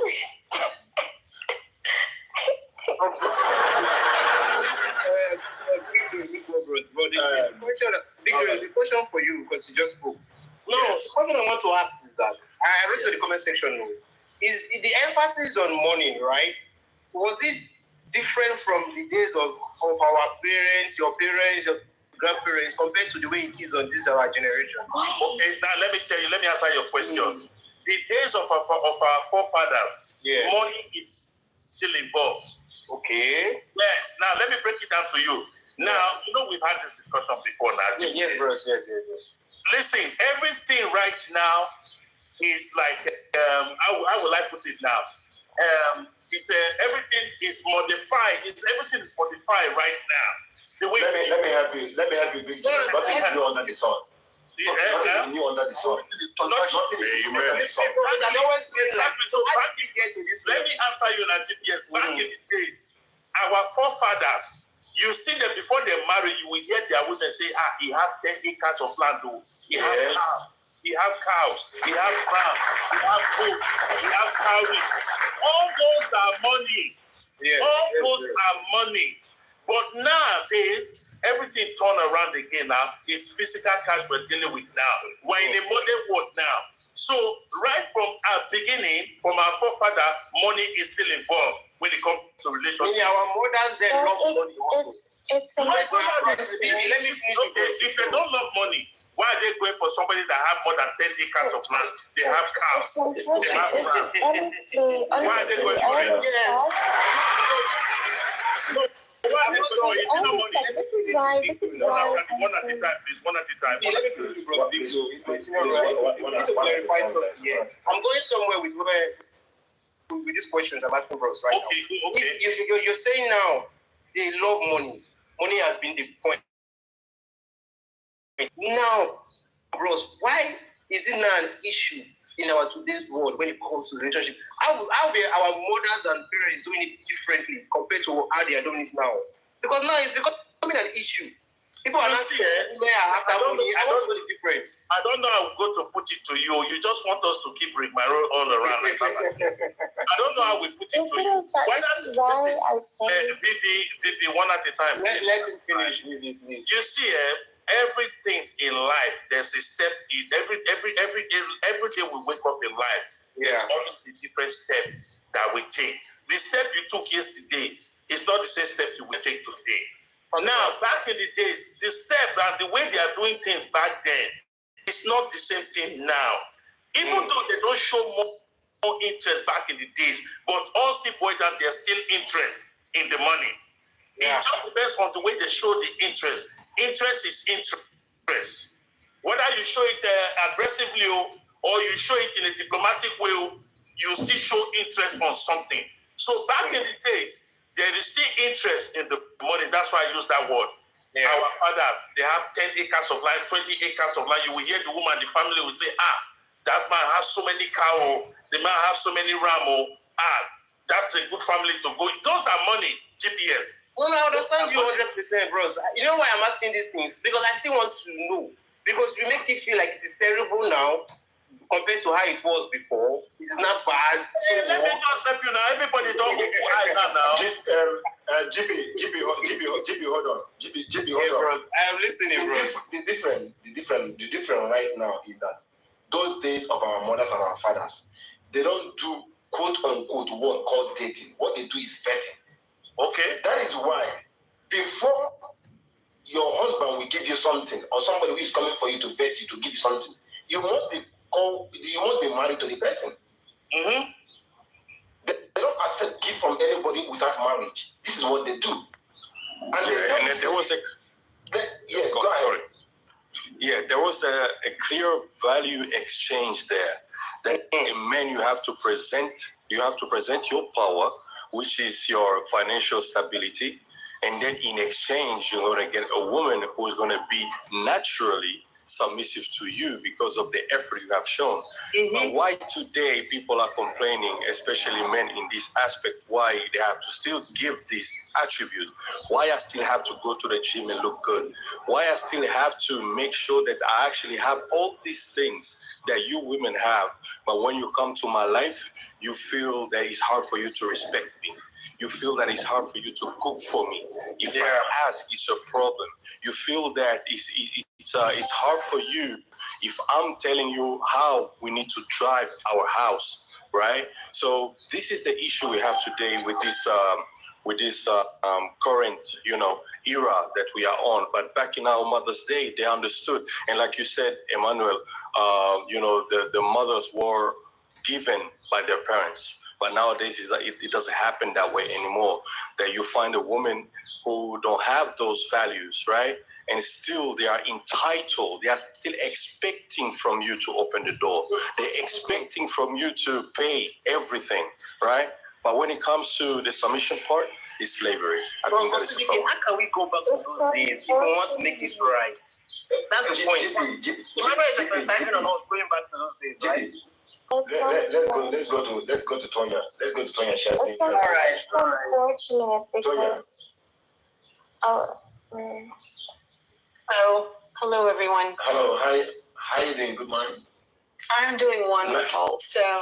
Let me get you down, please. I'll bring you back up. Okay, go on. Sorry. So my contributions, I just wanted to say to Big Joe, is it is rare to find women who aren't necessarily interested in money as a priority when it comes to her relationships and her investments in her future. So for someone like me, I am originally from the island of Trinidad and Tobago, immigrated into the United States, became a citizen, and I built from scratch all by myself, build a life for myself, build my company for myself, and did everything on my own. It wasn't something that I planned to do, but my desire is to have my spouse build Yeah, so do I want a man that works? Yeah, I do. I want a man that works because I'm going to work. I'm going to work just as hard as he. I'm going to take care of our family. I'm going to take care of our home. But I want to be able to leave a legacy. It's not about, yes, money answers all things. Even the word tells us that, right? But the money that I want to use to build is not going to be a handout from my husband. It's not going to be his money that I want. I want it to be money that we have built together so that at the end of the day, we can walk away and leave a legacy for our children to be able to build from. I don't even want to leave my children money. I don't. I want to leave them work that they can make their own money so that they feel that they've accomplished something. So when I go into a relationship, I look for an intentional man. And when I say an intentional man, not just a man that's intentional about being in a relationship with me, but an intentional man who's also intentional about who he is and what he has to do.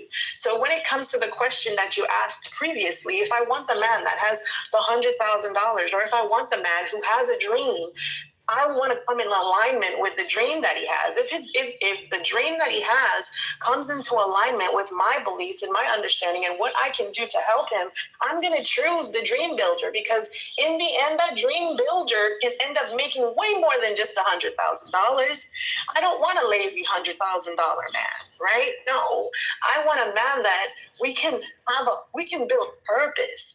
So when it comes to, selecting a partner and being able to identify the intentionality of a man, it doesn't come down to money for me, because though money answers all things, I have my own.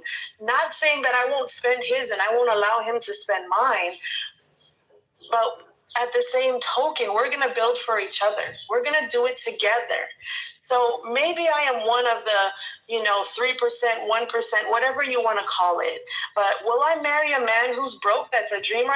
Absolutely. I sure will. And I will invest in him to see him become all he can be. Okay? Because it's not about that for me. And that's where I'm going to land my plane. Thank you.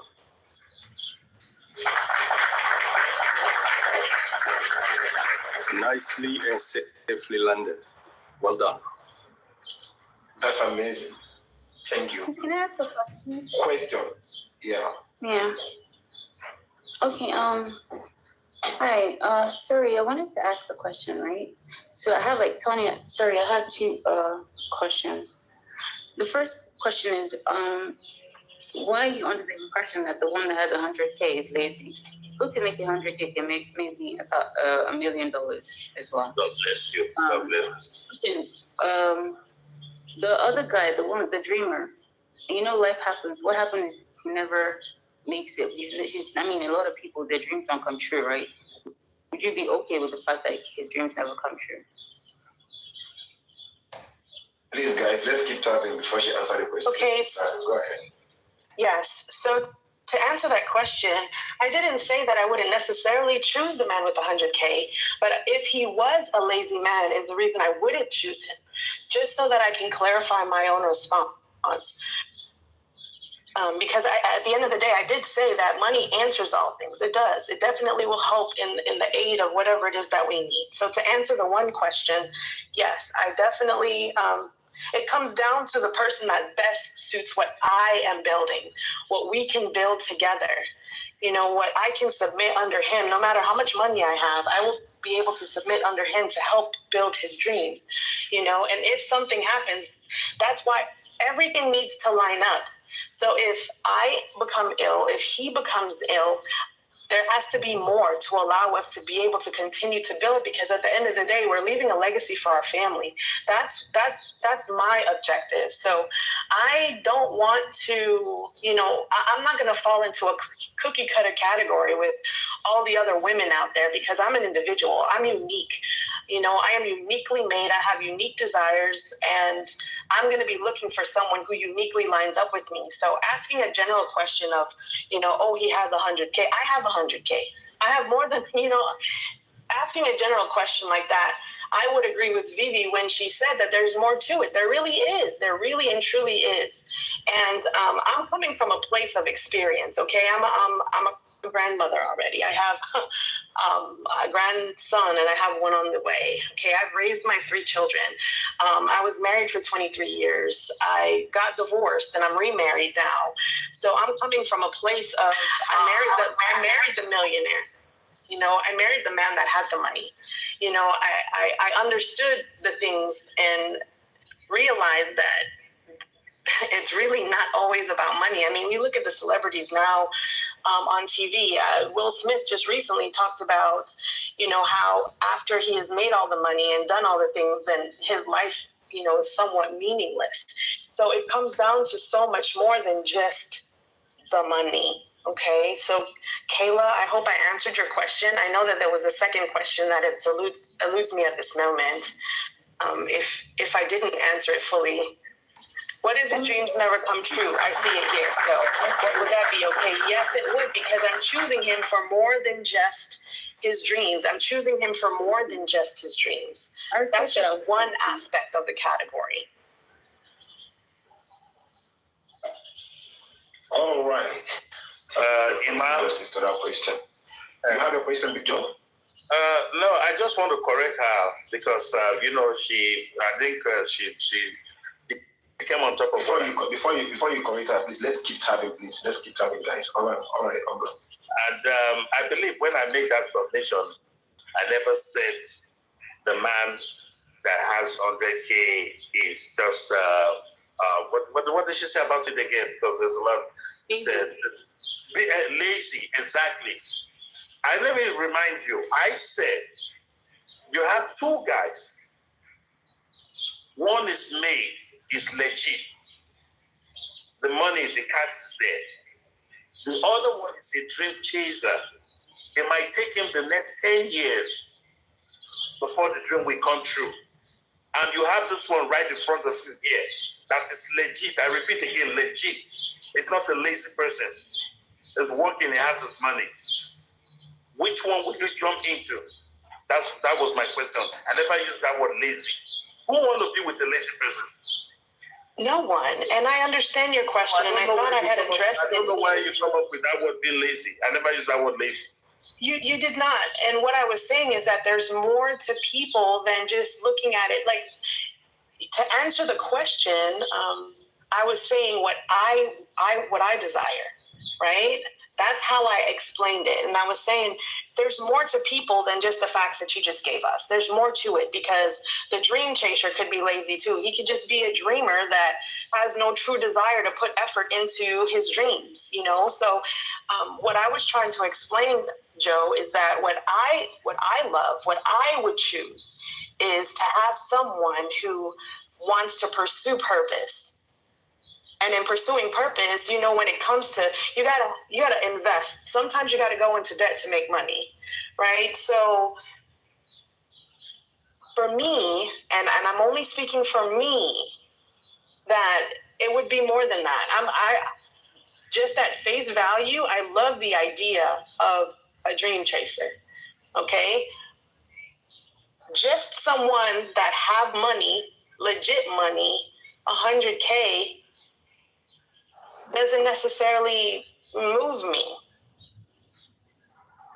Does that make sense, Mr. Joe? On my perspective. Joe, Bossman, I see you. Welcome. Joe, are you okay with her answer right now? My brother, let's move on. Don't worry. Okay, Kayla, over to you. Unmute yourself. After you, then we'll have Miss Blessed. Big Joe is so stubborn today. Yeah. It's so stubborn. Why not just say it's okay? I heard you. Victor, sister, I heard you. I just hear her. Thank you. I mean, she I love said, you guys. I'm gonna drop. and there was so much more to him. It was like Right? So she said it's not about the money, it's about the person. Thank you so much. I'll tap person and make sure that I'll get you to 100K today.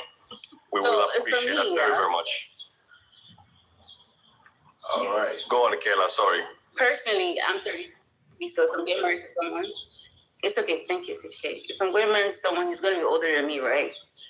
And no offense, but if you're 35, you're still a dreamer, there's something wrong somewhere.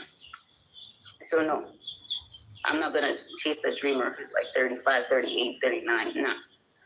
I feel like if you're at that age, you should have gone to a point where you have, you're halfway there to your dream, right?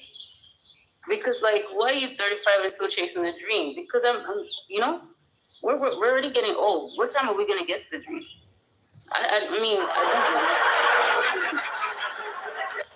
For me, I'll just want to already go too far with his dream because, let's be honest, it's true because, it says a lot about you if at that age you're still chasing a dream.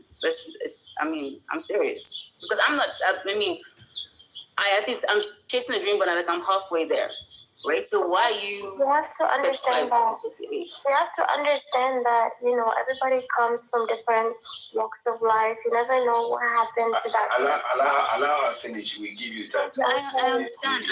I'm just saying, for me personally, I also came from I didn't come from a rich home, right? And I'm a woman, and I never had a lot of favors from men, but I figured it out. So I feel like I want someone who has my kind of drive, right? I want someone who has my kind of zeal, right? And that has a realistic dream that can be fulfilled at least at 40, 45. Because what are you doing at 35, 36? You're not still going. You're still a dreamer.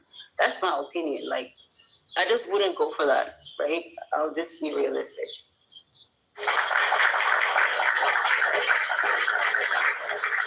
All right.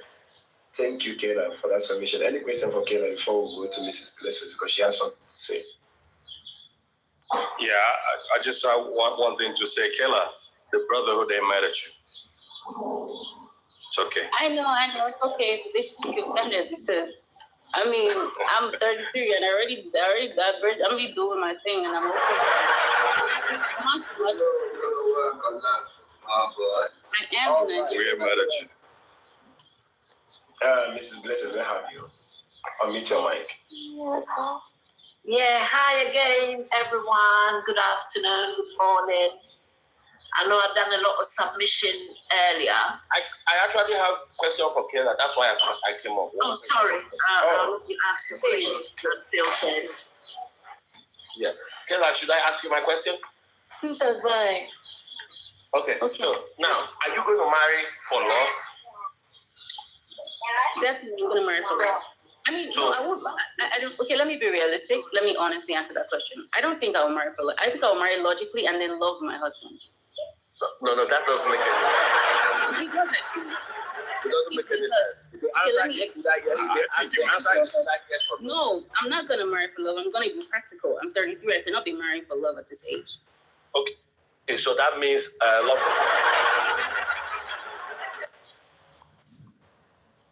Love does not exist. That means there are conditions to who you're going to be able to marry, right? Of course, because that's. So don't. Now you just answered my question, so there's no need. Don't say you're going to marry logically and now begin to love your husband. There's nothing like that. If you don't marry, it doesn't happen. Just because you haven't experienced it doesn't mean it cannot happen. I know you. Yeah. You're trying to bully me and dominate the conversation. I'm not bullying you. I'm only asking you a question. This is how I talk. Over features. Can you let me speak? If you're not trying to bully me, let me explain myself. No, if you think the way I'm talking is bullying, so be it. But this is how I talk. Okay, fine. Then let me speak. If you're not bullying me, let me explain myself. Go ahead. It is very possible to like someone's features, right? So somebody can be a nice person, he can be kind, and over time, because he's caring and he loves you, you're gonna love him back. It happens all the freaking time. A lot of the time, people that won't marry for love, they just say they do, but they fall in love over time. It's very possible. It happens all the time. I don't know where. So now, no. You are trying to be on a gray area, and you're confusing me. It's either you're gonna. I will marry someone who I like their attributes, and who I think is kind and can take care of me and can take care of my kids. That means you're not married for love. You're married because married for love. It's love of faith. I need your attention, please, just for your information. Since there is a challenge, right? Kayla, you have a great opportunity to remove his head, right? On this conversation here. You're going to have your 5 minutes to go back and forth. If you are successful, we're going to post it. Uncle Unfiltered, are you ready? Let's go. So my point is... That's how we do it here. No, it's okay. My point is this. We shouldn't be deceiving ourselves saying that we're marrying for love. We're not. The moment you have a reason for wanting to marry someone, whether it is a man or a woman, you're not marrying for love. Whether you think you're going to get into that relationship, I know what, I'm going to grow to loving the person. That's fallacious also. Because if the person, listen, I'm making a statement before that now. If the person, you are interrupting me, I didn't say you're bullying me, but you would say I am. But anyway, the point, no, that's the truth. Listen. So if the person stops doing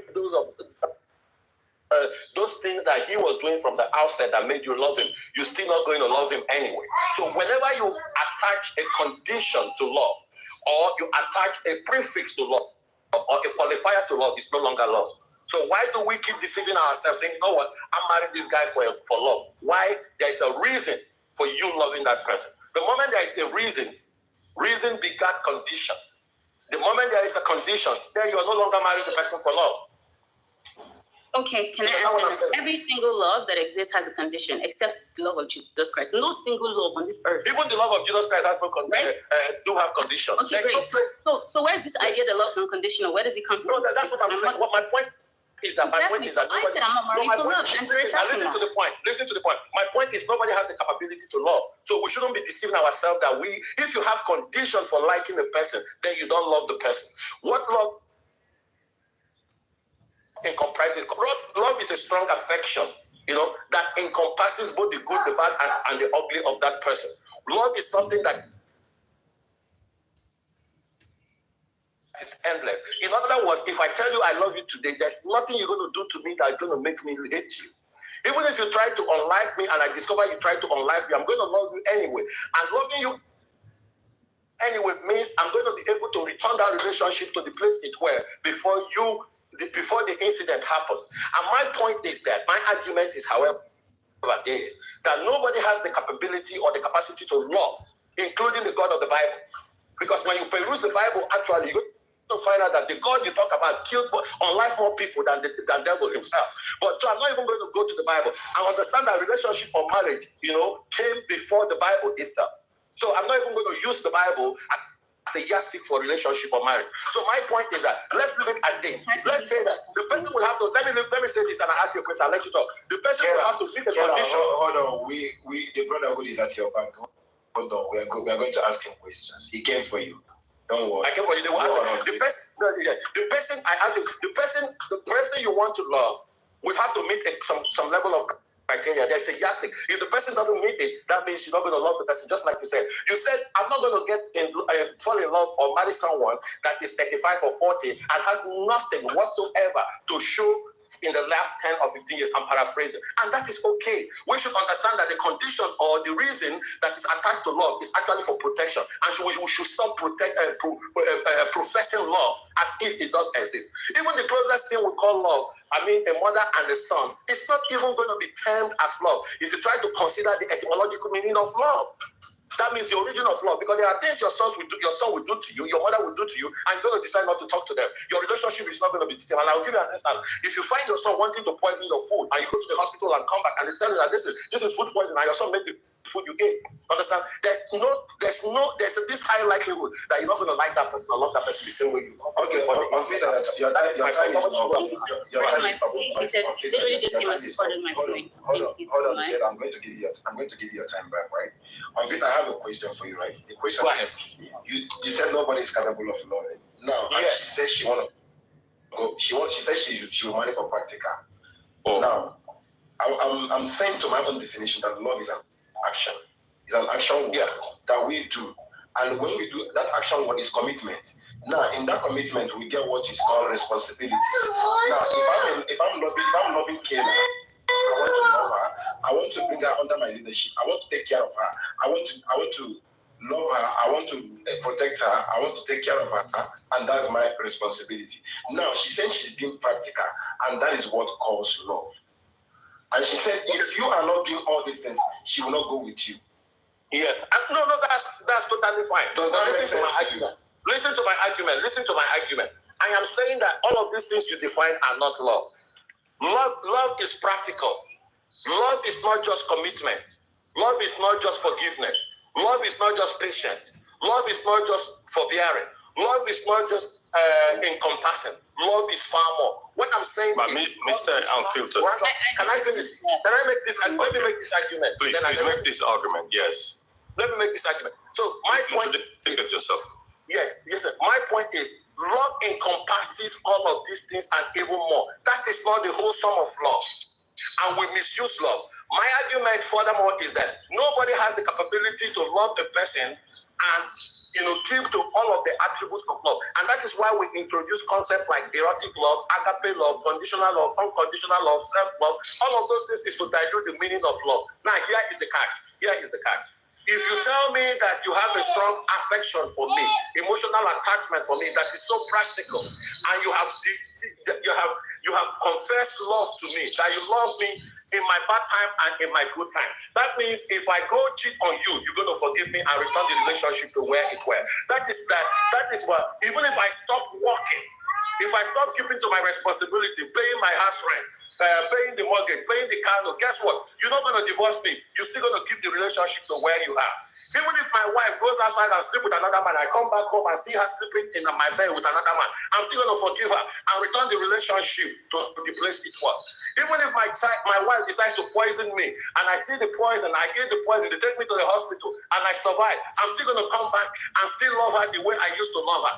I'm saying that nobody is capable to do all of these things. Nobody whatsoever, not you, not I have a question. Anybody.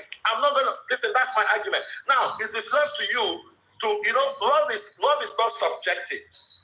Yeah, but respectfully though, you are making your argument so long, it's going to be very hard to it's not, go guys, it's not wrong. It's not wrong. Guys, you want No, I said long, not wrong, long.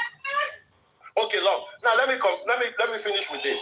Do you know that love is not an African construct? But now you're going somewhere else, my brother. You are going somewhere else. Let's stay where you were before, so that we can allow me to say go this back and now. forth. Allow me to say this. Okay. Love is not an African concept. It is a Western concept that we borrow. In fact, in Igbo language, there is no one common word called love. It's a makeup of word that is used to interpret love. Afrongenanya. What is Afrongenanya? I see you for eye. There's no word called love. So we don't even marry on the basis of love. We see you, we admire you, we take you. Maybe you smelled my pheromones and you like me, want to tata me, big boobs, big butt. We like you, can live with you. We think you can keep to the responsibility of being a wife, and the man can be responsible in being a father and a husband. And you marry the person. There's no concept called love. So we borrowed it in. But we can't borrow a word or borrow a concept and try to make it subjective and interpret it the way we want.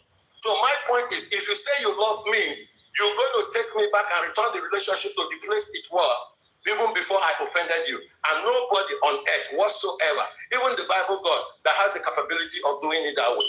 Unfiltered, I submit. Go ahead and speak. Okay. Can I go? By the way, Emmanuel. Go ahead. Consulted, basically, you agree with me. Is that what you're saying?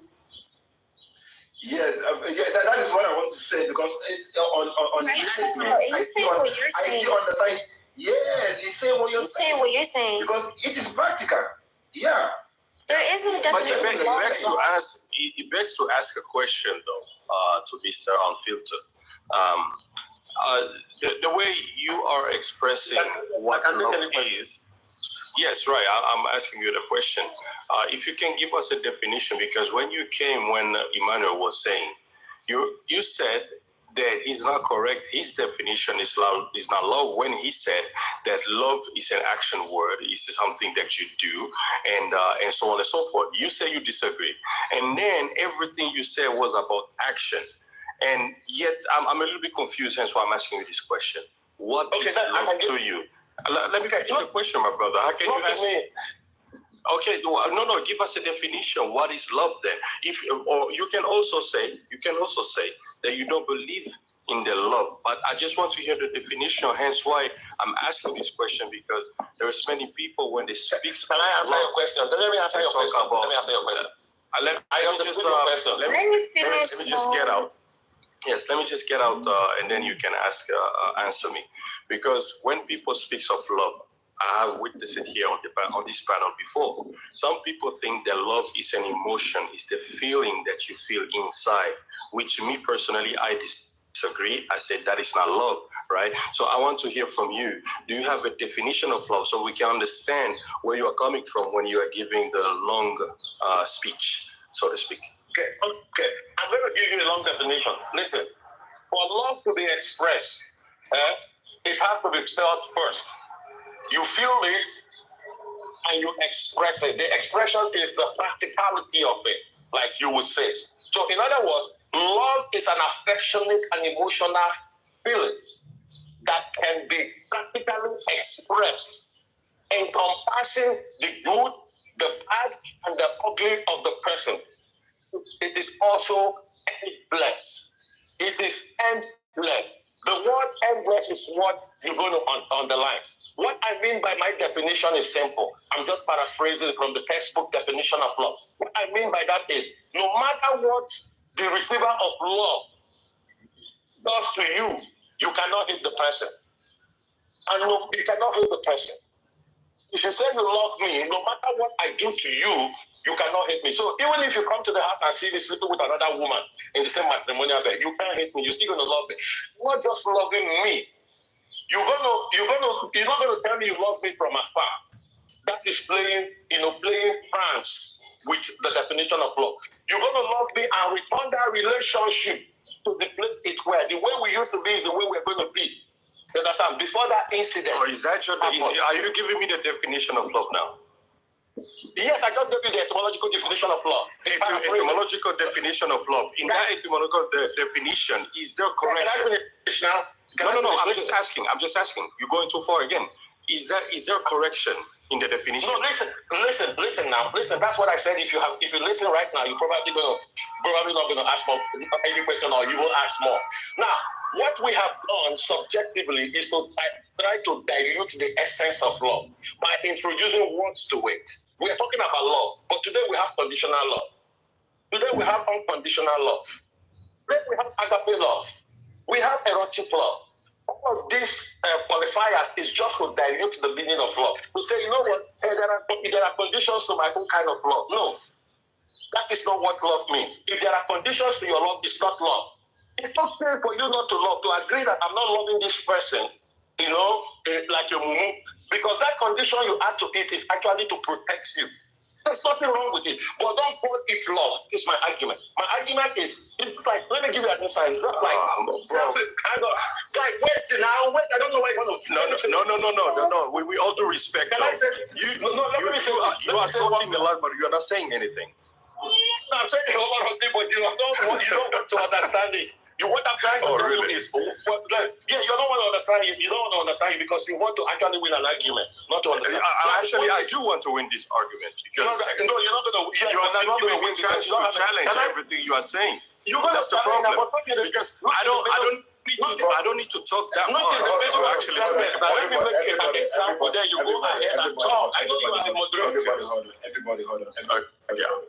This is the thing, right? When you came up here on the panel, you countered our opinion and you watered it down. So we want to get your own different definition of love, because all these things you're saying here on the panel, you're still rephrasing, you're still eliminating what you just said. Because love is practical. How are you going to feel love without practicing it?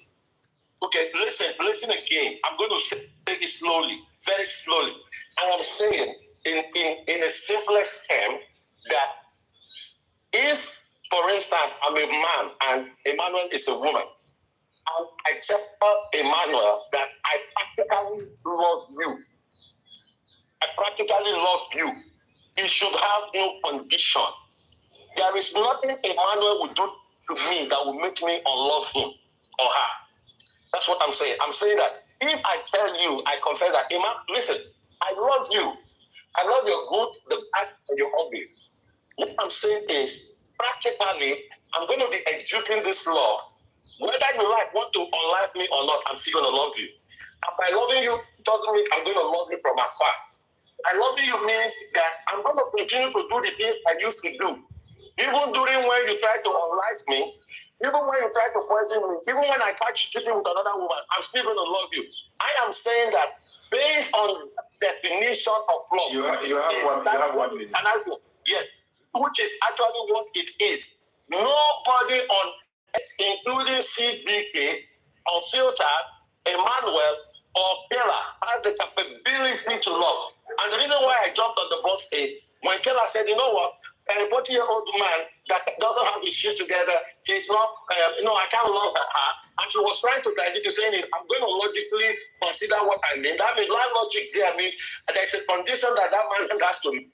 If that man meets that condition, I will marry him. Then when I get into that relationship, I will start loving him. And that is not love. Because you don't have to have a condition for loving a person. That is what I'm saying. He has time.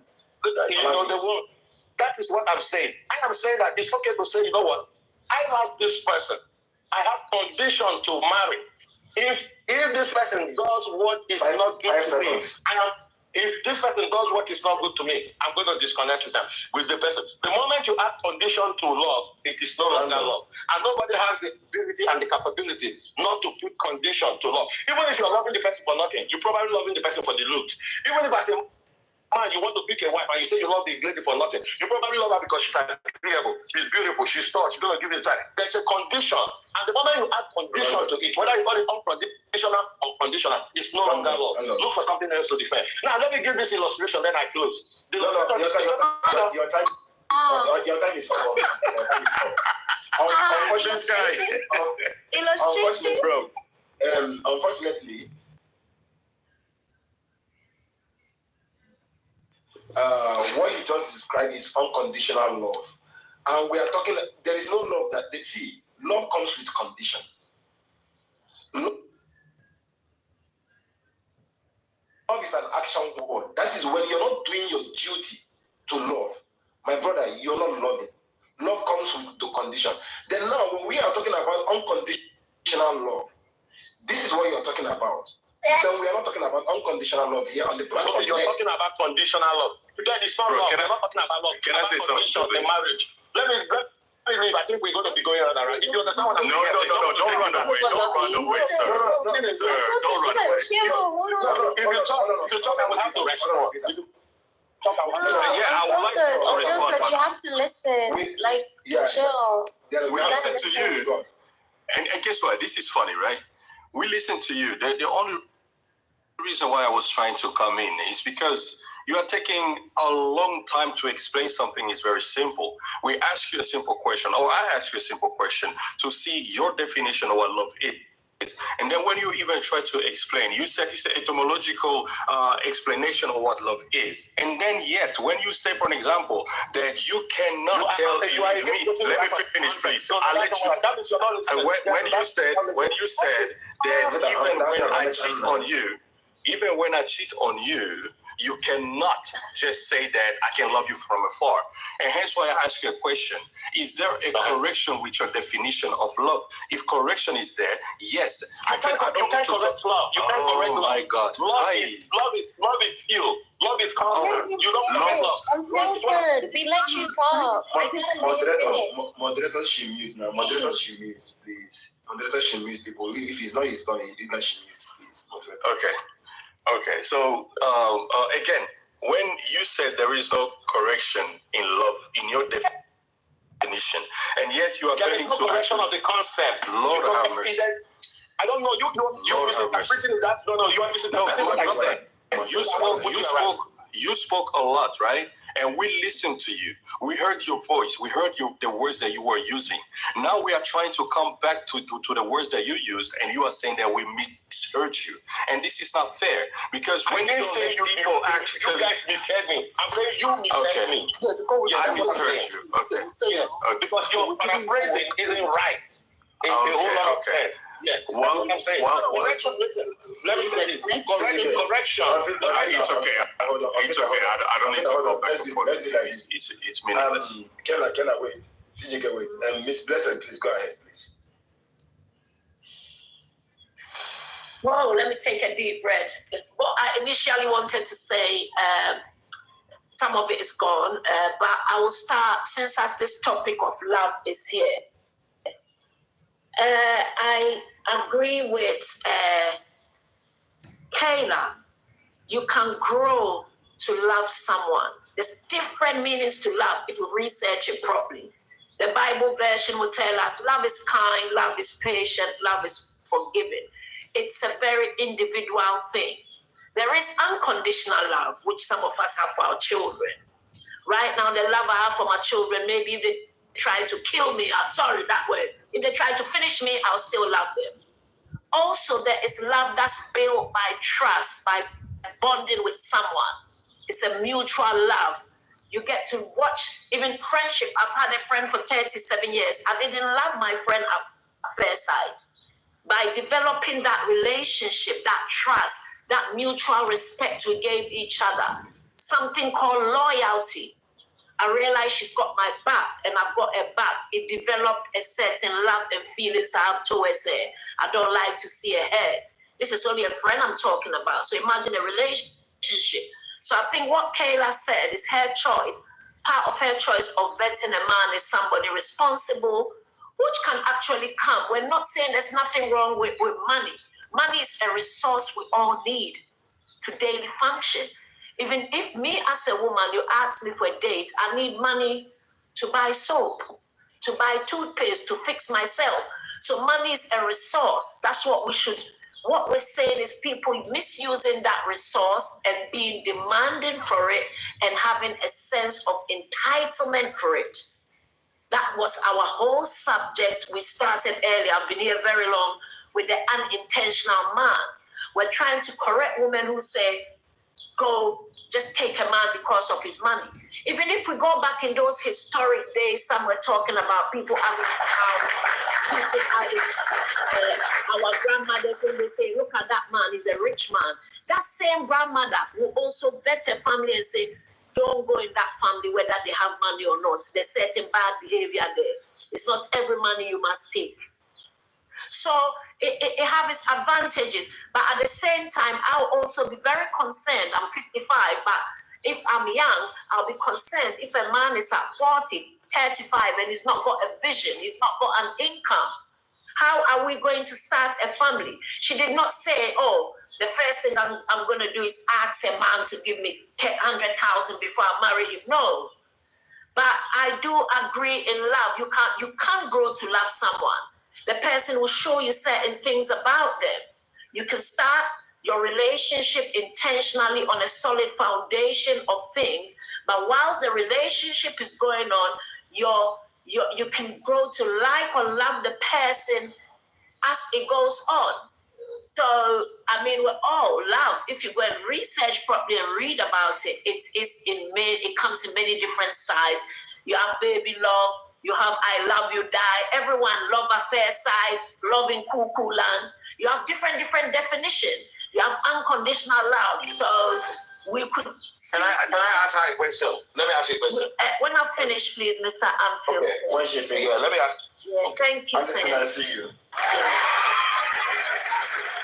So basically, we could be on this platform forever.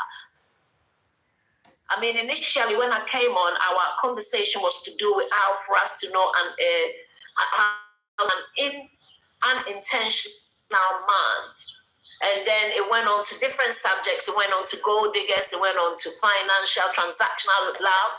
You have transactional love as well, because someone might go and pay for tata and love the service they got and pay for more. So that is not love, my dear. That is not love. You can you are the one having the different sides. You can love food. You can love an animal. Love have different definitions. You that is not love. We can dig deep and get concept, but that is not the area I'm going. That's your definition. That is your meaning, your interpretations, your label, your attitudes, your opinions that can even attach to facts. They don't exist. That's why the dictionaries even told us love have many sides and many interpretations. That's why love language, unconditional love, conditional love came in. So no matter what questions everyone asks me here, it all boils down to people. We need to value and listen to everyone's opinions and learn from it. Because even if something is a fact, people can attach their own meanings, interpretations, labels, and attitudes and opinions. Sometimes they don't even exist. It's what is in our mind. Thank you. The concept of love is not that kind. If you want to create a construct, I'll ask you a question.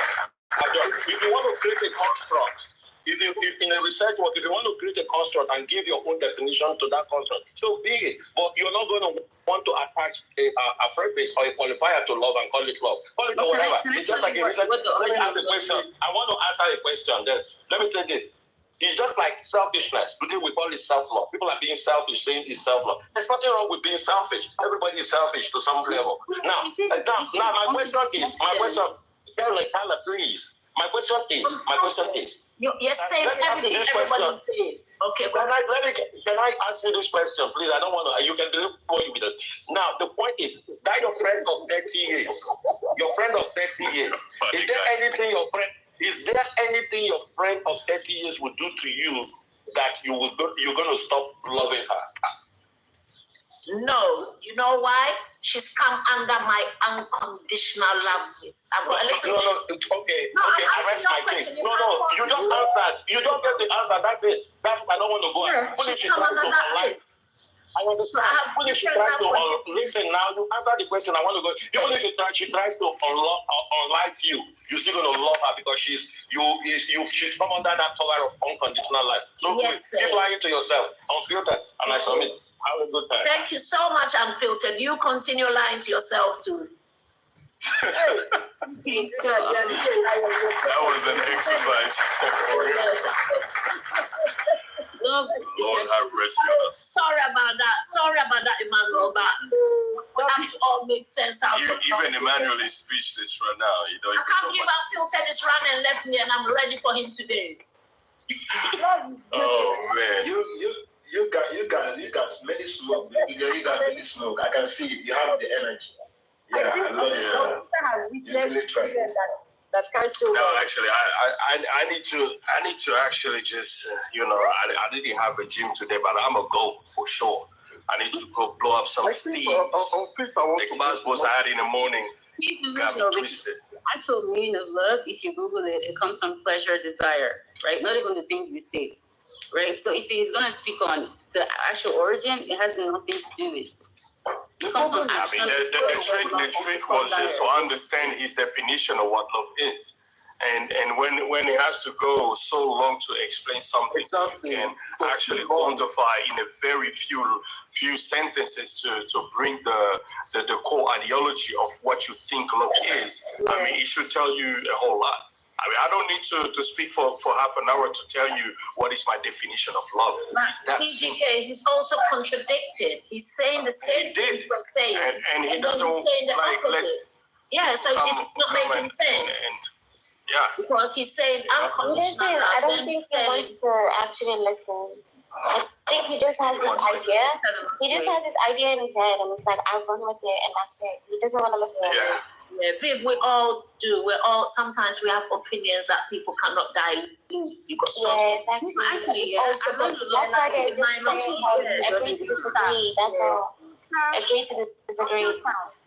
It's an unintentional man. Let me tell you guys. Unfit know what he's doing. He just came here. And sometimes I do like to listen to him when he's making I love point. listening to him. Sometimes I do like him. Yeah, it's a matter of agree to disagree. That's all. Yeah, we're all learning, and we value everyone's opinion. No. I value Trump's I'm going to opinion. I disagree value with you, everyone's opinion. I don't value everybody's opinion. Let it be known. If your opinion doesn't make sense, I'm not valuing it. I might like you, but if your opinion doesn't make sense, it doesn't make sense. I'm going to call it out. I'm not going to accept it just because it's your opinion. I don't care. I know. Let's talk. No, I'm just having a little joke with Trump. I think Unfiltered is your kind of man. Hello, Mama. You changed my whole. Sorry, what did you say? All right. No, thank you. I'm married. So when I was talking about condition, I know what I'm saying. Understand? Yes. So you guys are not saying another thing, dating a man. Actually, it's Trump who started the whole thing. Trump is coming. Let me clear the air, my beautiful. Sometimes. But before you go, Mr. Emmanuel, I really thank you for today. Yeah, I'm gonna have to sometimes to do some workout now. Yeah. Yeah. But I will join you if I still have the energy. But I really enjoyed today. I don't think you meet me. You meet me because I want to be streaming at least 8 hours, 9 hours, or 10 hours now. I don't want to be streaming that long. Yeah, that's good. What do you mean 8 hours? That's good, bro. I'm going to finish up. No, because brother, big bro, tell me, you were here with all the basketballs that was happening in the morning, right? You know, I need to take that energy and actually dump it somewhere before I go kiss my wife and my kids since I'm a small boy. You know, I need to do it. Yeah. It's intentional. It's not you people don't understand you. Trump, let me tell you. Let me have a little conversation so we can clear the air. You know, sometimes it's not what we say, it's how it comes across. I know you're a responsible woman. You're an intentional woman. You've got your beautiful children and your loving husband.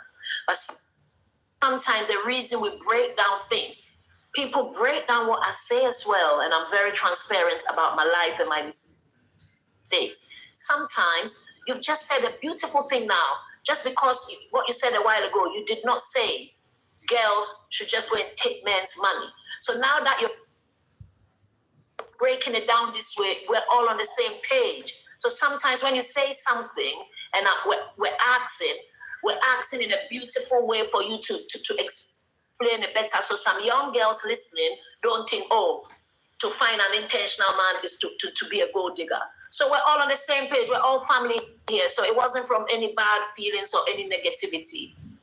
And if you took it that way, I deeply apologize. It genuinely wasn't from that aspect at all. I just wanted to pick some of the sense you were saying and let people know it's not coming across that way, okay? It's fine. It's fine. I was actually feeling bad. You guys were not saying I'm... Oh, don't feel bad. I learned a lot from you as well. Everything was not changing. I was, what's going on? No. Myself as a case study here. You're intentional about me. You appreciate me. For instance, my husband ordered the postpartum panties for me. It's intentional. Like all those little things you do for me, it's still intentional for me. That's the way I see it. You don't have to. Trump, let me explain something. Let me explain something to you. Do you know the reason why I used to bring all these topics? I used to bring these topics for our new generation coming up. When you listen my topics that I bring up here, when you see it, it's topics that will help our new generation that are coming up who wants to go into marriage. Now, it sounds somehow when you tell a lady, the way you sounded first, it seems like a lady should be entitled about a guy should be doing things for her. And this is how we see it. This is from the standpoint where we see it, the way you explain it on the platform. And that is the reason why everybody was emphasizing on that. Because when you come up telling somebody who wants to know an intentional man that is coming for her hand in marriage, you want to tell her that that the man that is intentional with her, we buy her things, we spend for her, we do so many things for her. Let me put it to you. My mother used to tell my female sisters, please don't receive anything from a man. If you receive anything from a man, you pay a price for it. If that man has never been intentional about you, what is intentional? He has to make it open to you about his dreams. His dream is to keep you. His dream is to do what? To make you his wife. And those things have to come with action.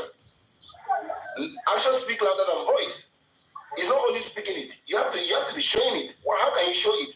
By meeting the parents, telling them your intentions. And if you're not intentional, my dear sister, receiving something from that man is very risky. But from the beginning, I said relationship and marriage in my own aspect. I was never saying any other. I said based on my own relationship and marriage. You know, people now turn it to another thing. Maybe it was miscommunication. It's fine, Frank. We all understand where you're coming from. No. You said that somebody's listening me now. You have to appreciate your partner. I'm saying it. To keep marriage going, keep appreciating the person. You're always looking for fault. The other guy said you have to be corrected. If you correction you came to do, show correction, you have to appreciate them. Even when they dress up, you say, hey, baby, you look beautiful. It's also intentional. For me, also, can I say something, Trump, to you as a big sister? Just say, do you know? It's funny that we have to call her Trump. Yeah, do you know, Trump, that sometimes, you know what, beautiful, sometimes correction is the best love language ever. Do you know, when you don't care about someone and you see them walking in fire, you're not even going to cool them. So sometimes when you correct, it's where the correction is coming from. Sometimes there's a difference between controlling, manipulating, than correcting. If I don't care about someone and they're doing all their life, but when I care about someone, oh my God, if I was your sister and I care about your friend, you'll be tired with my correction. Everything you do will become my problem. Why are you doing this way? My daughter, you know, once a week, I take a day off and go to a house. She's 35 and married with a son. I go there just to correct her, to show love. My love going in the house. Sometimes she say, oh, Mom. I'll say, no, sometimes you have to do things this way. Then I'll also correct my son-in-law in a loving way. Because you know why I go there every week? I realize when you live in Europe, we don't have that village to raise a child mentality. So I want to spend that time to show that love.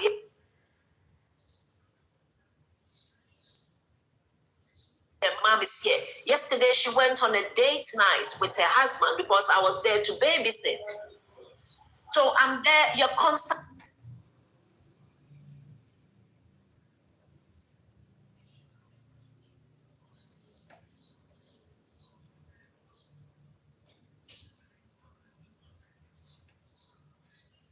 correcting is love. When someone care about you, they want to see you do good. They want you to see you look good. They want to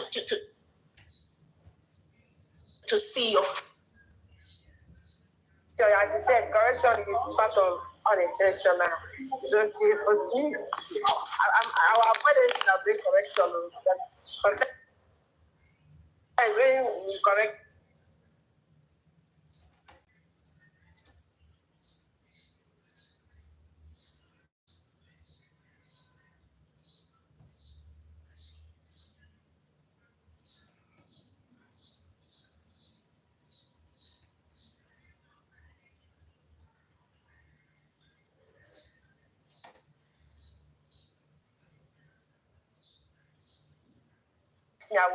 No, that's not obvious. You should take correction.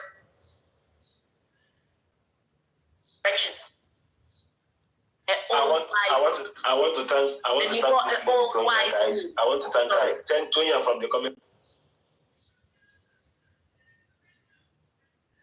section. I can see your tabs. Yeah. I can see your tabs. 34K, like so, just in an hour. 34K tabs only. No. Hey.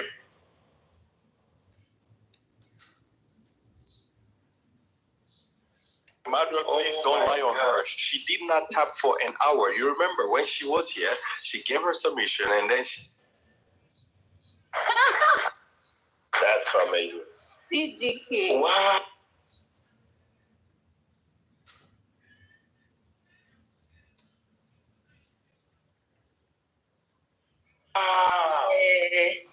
Like, I was saying. No, let me look at it. And I look at this at 4K. That's amazing. Like, I appreciate it.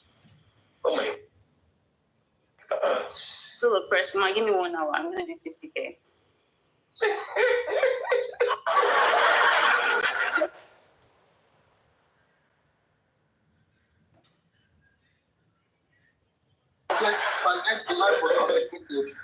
Oh, that's over to you, Kayla. You say what?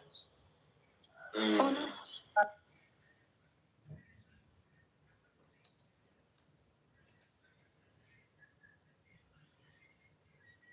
I was gonna ask you a question before, but I think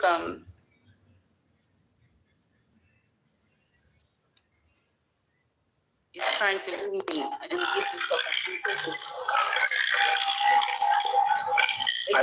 Mute. He's so senior. I should not take his money. Like, I should not take his gifts. Or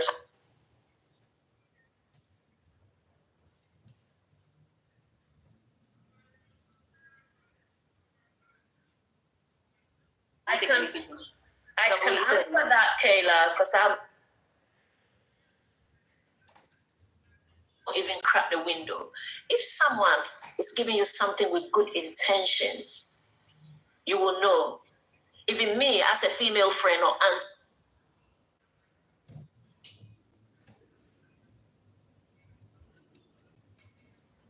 mother, anybody.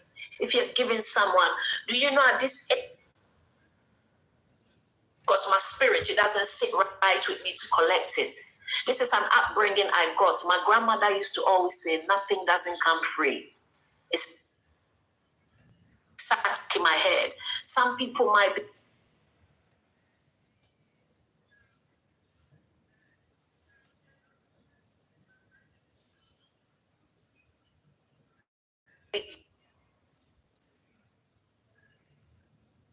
giving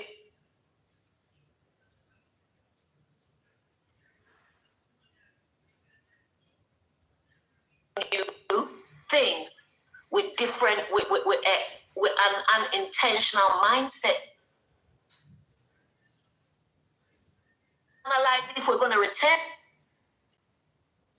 it back or we're going to say thank you properly from our heart.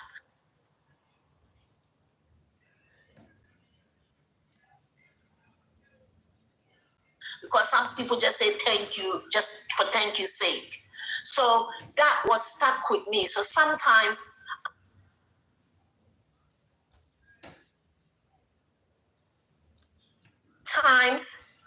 if someone comes and give you things from the wrong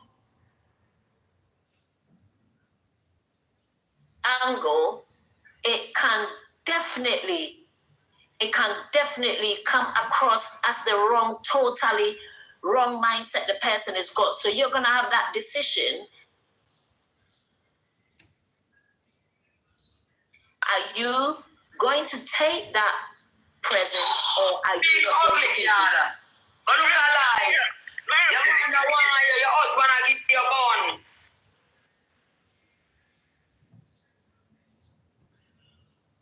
Go and go look at life. You hear me say? Go and learn for cook, give your husband. You know see? Oh dear. What God wants to say? If you guys are hearing what she's saying, please, she's speaking Jamaican language. Speak for your husband and your wife. What did she say? I think she's arguing with someone on the background.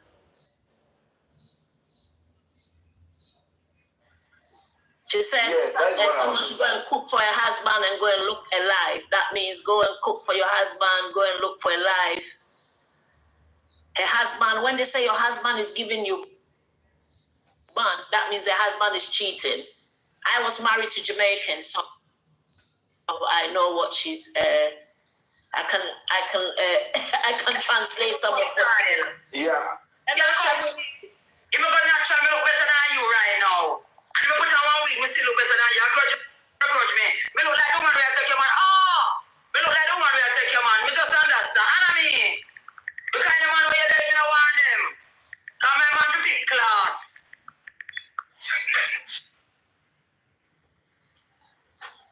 Okay. I'll give you some beats.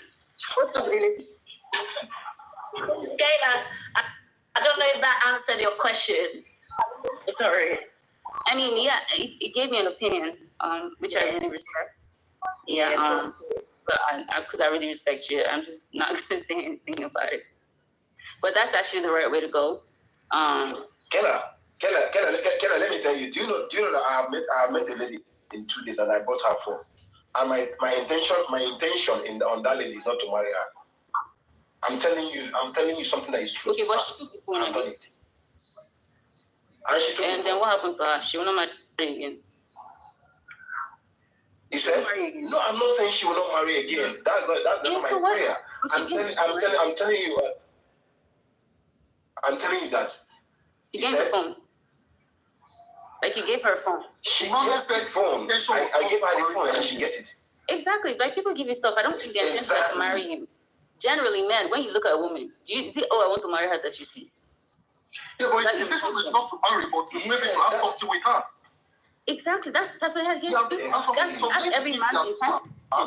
Some lady will think, oh, I'm smart, I'm going to eat his money. What Madam Blessing is trying to say is that women should not think they're smart when it comes to taking a man's money. If you know this thing is not coming from, it's not coming from a good source, and you feel like you don't want to have anything to do with this person, don't have his money. Because once you continue collecting a man's money, directly or indirectly, you become his slave, or you become something that you owe him. So we're being very unrealistic here. Like, let's be honest. What are we saying that you become a slave, you take somebody's money? Like, I feel like a lot of people like to stand on this moral high ground on TikTok, and like we're not talking about the real actual life. Let's be honest. When a man takes out a woman, takes her out, or buys her stuff, or buys her flowers, or buys her things, and she takes it, what would that mean? She's supposed to, by law or by custom, how are they entangled? Or even if you buy her a car on the first day, how does that make them? I don't know. What's the connection? Okay. So when you buy a woman car or anything on the first date, what was the intention about that? You have two intentions. Let me say something, please. When you buy a woman something or a woman something, men have two intentions for a woman. It's either to keep you or to chop you. No man do things for free. No man is willing to give out his hard labor. Oh, I don't see you and I want to appreciate you. I just want to give you a car. Yes, you're right. Never. Yes, but you're not understanding what I'm saying. It's for two people. They're not to chop you or to keep you. So, and if a man, just like Emmanuel said, he bought a phone for a lady, his intention was not to marry her. His intention was to chop her. Yeah, maybe the lady, oh, this is what I want. Okay, you can have what you want, but how we have. Guys, sorry, brother Temi, I have to interrupt. I have a question. What to do? I'm in a shop, yeah. I see a lady. Bro, this is something else. I need your advice. I'm in a shop. I see a lady. I think she is a gypsy or something. She have two children. One in a stroller. One is walking by his side. I'm seeing them literally stealing, putting stuff in a bag, and the child is opening stuff and literally eating them. Oh my God. Should I say something or I just walk away? Please help me out. For the sake of the child, I think you need to say something. You have to say something. They're learning bad habits. You have to say something. For the sake of the child, you need to say something. Not for the woman. That's crazy. Emmanuel, what would you say? Or you can say something to them and like help them out if you can. Helping them, I'm not going to do that. I'm not going to help them because it's not necessary. Maybe yeah. Say something so you can. Is the mother aware? Yes, their mother is giving them and putting the stuff back, in the stroller. I would say sometimes. My advice I'll give you personally, especially in my part of the world, I've seen people lose their life by something. And you got to get that. I told you she's a gypsy. Yes. Exactly. So I will make sorry someone's fault. So I tell the truth. Mind your business. Yeah, I was going to say, please mind your business and just let because sometimes you have the right intention. Yes, I'm gonna mind my business. I ain't gonna say no. So just say, oh my God, thank God. You just have to sort of mind your business in these cases, please. Because you don't know if she's got another crazy man around the corner. You don't know what fight could happen. Just because the shop will have. Is there possibility that you can talk to her? I don't even know if she speaks Finnish at all or English. I don't know if she speaks the language that we speak here, nor I don't know if she speaks English either. And now she's in a counter. She's taking half of the stuff she's putting there, and some she's keeping in the stroller. And the guy in the cashier doesn't see anything. I'm sure the shop will have a camera and they will deal with it. I've even seen people who work as a security in UK. A friend I knew, a young guy was stealing something and he came out to chase him. I think some chocolate stuff in the shop. And I remember I always used to tell him, look, if anything happens to you, your company will just say rest in peace and nothing else will come out of it. I'm going to walk a pass. Anyway, guess what happened to CGK? The man was... Just mind your business because so that you don't get into trouble. Yeah, mind your business and just pray for them. But this is exactly the reason why the world's not getting any better, though. Just saying. You know what, Kyla, back in the days in the UK, when I see young people, I used to be able to interfere and say, look, back where I was brought up, family, it took a village to raise a child. Your neighbor, your mom's friend will see you doing something and pull you to caution. But here in the UK, I have witnessed parents lose their life for actually getting involved. Because these young people on the whole, these days when I see young people walking on the left, I walk on the right because, I mean, it's sad, but unfortunately this day and age we're living in, they've got no respect for no authority. They don't even respect police. So it's really, really sad. So it depends on where you are in the world. Maybe if I saw this in Ghana, I will get involved, but not here in the UK. I don't know if you see that film my daughter actually says.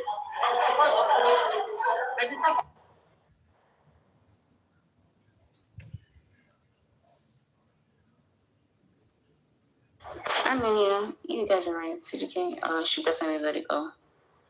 Yeah, Kayla, it's sad.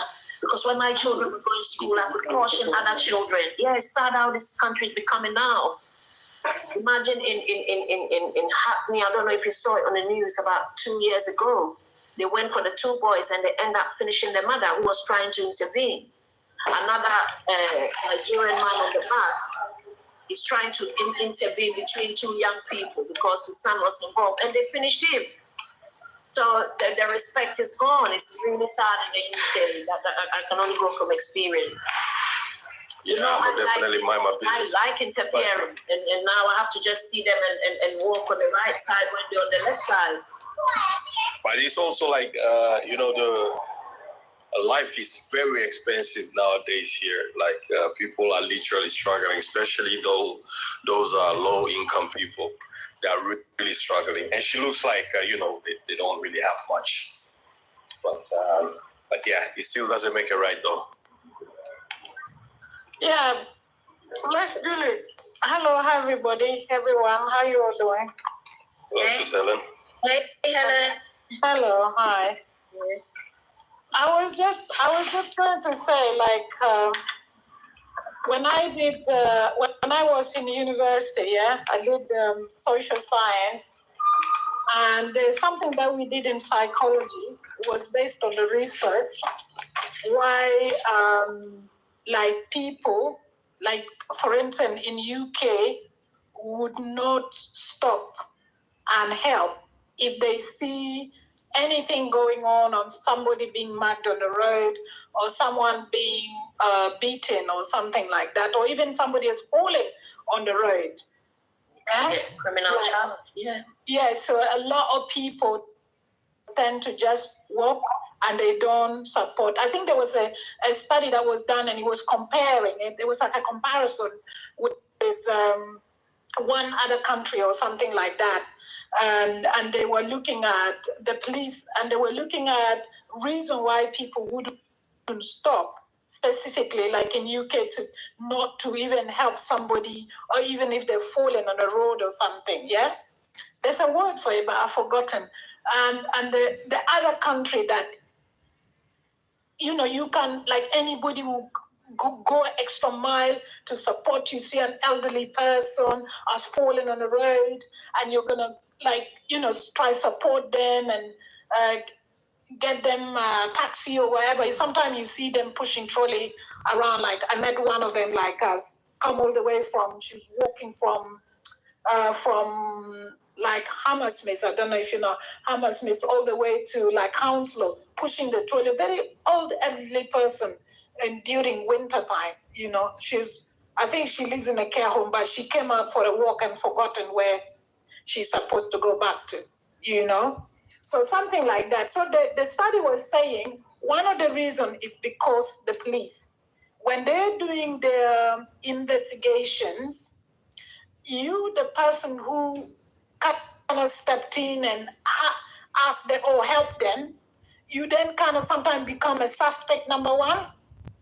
and the way they will question you, they ask a lot of information, like where, all those kind of things. And sometimes they even go back and give this information to the person, like, oh, where are you? Where, they'll go back and give this information to the other people as well. And then it can put you at risk.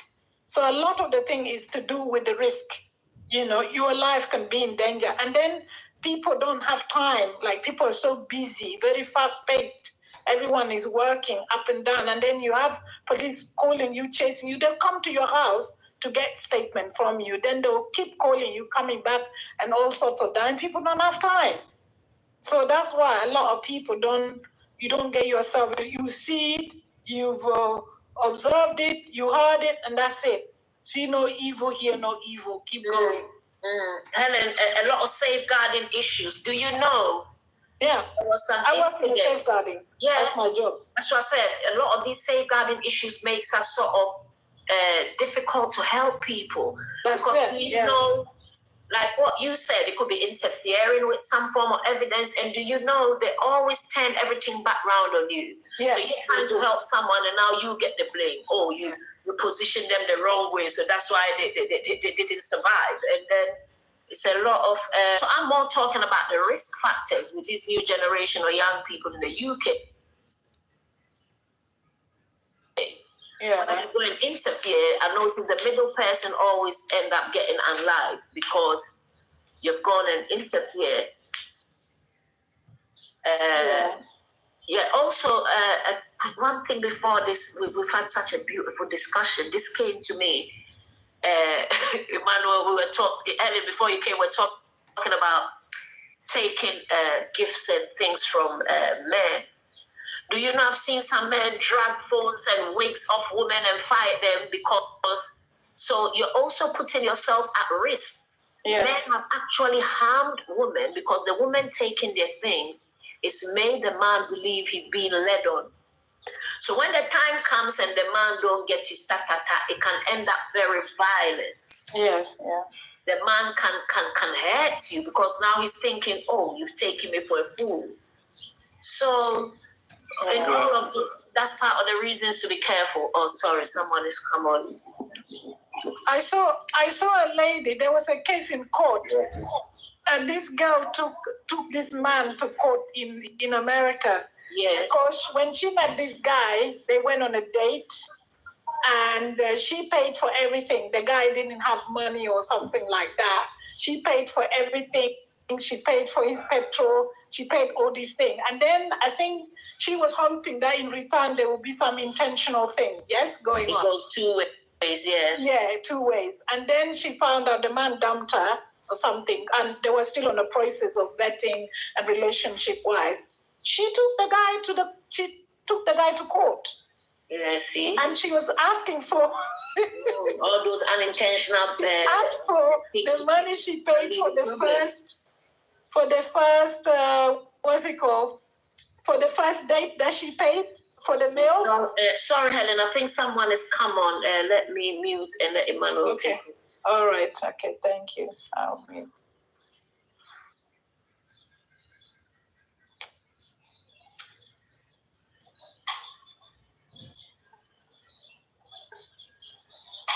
Good evening, my brother. How you doing?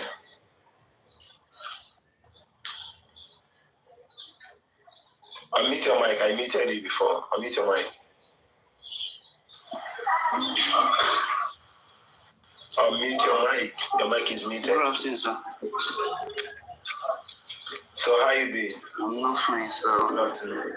Sir, like that thing I showed you last time, the vessel, I was supposed to enter theater day before yesterday, but I didn't meet up. Due to they asked me to buy 2 pounds of blood because I have a septic blood infection that I developed from that vessel. So it used to make my body to feel hot. And whenever it's feeling that hot, my blood will be drying. Now I have 27% of blood. And I can't even enter theater to close that in. I don't know if I bring the picture here, whether the TikTok will ban me. If I bring it, look at my legs. Look at how my legs is now.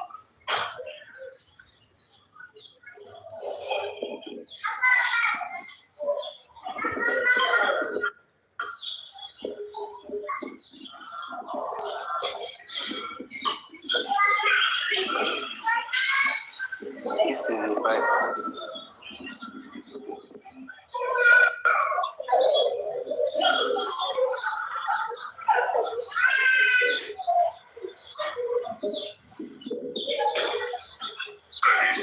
So what do you need right now? What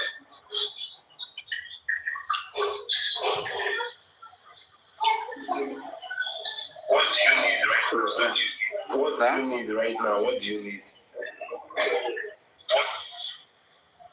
What do you need right now? What I need right now is to buy that 2 pounds of blood for them to put it in. That's the only thing I need. The 2 pounds of blood. One is 20,000, and 5,000 is for the screaming, which is 25,000. 25,000 for one. Blood 20,000. The screaming is 5,000. Okay, drop the account on the comment section here right now so that I can send it to you.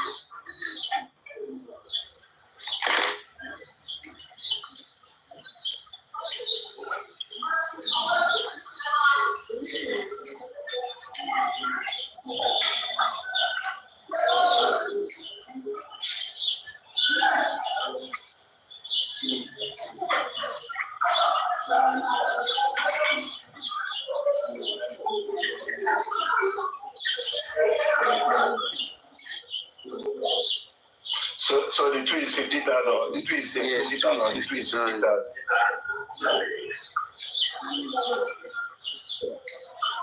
Okay.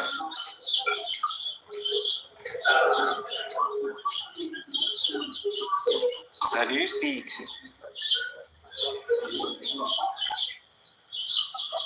I haven't seen the account number.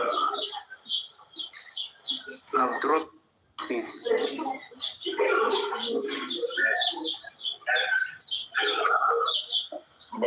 But I haven't seen the account number. Are you guys seeing the account number in the comment section? Can I call it with my mouth? Yeah. 91 355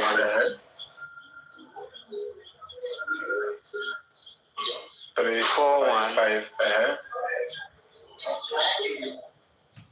783. Yes, 783. Which bank is this? Yes, China's Miracle. What point?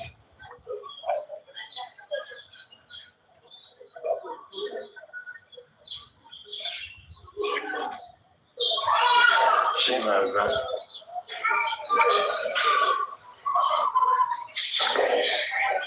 Chimaza Miracle. Yeah, I can see the name there. But I think Emmanuel double check the number again to make sure it's the right account. Okay, 91 355 783. Yes, 417. Please, don't be angry, sir. If my parents were still alive, or I have a brother, I couldn't be disturbing people like this. I'm the only child of my late parents, and I got fall from this street again. Since 3 years, I've been suffering it. If not what you give me now, I couldn't be able to eat till today, because I've never tasted anything since morning. Thank you so much. I really appreciate it.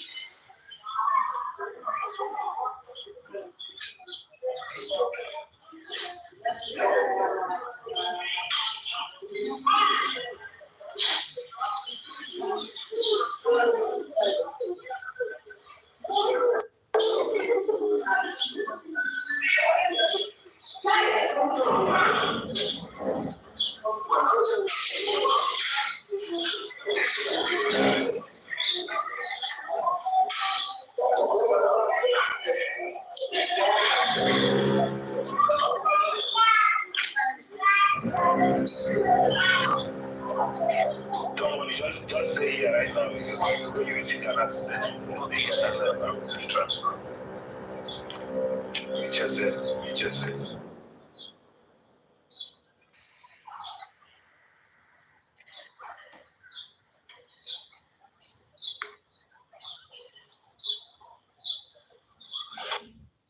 What a revelation. Somebody said I should call their account. Is that how you begin to call the account? If you want to add something to him, that's fine. The account is 919135541783. I was saying, with that account you've just given, can money be sent via tap? You know that tap? No, I don't think it's possible. I'm not sure. I'm not sure. And I think, Emmanuel, you have an account that you can send to Nigeria, right? The Naira direct. Yeah, that's right. Yeah. Yes. Can you call that number again? I'm gonna write it down. 91355. Yes, 91355. Or someone beginning said I can send via tap. Sorry. 41783. I'm gonna repeat. 91355 41783. 783. Sorry, can I have the number as well, please? Oh, actually, I cannot put. You cannot put the numbers. The number on the chat. Oh, it's a TikTok thing. Yeah. Somebody said. Yes, I've seen it already. Oh, yes, okay. Somebody said I can send. Tell me, and few people has told me because I have a tap I sent to Ghana with. So I was assuming. CGK, can you send me the number in my message, please? I sent it here on this chat, but TikTok don't allow the numbers, so I don't have it anymore. But is it possible, Emmanuel, to just send it to me? Yeah, Emmanuel can send it to you, box, please, because I've got a bad memory. Not unless you repeat it now and I write it down. Sorry, guys, I don't know what's going on. I was on a call since, and I just saw a new guy. People are talking about money. So what's going on? Shall I send my account number too? He's not feeling. He's not feeling well. Temi, he's in the hospital and just needs some very minimum help with blood transfusion and other things. And this actually aligns. The guy above you. Yeah, this aligns every time Emmanuel does any type of, majority of the time, I should say. I would say it's like a revelation.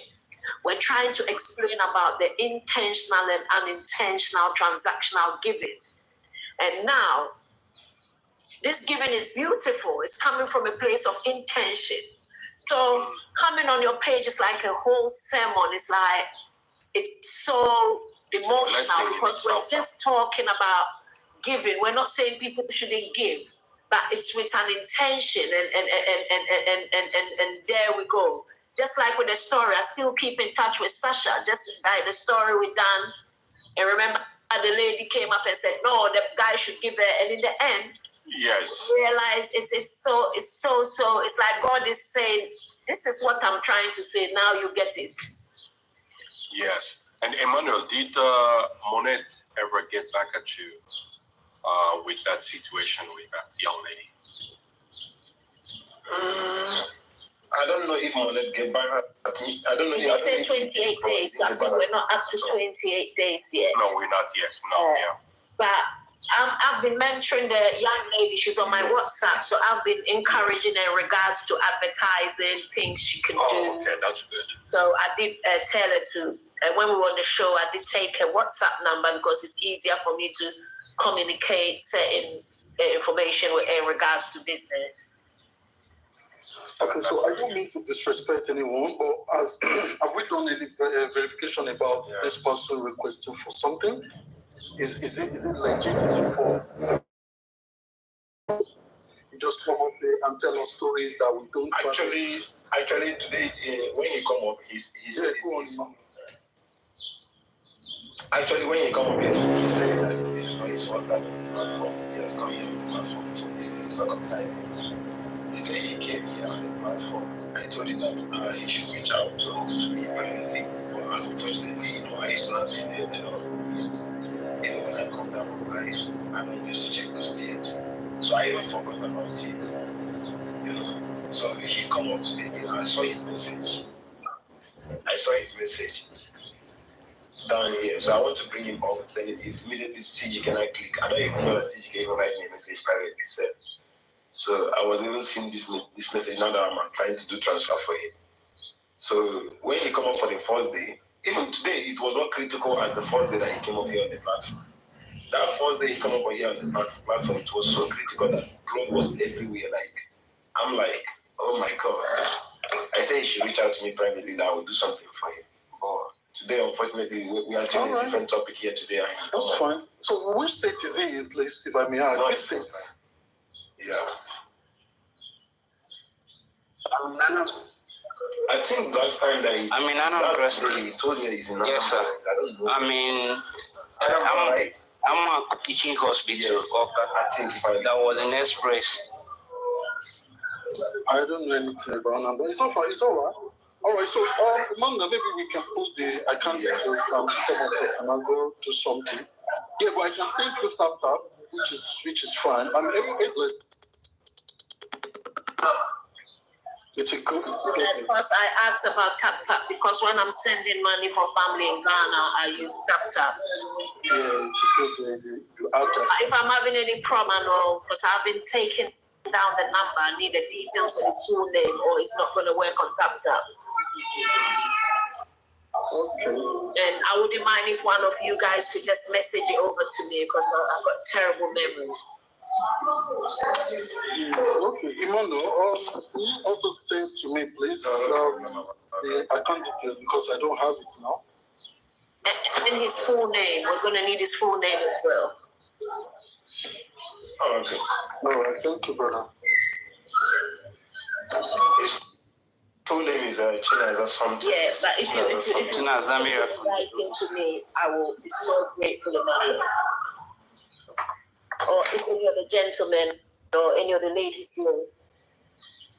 Okay, I will put the account number to you. Okay, let me just put it here up here. The account number. I don't know. Copy the account number, can copy it. His name is Chinaza Mero.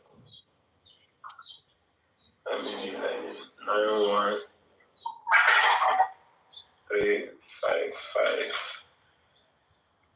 Right. This Ahmed keep coming up here. Ahmed.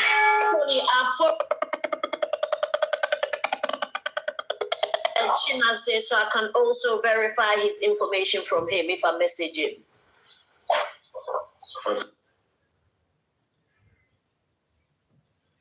One second.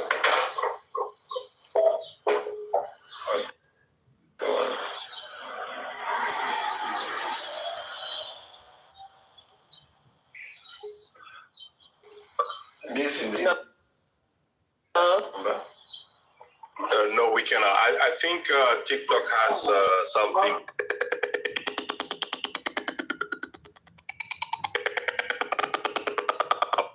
Post now. I think it's to stop people to post on the public. Therefore, message you, and I will take your information.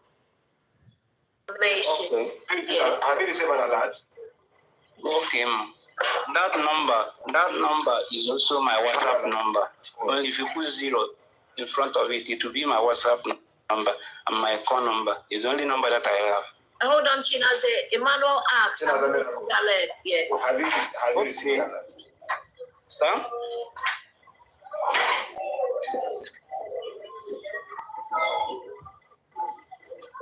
Have you received 30,000 naira on your account? Hello? Check. Sir, let me check.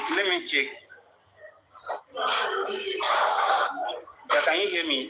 That is instant transfer. So his money point is supposed to reflect in it.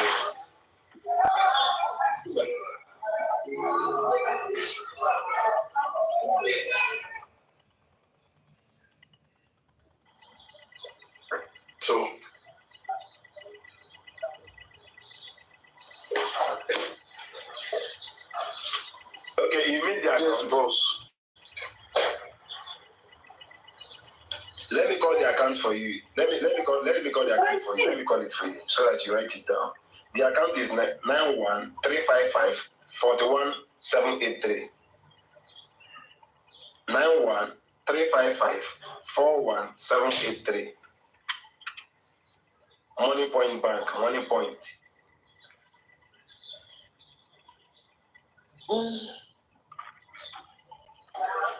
China's a miracle. That's his name. I think that's a few questions. Oh, God. Yeah.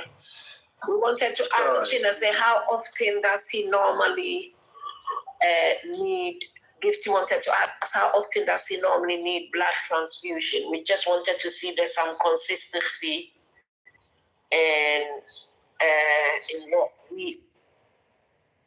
some of us who are convicted to help him, we just wanted to see what. Oh yeah, Chinaze is back. Hey, Chinaze, how often do you normally need this transfusion, this blood?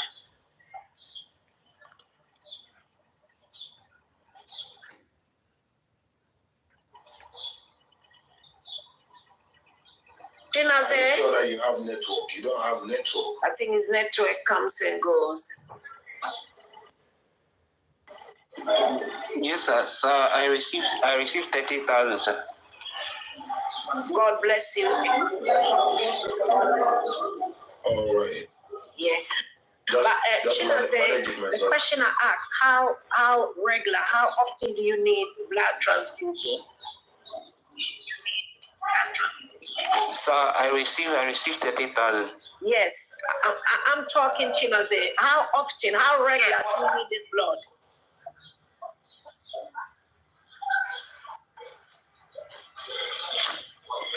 I can't hear you. What do you say? What I'm saying is how often. We all really want to help you in some way. Is it possible to speak to your maybe care assistant, doctor, or someone so we can get the right sort of help you need so we can liaise with them? Yes, sir. Yes. You can speak to my doctor, but he's not in the ward now. He used to come in the morning and in the evening to check up. Yeah, I will be in touch and I would sort of speak to the hospital because I always like getting a care plan. With a care plan, we'll be able to help you a lot more. No problem. Okay, Chinaze? God bless you. And I'll follow you, so I'll be in touch to get all that information. Okay, ma. Yes, so we can pay directly for some of the treatments, and we can also get a clear picture of your care plan and whatever little we can do to help. Yes, ma'am. Yes. Yeah. You can even call. You can also call video call on WhatsApp. No problem at all. I'm not doubting. I'm saying, sometimes when you have a care plan, some of us are like professionals. With a care plan, we can even see what they're doing right and what they're doing wrong. We really want to help you. Yes. Yeah. Yes, it's true. Yeah.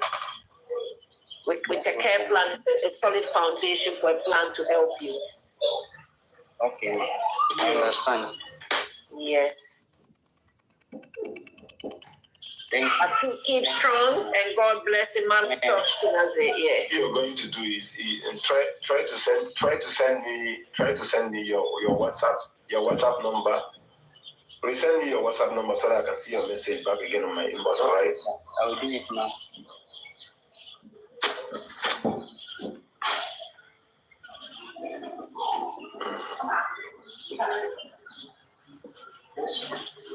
All right. If possible,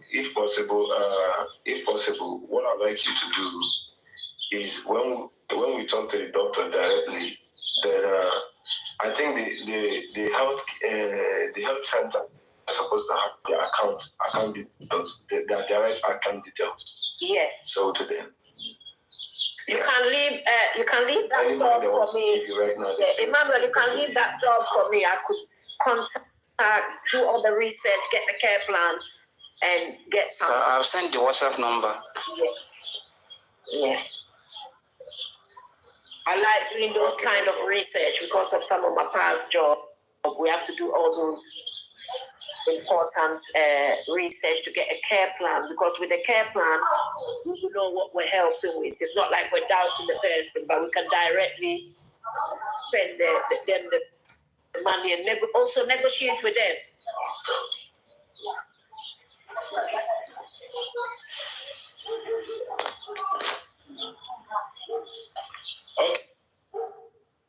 Okay, I think we are done with you right now.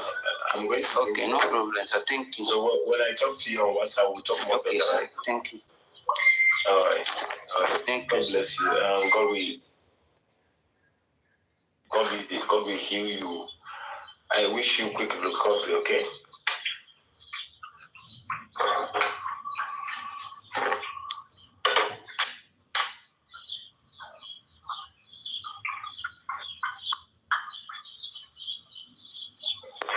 Wow,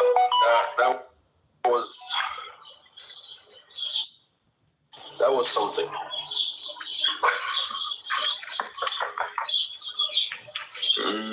So CGK, how did it go with the shoplifting person? I let it go. I took your guys' advice and I let it go. I mind my business. Yeah, that's the best thing. That's the best thing, my brother. Mind your business. It is what it is. Some people are struggling, but Yeah, but me, for the sake of the child, I just feel like that child is going to be a terrible person to the society in the future, obviously. I agree. Yeah. I mean, if a child like that is already exposed to that kind of life, then... Yeah, he can't just take anything from the shop, and because the child was literally... I went to the banana section because I was buying something before I go to do my gym, right? And then I saw the child eating banana, and then I was wondering, what is happening here? And then I see the mom just took another one and gave to another child. And then I just walked my way. And then later on in the other aisle, I saw the mom just taking stuff and putting down there and giving to the child, and the child just opening the stuff. And when we were at the counter, I see her take some stuff, the smallest stuff, to put there, and the other stuff he left there in a stroller. Emmanuel, give me some of what you're eating now. Look at you. It looks yummy, yeah. Bon appetit. Yeah, tell me, unfortunately in this world, mothers, when you see some sickening things mothers do, I don't even know how they became mothers. They can't even sell their children. They push their children to go and beg. If we go deep into some cultures, but my only reason I was saying CGK shouldn't get involved because sometimes you can get involved in something with good intentions and you can get hurt.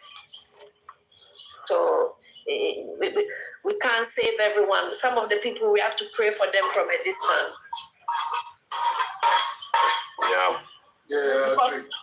Because tell me, do you know for 5 years I was managing and running a semi-independent unit in the UK.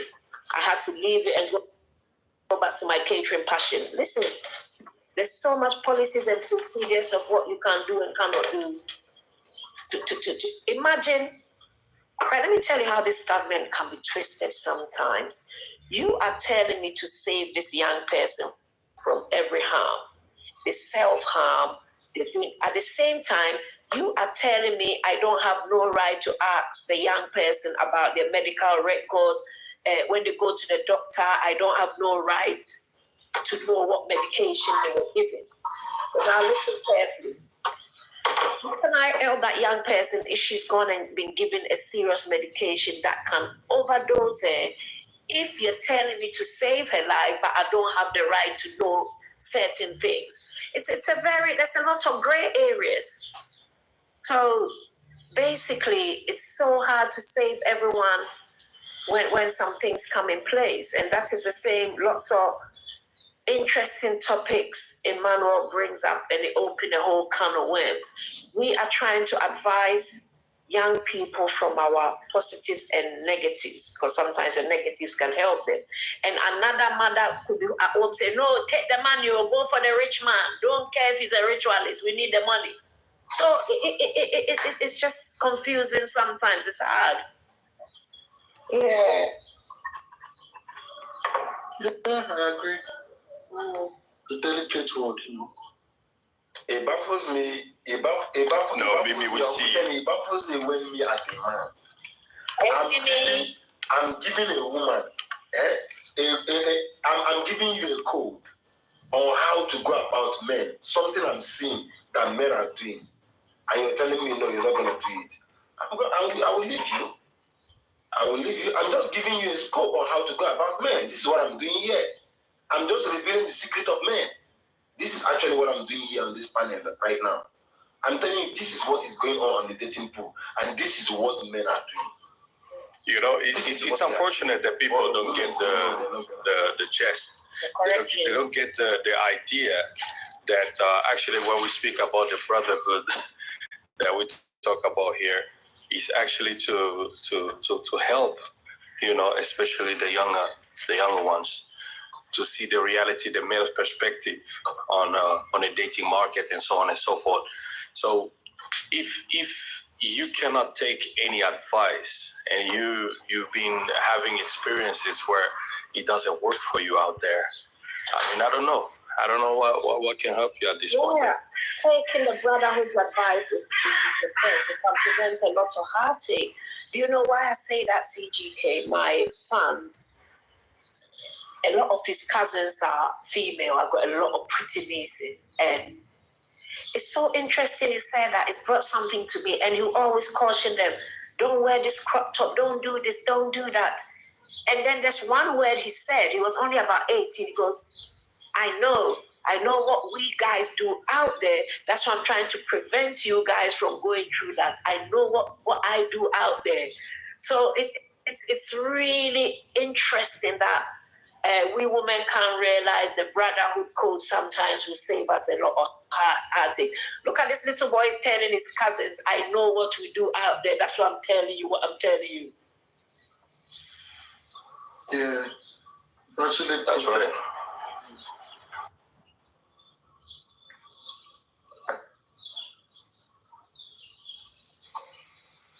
It's actually crazy that the world doesn't want reality. They want the truth.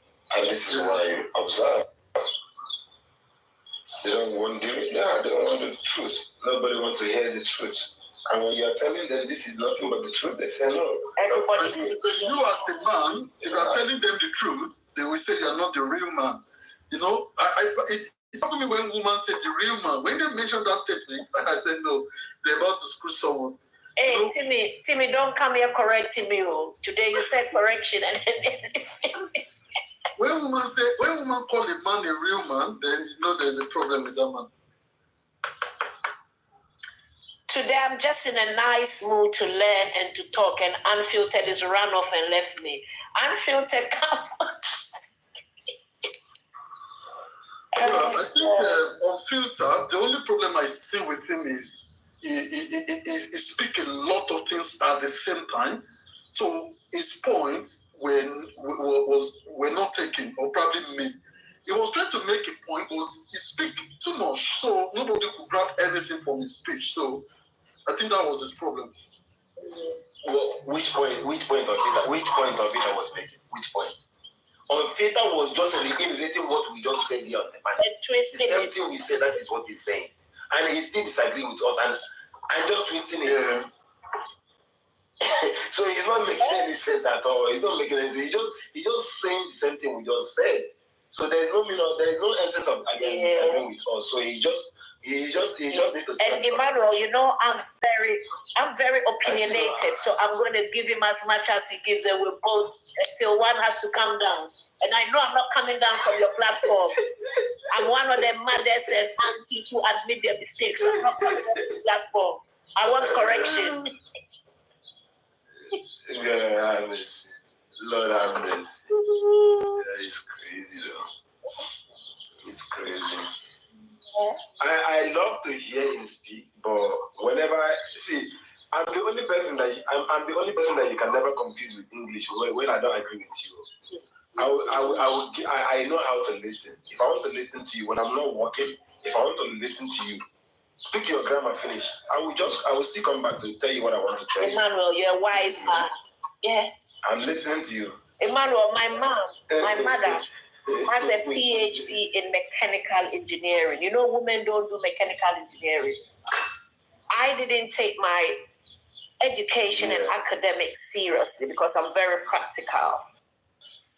And do you know what my mother told me? My mother, who's worked for United Nations and had a diploma passport, she said to me, do you know, my daughter, that time I was in my 30s, I would pay anything for a little percent of your intelligence. I said, but Mom, you're extremely intelligent. She said, no. And that's why I keep telling you guys, having degrees and academic does not make you intelligent, being academic. Being academic plus intelligent does not make you wise. No, it's two different things, man. Yeah. Sometimes the most wisest man in the village who have wisdom. Remember, the wise men can come with some things. All right, let me give you a perfect example. I was in Ghana and we went for a tour in this Menchia Palace. They were showing majority of the crowd were European people. And the tour guide said something and I had to stop the whole show. Everyone was quiet. The tour guide couldn't say another word. When we got to the library, he goes, oh, this is when this is when the British people brought civilization. I said, listen, stop your nonsense right there. They brought in what they know. We have our wise men here for years that knew how to do things. Do you know when in Ghana there's a day that they say nobody shouldn't go near any water, whether it's a river, whether it's the sea? I didn't understand it. But when I grew up, I realized these wise men put fear in us not to go near those water because they wanted the water to rest and flow. That's why now we have so much pollution. But the wise men knew if they put the fear in us that Mame water will get us, we're not going to go near that water. You see how wise that is. That wise man didn't go to any school. So sometimes when people come in, oh, I have 10 degrees, I have 5 degrees, it doesn't mean anything to me, Temi, because my mother has a PhD in mechanical engineering. My daughter has so many degrees. But I train my children and say, look, these degrees without intelligence and without being wise is not going to bring you anywhere in life.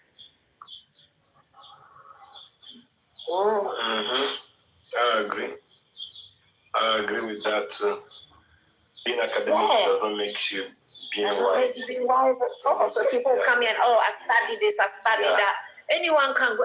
Sometimes I listen to some people and some men, they will, oh, who are you talking to? Do you know how much degrees? I have to wonder if they bought the degrees.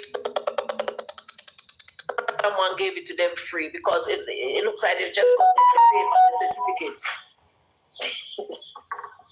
Sorry, GP, is it me? I want to ask. I want you to ask me a question. No, don't worry. I don't have it's Emmanuel, it's the host. I want to know his agenda. Reason I'm asking you this question. Emmanuel, are you there, Ross? Yeah, I'm here. Okay, yeah. So far, I don't know if anybody has answered this or has asked the question because I've been off and on, right? So the question is that now, looking at what you guys were discussing about the whole thing.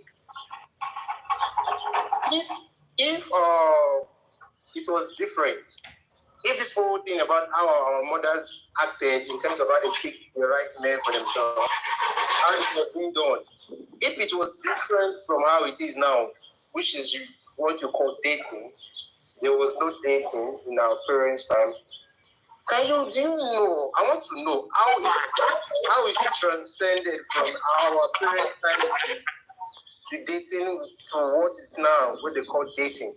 Who is there anybody to be blamed? Is there a change? Who caused it? Do you understand what has transpired in the difference that made it what it is now? And how do you think it is possible that we can go back to those days that you said that there was no dating?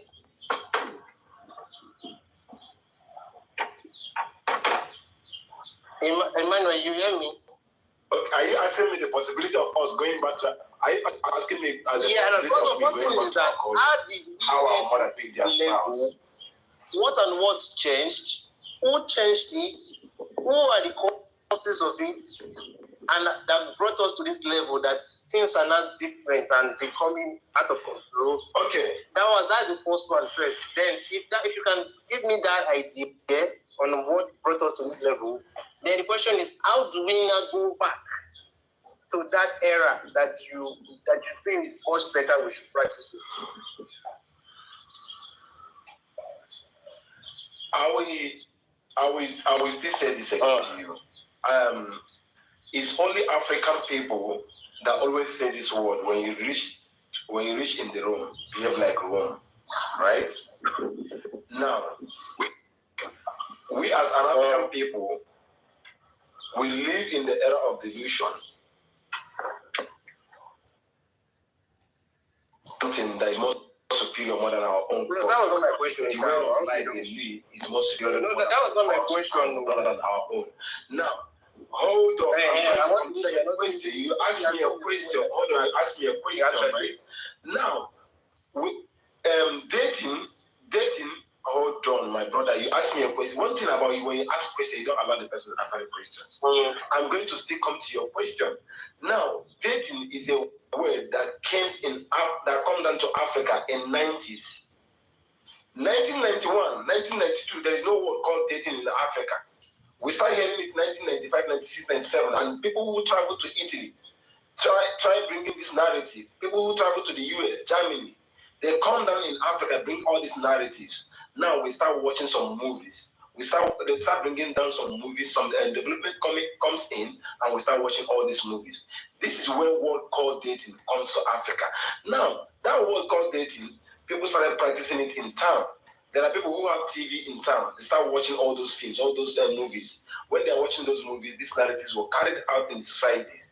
Now it comes down to the village. People in the village also practicing what called dating. Everybody try to move away from the word of dating. People don't date anymore. 2005, it was escalated everywhere in Nigeria that we also date. We started watching Filipino films. We started watching Indian movies.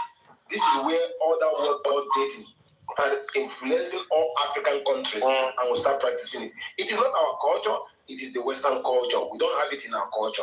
Now, they influence the whole Africa. Now, when some children try to have an affair with some guy in our society, the mom will say, "Oh, living. They are just dating. They are just friends. They are just dating." Do you see where the word comes in? When the children are trying to be protected in the societies, now some mom are ignorant of all these things because they watch the movie. They love these things. When you try to discipline them from the society, they say, "Oh no, living. No, the world has evolved now. There is something we call dating now. No, they are just dating." We don't do that in our culture. So it's because we see that the culture of the Westerners are more better than ours. This is where we embrace that word called dating. Understand you better. Because at first, sorry, bro. If we didn't belittle ourselves, that we could. Okay, no. Let's go one at a time so that we don't go out. To understand you better, the cause factors to what made it to change was as a result of Western lifestyle. People emulating Western lifestyle. People watching too much foreign movies, and they were imbibing this idea. No, me actually, bros, I don't just listen to people. I listen to understand. So that so it's not as if you are saying something different from what I asked you. So I'm trying to understand you because I wrote in the comment section was you were saying something different, but I'm understanding your point. That it was as a result of this external lifestyle that we were emulating. other than our culture. So people travel out of the country, they brought different ideas, the movies, the foreign movies, and all those factors. But the cocoa is it that what we believe that we allowed all these things to influence our cultural behaviors over time? Like for example, right? I still believe today that as a man, you don't just go lying about with a woman to sleep with a woman. As a man, you need to get the approval of the parents before you decide to get intimate with a woman and marry a woman and all those factors. But in this same culture, in this same day, our men really don't think this way. We not want to prove this idea of a man is this, a man is that, it is natural in their behavior. Don't you think it is we that still allow this thing, not peculiar to a woman, not peculiar to a man, but every one of us has imbibed this ideology that we are having now? If that is it, how can we now eradicate all this behavior and go back to what is original that you are trying to propose in your topic?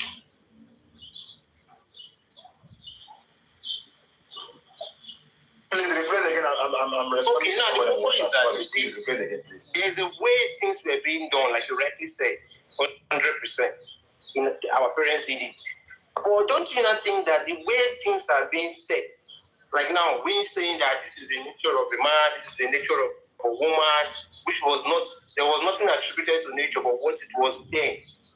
As a man, you know when it's appropriate for you to meet a woman, and meet the family of the woman and you marry. You don't have to lie to coin her, to sleep with her. That we are not saying that nature is the nature of a man. That we are proposing in our reality of today. And the woman who is enticed by gifts. Don't you think that it is every one of us, both the man, both the woman, that has contributed to this behavior that you just say that are the cause factor? Because whether we like it or not, every of these things, everybody practices it today. So now, how can we eradicate this idea or these ideas and fall back to the original pattern it was from our culture? How can the man play his part? How can the woman play his part for these things to fall back to the original values that we used to know? I think the other day I repeated I told you something like now. First of all, well, in our societies right now, we hold our women to higher esteem, right? Now, if you tell yourself the truth, when a woman, if you tell a woman the truth, when you chase a woman and you chase a woman for a very long period of time, any day you get under her, there is the way she feels. That particular date you get under her, that is the way she feels. She feels you take away her pride. This is the way she feels entirely. She feels you're getting her pride. All these things that she's doing, Sakara, all this why, all this nonsense.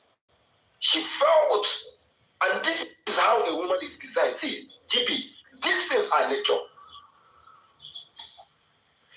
Does it mean that a lion is being fed by some animals? By giraffe, antelope? Should antelope always blame lion for being a food for lion? No. It is nature that places it in place. This is nature. All these things you see is happening by nature. People should not ask if when any day you're questioning nature, you're fighting with people. Bros, they're not getting. I didn't answer the question. Hold on, GP. Hold on, GP. You seems like you're questioning nature. That a man doesn't have it in nature. What is the nature you're speaking to, bros? Look at what I said. Was it not like this in the old days? Was it like the goal of our men in those of our forefathers? The goal for them was to get down on a woman before marriage, was to chase after them, to sleep with them before marriage. Or the goal was let me ask you. Or the goal for them was once they identify a woman, they go after the woman's family and they marry these women. or it was in nature for them to go around as lions, hunting and sleeping around with women. I want to know what the nature was.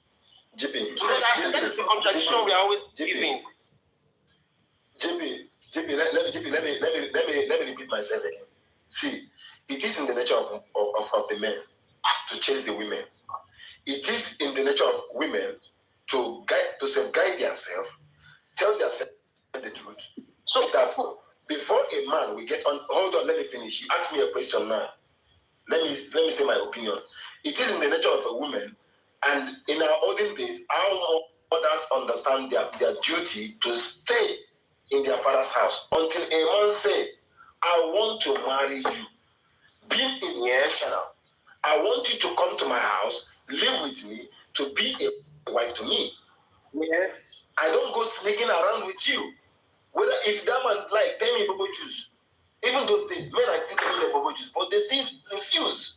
They stay in their father's house. Okay, now until the man is in the main point you're saying is that in those days, men were these same men that all they want to do is get down. Exactly. Wait now, you are saying that men of those times are men who want to get down on a woman without the intention of marrying them. Is that what you're saying? No. Let me this is what tell me. This is what I hear. Because people are making it feel like men are the ones who are men are the ones who don't have control over themselves and they want to. Let me ask you. That is the ideology. That is not what men will put to. JP, hold on. Let me ask you a question. Let me ask you a question. JP, do you think it is nature that put the men in place to chase the women, or do you think it is culture? That is it cultural? Is it there was nothing like chasing women. That is the point. A man who wants to be married, we wait until he finds a woman and also proposes and meet the family. There was nothing like chasing after different women. Now, our forefathers era. Let me use your word. Let me use your word again.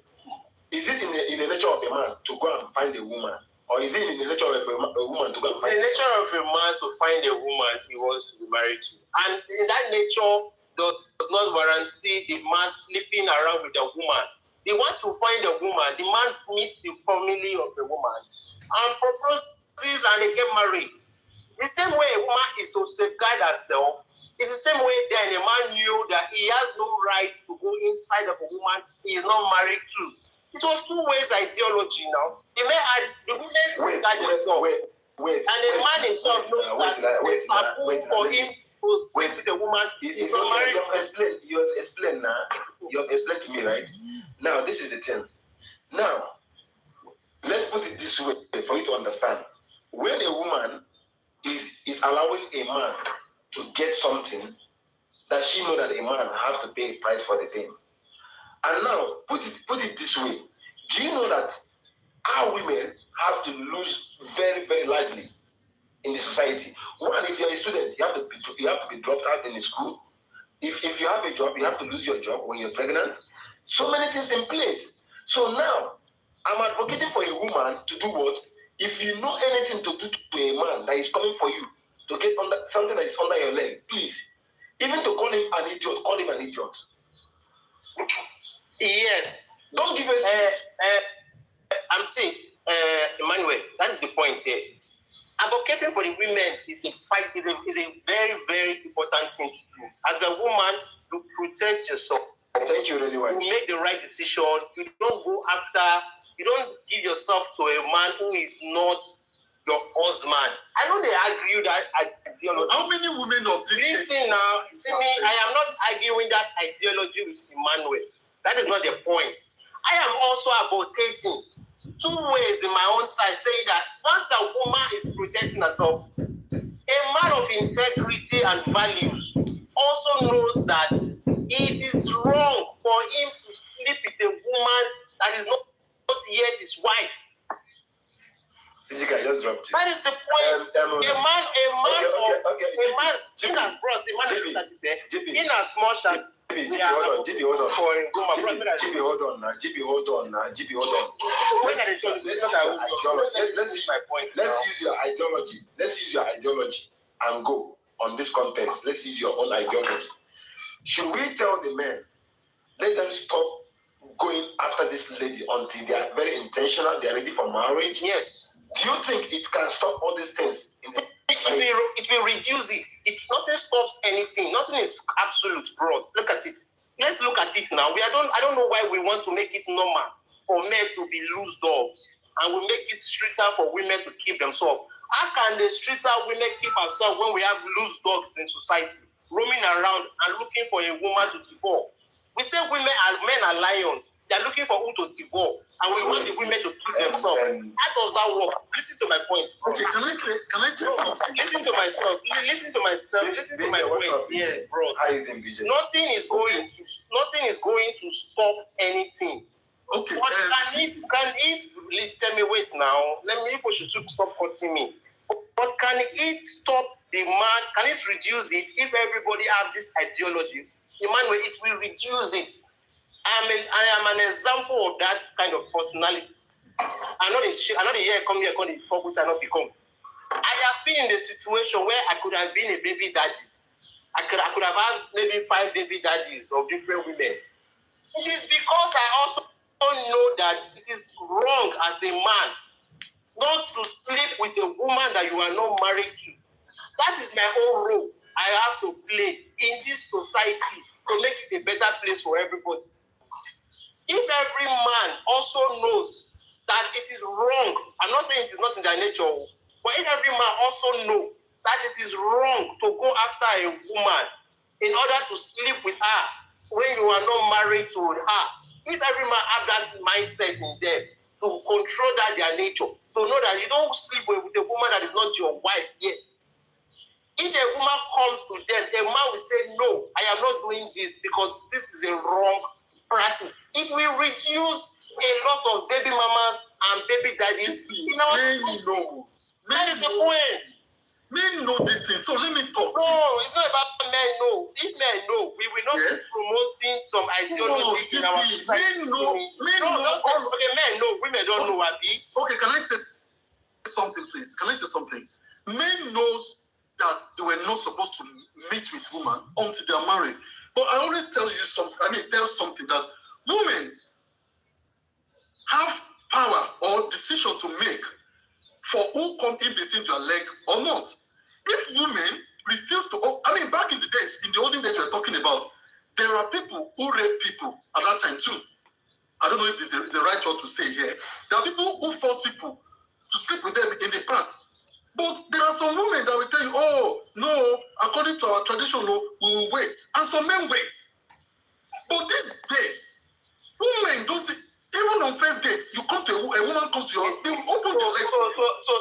So, Emmanuel, now, I think, let's imagine a scenario, bros. This is, we keep changing. Oh, you don't allow me to finish. Timmy, this is the point we are making. I am not saying these things. For example, a woman comes to you, Timmy. A woman opens her leg, Timmy. Will you not say because she opens her leg and you know it is a wrong thing for you to sleep? See, see, if a woman opens her leg, it's a decision, right? Yes. And what about your decision to sleep with her? Wait. And if a man decides to go in, it's also his decision. So why are you not blaming the man who decided? I'm not blaming anybody. Look at my point, Timmy. I'm not blaming anybody. I said what Emmanuel is saying is correct. I don't know why you are not listening to my point too. We listen. You're trying to make it look as if that there are bad people. I'm not making it look. My question I will have asked for you, my brother, is that you said, oh, you are not that type of man who tried to sleep with. Are you saying you don't have a girlfriend? Because the last I know about you, you told me you've not married. Brother, I am engaged. See, let me tell you now, I'm a very intentional human being. All my life, if you want to know more about me, all my life I've dated 2 women. And just the one I broke up with, we were engaged, and because of family differences, we could not marry. Now I am with another person. I am also engaged. I don't wait. Now listen to me. Listen to my point. Don't go. Listen to my point here. You are trying to twist the narrative. Now you said something It is a woman's priority to keep herself. It is a woman that makes that decision that she opens her leg. Fine. That woman that opens her leg she has devalued herself. The woman came to you, Timmy, and decides to open her leg. You are not committed to her. You don't have any plans to marry her. You now decided to stick your dick inside the woman. Are you now also blaming the woman for opening her leg, or you blaming yourself for sleeping with a woman you are not even engaged to, or married to, or not having any plans for her? Everybody has the role to play for these things to become effective. With due respect, you said something the other time. You said you were supposed to be a baby father some minutes ago. Now, if you have not slept with that lady, there is no way that kind of person will come and claim you to be a baby father. That's not the point. Wait, if you want to, don't change my statement. Now, I've had the experience. I get the experience exactly. Listen to me now. I said I have been in that spot whereby I get enticed by a woman who wants to sleep with me. Sure, that woman now is not a woman of value anymore. But will I now engage with her and open my trouser and stick my dick inside of her, and I call myself a man with values when I know she's not my wife? Why not they deceive ourselves? It takes two people for these things to make it work. If the women are losing themselves, opening their legs as men, first of all, those women have devalued themselves. Is it not safe for us to now also say, oh, the man who now goes inside to sleep with these women, they are also not as the same as the women? But we will not say no. It is the nature of the man because he is built to do that. Me, I am not against what Emmanuel is saying. A woman owns that responsibility. A woman should close her leg. A woman should protect herself. A woman should not allow any man to come to sleep with her. 100%, Emmanuel. I'm approving that. But I am also adding to what that statement is, that even if a woman is going to go that length, you the man who knows that you sleeping with a woman you are not committed to, it is wrong. Why are you allowing her? After you have committed the act of sleeping with a woman that is not your wife, you will now come and tell me the woman was opening her leg. The woman does not know herself. Meaning you as a man, you don't have a brain to also know that this woman is not a woman I should be sleeping with, who is not my wife, or who is not my fiancé, who is not somebody I have a plan and future for. That is what has led us to all this baby mama and baby daddy. And we will be speaking to one side specifically, women, and I've sat down and asked myself, the men who are sleeping with these women, are they dumb? Don't they know that what they are doing also is wrong if they don't have commitment to marry these women? Wow. I'll rest my case. Wow. Sometimes. Okay, go on, please. Yeah. You know, I appreciate when I hear you guys talking. But this one, I appreciate what you're saying because it's very true. You see what we're lacking? DP, we're lacking values. We are speaking about these values. Like for me, anyone that comes and talks to me, if I notice that he's a man that likes to sleep around, it will not happen. Because it talks about responsibility, it talks about integrity, it talks about values. What you're saying, it's talking about values. And unfortunately, we don't see that anymore. But I completely agree with your thoughts. Like, it is what it is needed. A responsible man doesn't just sleeping around. He doesn't have time to be sleeping around. So I am amazed to hear that, with all the respect, it seems you sound very young, and I want to commend you for what you just said. That talks about a responsible person. That talks about someone that has values. And unfortunately, we're lacking that. Yes, both men and women that are responsible think about these things. But unfortunately, that's not the narrative today. Thank you.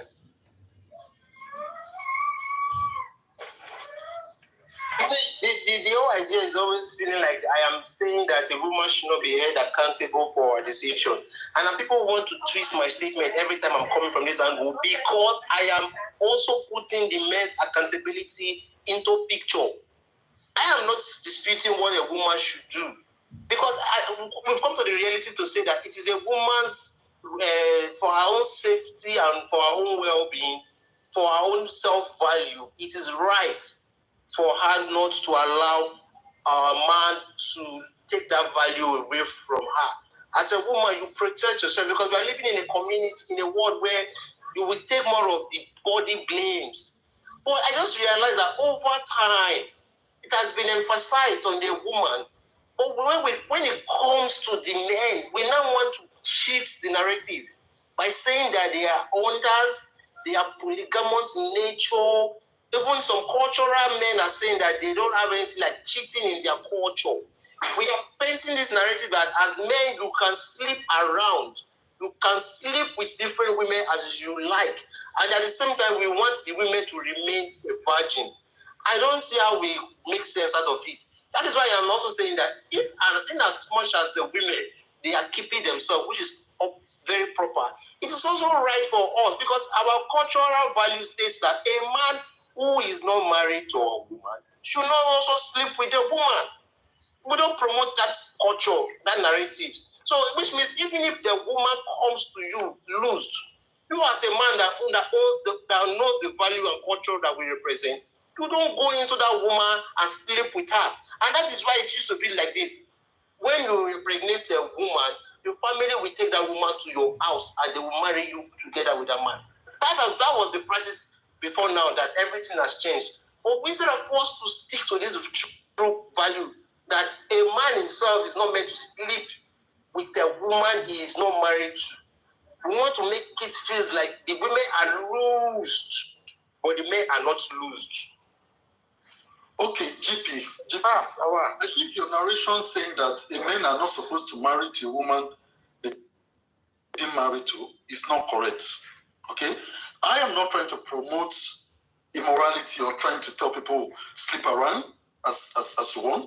Even from the very beginning of the creation, men sleep with women they were not married to. Abraham slept with Hagar, which is the servant of that Sarah. Was he married to her? The answer is no. Wait a second, but do not eat this in from the ready wife. Sorry. Can I ask you a question? Yes, dear. We have 3 women in the panel. Let's assume you guys are not married. Now I'll come to you. I tell you all Bobo Jews that I have to tell you. I want something that is under your leg, and you tell me no. I entice you with the money I have. I buy you all manner of gifts, and you said no until I am intentional to propose to you, to marry you, to go to your parents, to see your parents.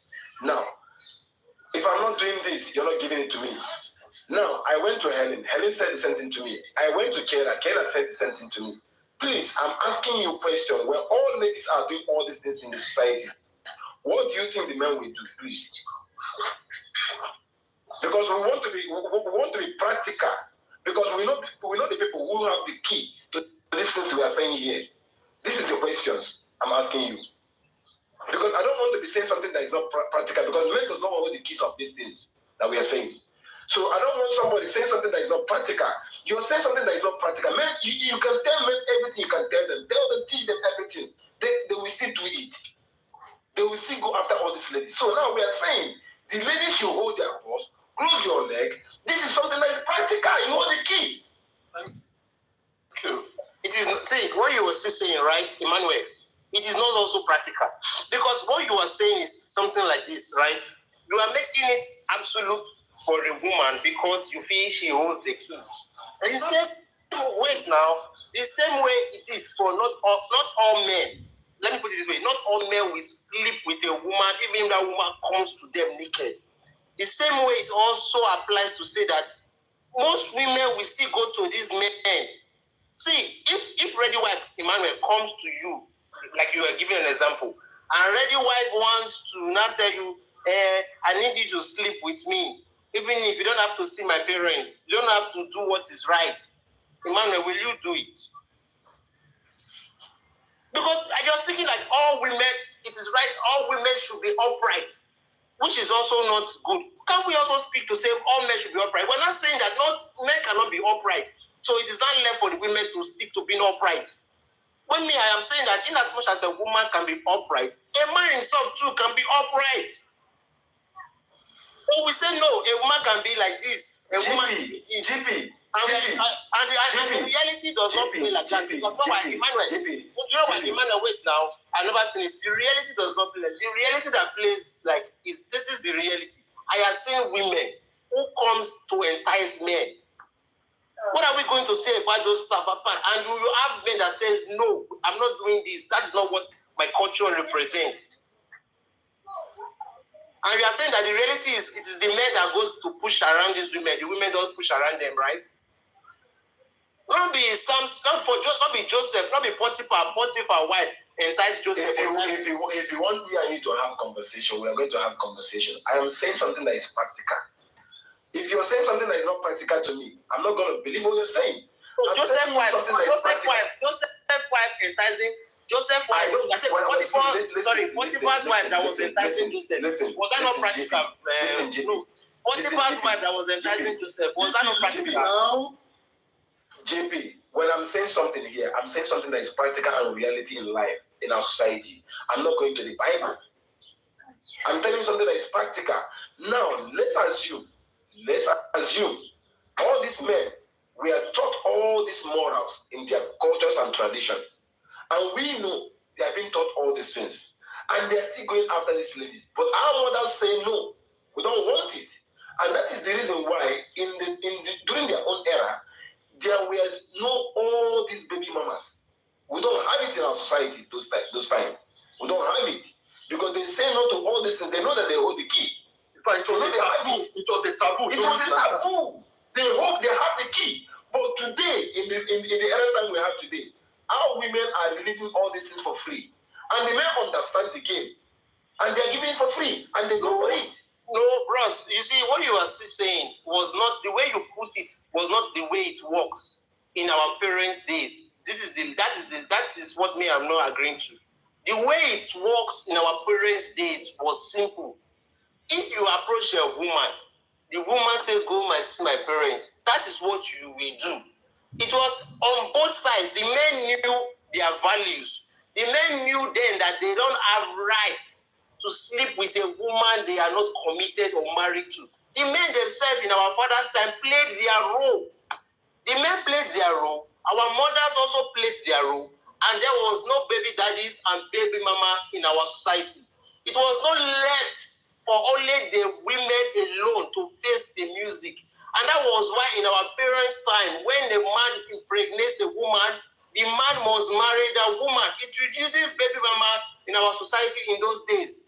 When your daughter gets pregnant, and you say, your mother asks, who is responsible? They will not take you to that man's house that is responsible. And they will leave you there.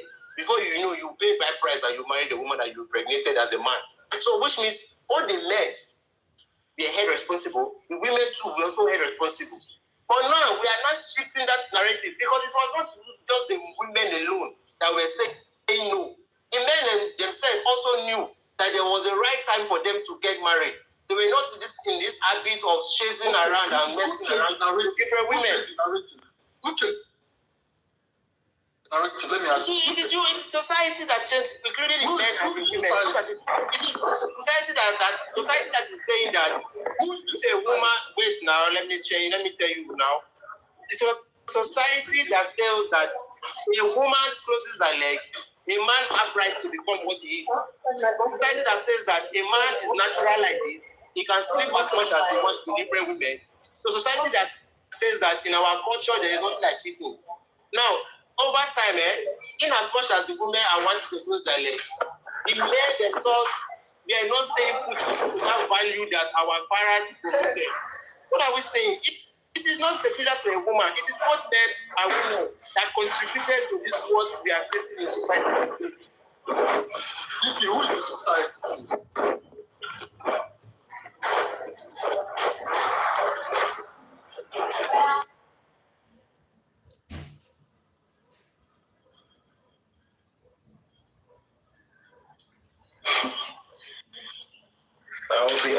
I'll be ending the live soon, guys. Okay. Thank you, Jesus, that there are still responsible men out there. Like GP was saying, like today I was talking about unintentional men. I speak a lot about men here on this platform. I've talked about men. I have told ladies, be aware of men. Be aware. These men are going to come. Do you think that these men are not being taught? They are being taught. They are being taught in the society. But they are still going after these ladies. Guess what? You still have the key. You still have the key. The men are being taught they are not going to sleep around with women until they call it marriage. But these men are still enticing these women with money. Guess what? If you are being carried away with the money, a man is still floating around you. That means you are this kind of person that we call you are not which word? There's a word I'm looking for. You're not satisfied with what your parents are giving you in your family. That is why you're being moved. You're not contented with what your parents are giving you. This is why you're being enticed by that money. A man is floating around you. Do you understand? You don't value the core value your parents give to you. You don't value the cultural value your parents give to you. And that is the reason why you are being carried away with those things. Those things are chicken change. Those things are nothing. Don't give excuse because a man can't buy you gift and get under you. Come here and give excuse. Now a man is being taught about those cultural values. I'm not saying that that man is right with what he's doing. That man is an irresponsible man. He's not even ashamed of himself. We talked about it several times here on this platform. Today we talk about men here today. This is our topic. We talk about men who are unintentional. And I told the lady, see, guess what? This is the way they are going to come at you. This is their tricks. In the dating pool, men have their tricks. See, whether you like it or not, it's a gift given to men to sweet talk women. But this is their gift. And the highest powerful thing on earth is the way that you speak to people. So be careful with the way that comes out from their mouth. So this is what I want to say. Thank you. I hit my mic. Lady, if you want to say something. Yes, I was just going to say, we're talking about a group is in this generation now. That's been forever, right? My grandmother taught me something when I was growing up. If I catch you receiving anything from a man, if I catch you, and this is what I taught my daughter, because at the beginning I didn't understand what it means. Unfortunately, we'll see here, and unfortunately, for a woman, I don't want to offend anyone. Let me just say this: when someone is giving you something, when man gives you money, be ready to open your legs, because if he's not married to you, he has no obligations to. If it's your birthday, he gives you a gift. Perfect. Outside from that thing you're doing, he gives you a gift because it's anniversary. Okay, perfect. Aside from that, what is the gift? What? So, unfortunately, we go back again to values. Don't be accepting nothing from no man if you're not ready to give anything to him. Because that's the way it works. That is not you. That is the way you see my daughter. She's going to be 17 years old. I told her, if you come into this house with something anyone give you, hey, what I will give you. Because if you're not ready to open your legs, you shouldn't be receiving anything from no man. As simple as that.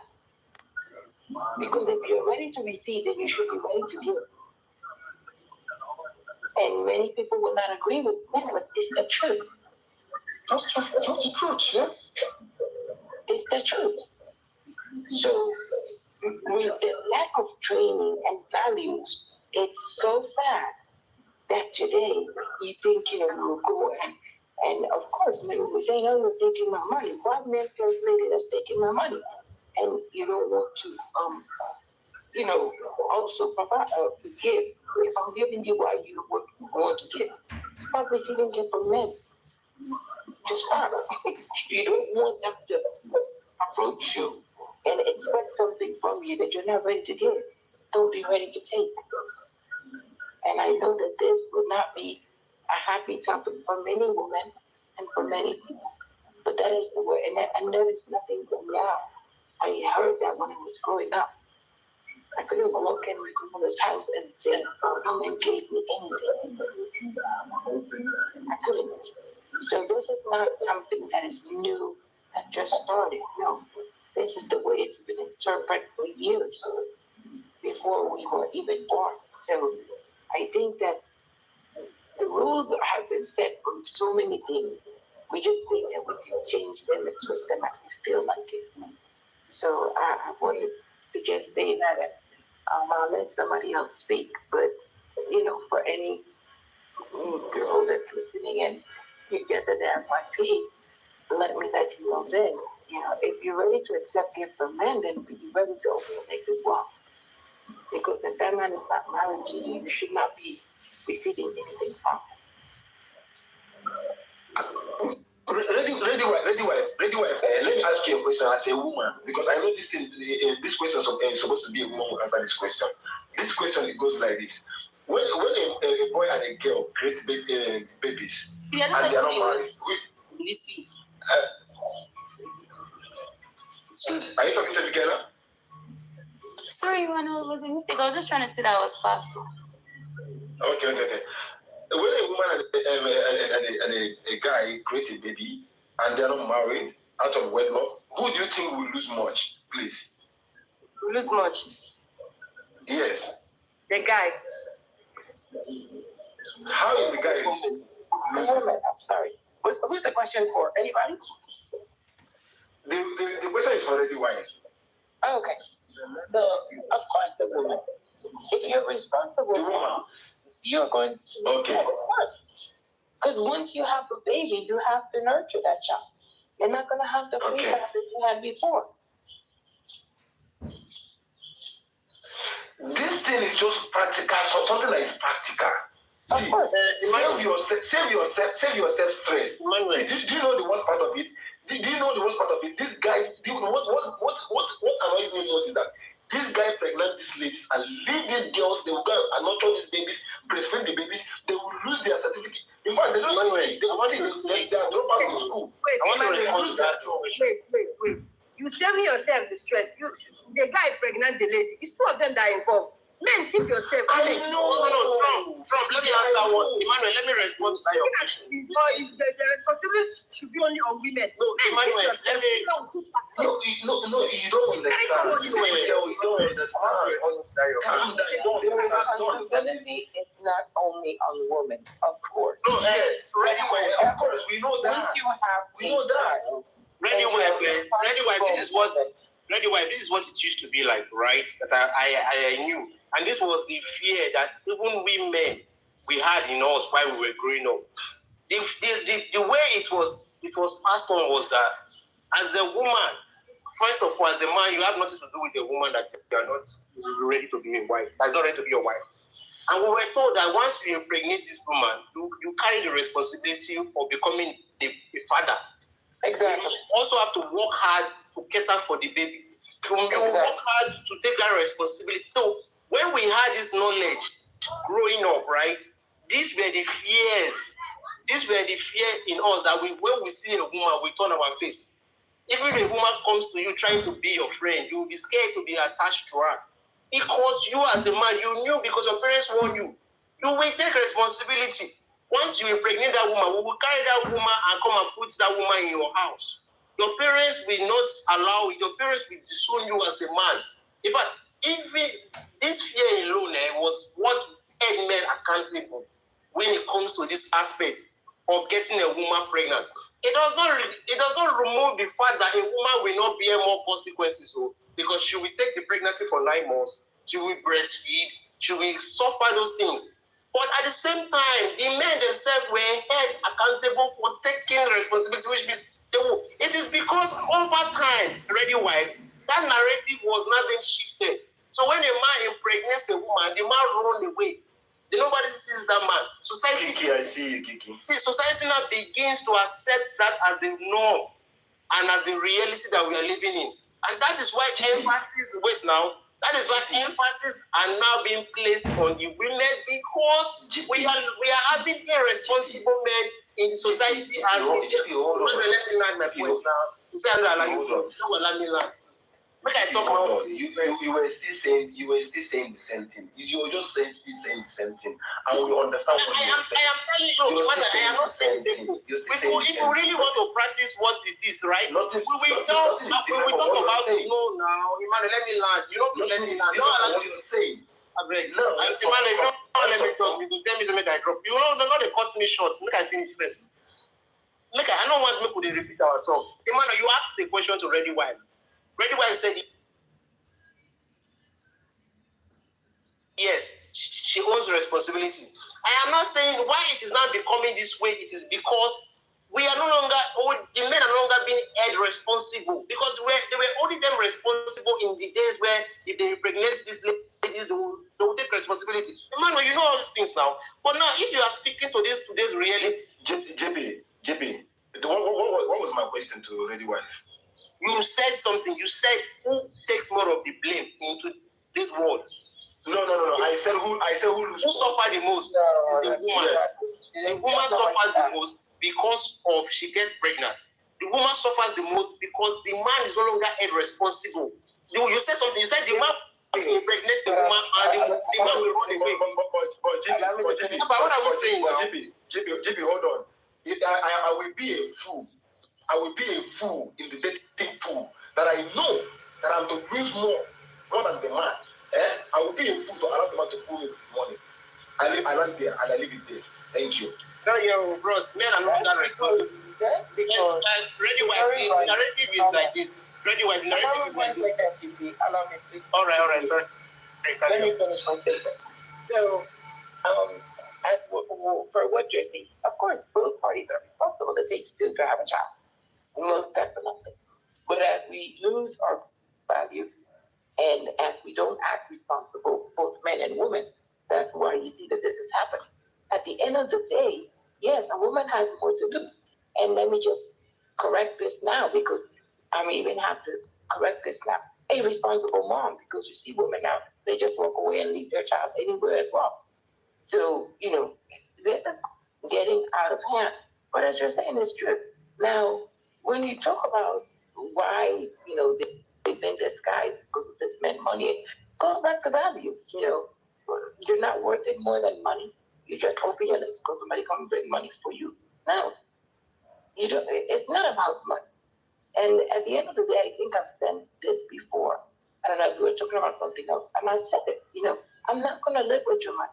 I'm going to live with you. So for a woman to just, because a man gives you money or, you see he has money, you're disguised. You're wrong. He could be a fool. Don't have common sense and have money. You think I want to wake up beside somebody like that every day? No, I don't. But unfortunately, you learn these things as time goes by. So that's why we see all of these mistakes. At the end of the day today, if I hear a man talk and he comes into my DM, I will know if I even want to make him my friend. Just by the way he talks. It has nothing to do with money. Because at the end of the day, you're living with that person. And if that person doesn't have values and has nothing of his brains, what can he possibly teach me? But we are walking around talking about money because we don't understand the value of what things are. Money is much needed, of course. You cannot survive in this world without money. But what does it matter if you wake up in a mansion beside a fool? So those are things that we need to think about. Thank you so much. Thank you for your contribution. Monitor, you're welcome. Good evening. Good afternoon, my brother. How are you doing? Yeah, good afternoon, bro. I was just trying to steal a question. I'm tired of shouting. You see, GP is just shouting. You see, one thing is this. Things became where it is now when women start advising men and telling men what to do and what not to do and how to do it. That's why we are where we are. Who are the people holding men responsible? Who are the people holding men responsible? Can I finish? Can I finish, please? Come on now. Who were only men responsible when they get women pregnant? It was men in our society. Your father, your uncle, your brothers, they will march to the house of that boy. How dare you get my sister? How dare you get my daughter pregnant without marrying her? Why? Because those children, those girls of those days were respecting their parents and their uncles and their senior brother. These days, you talk to them, they will tell you, I'm in love, I love him. Don't tell me what to do, I love him. And if you don't allow me to go, kill myself. I'm going to find myself, I'm going to do this, I'm in love with him. They will start doing nonsensical things all in the name of they want voice for themselves. I don't want to be oppressed. I don't want to be this. This is the result. Now we are not trying to blame men for getting women pregnant. Who is blaming men now? Women. Men have stepped out of it because you didn't listen to men. They allow you to deal with it yourself. So how far have you been doing? Tell me, how far have you been doing? The increase of baby mama have increased since they allow you to make your own decision and do what you like. I'll do what I like. I do what makes me happy. I'm not living your life. Look at where we are. Those days, your parents can account for you. What you do when you wake up in the morning till in the night, they can account for you. If anything, you are missing some timeline, some time sheet is not covered, they will question you. Where did you go? Where did we go? So what do we do now? We may get married in the diaspora without the approval of their parents. We may get pregnant in the diaspora without the approval of their parents. We will still end up blaming men. Men have to be wearing condom. Men have to be responsible. Men have to hold themselves. Just imagine. That's a very good submission, my brother. Thank you so much. It is very unfair when we are saying this thing. Listen, men have access to dating pool. Women have access to that.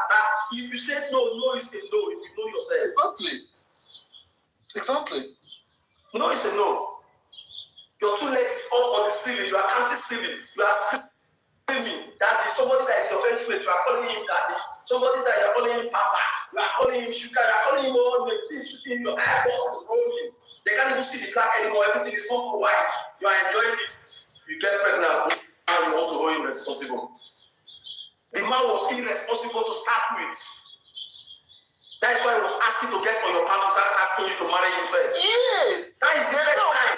Oh my God. God bless you. God bless you, mother. Let me marry you. God bless you, mother. And he's asking for you to take your path down. That man is irresponsible to start with. You are living with a man that is irresponsible. Then you want him to become responsible when he gets you pregnant. How does that work? How does that work? Let's put this together now. My current wife, I pay her down before I see her pounds. Because I know I want to get married. I wait straight for it. The men buy you flour, buy you chocolate, buy you gift, buy you iPhone 14. And what you want to pay back with your nanny and you get pregnant alongside. And the guy cannot have baby pampers and iPhone is not the same. You buy baby pampers every day for 3 years. iPhone is one-time payment. And the man wrong, you are not complaining. I beg, move the take and easy on men. They are useless men. When I leave those useless men alone, not the open up money for useless men. I just disrespect all men for TikTok. What did this one now? If you mentioned one last thing when you bring me up, I wanted to leave the platform. You just said one thing. I wanted to just go to something else. You said you paid a dowry before you saw her pants as a man. Bros, why did you do that? Manuel, are you because that's what my culture. That's what my culture requires. Wait now, I heard everything you said, but I picked. I just answer you. That is what my culture requires. So, bros, I also saw a lady there that came around me, trying to entice me, but I knew my culture was not to get down with her because my culture requires me having to pay a dowry before I see her pants. You, bros, Manuel. I play my parts, you play your parts. Is that not what we should also say? That a woman is irresponsible, fucked up, that woman has messed up big time. But you as a man, don't you know your culture and value? Like you just said in your own statement. See, GP, if I may say something. Right. Thank you. I don't know why they preach one narrative as if men themselves don't know value and culture. I'm supporting you 100%. Everybody's responsible. Yeah, it's not no blame game either, woman or man. A man is equally responsible. For what I can... You know, GP are very funny. You know that now that I'm married, come and play with me with your punani and see if I will pay your dowry before I marry you. Bro, see, you don't need to be fast. You as a man. I'm just telling you, bro, you knew your GP value. Bro, I love it already. Bro, me, I get it. You knew your... Bro, you go ahead Manuel, right? Manuel played his own part. He knew that he was not supposed to get into a woman's pants. What are we saying now? Are we not saying men should not be like Manuel again? Are we not saying men should not be like Manuel again? GP, what I can say to you right now is that you feel men are not accountable. Men are accountable. But just like the solution this Mona gave, even in the olden days, when, just like you said, when you get a woman pregnant, it's the same men that will come up. So what happened to a woman who are now rebellious against their parents, all in the name of love, to get all in the name of, not even love, all in the name of material things they want to get. Now, a woman comes to you with a proposal, sleep with me, give me iPhone 10, or give me BlackBerry. Yeah? It is your choice to accept the proposal or not, with the intention that whether you're going to marry her or not. You might decide to go with her because you know, okay, this one, I'm not going to marry her. It's a proposal, and you have it. So I don't see why men should be blamed for that.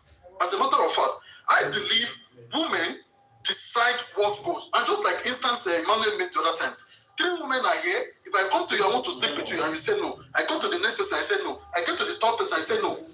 I will keep myself, and I will assume that, okay, all these women are of the same value. But before you came, we mentioned about percentage of people or percentage of things. One lady mentioned about 80% to 20%, which means that if 80% of women are doing this for this reason, how can you then blame men for 80% of people who are doing this? Tell me, let me say this to GP before you go. GP, at the time I went to pay dowry for my wife before I chop her, before anything happened. Even the day I paid the dowry, I chopped somebody else. Abi? Do you understand? The day before the day I paid the dowry, I chopped somebody else. I was getting other Oshofri, but she shows me a standard. She shows me that, Oga, if you don't marry me, you are not getting into that man. If you are serious, let's do it. But I was shopping other Oshofri, so I didn't say anything that is not correct, GP, that you needed to come and correct. You're contradicting yourself by what? I'm not contradicting myself. Yes, you are. You are a responsible man. The problem with women is you just listening with one ear.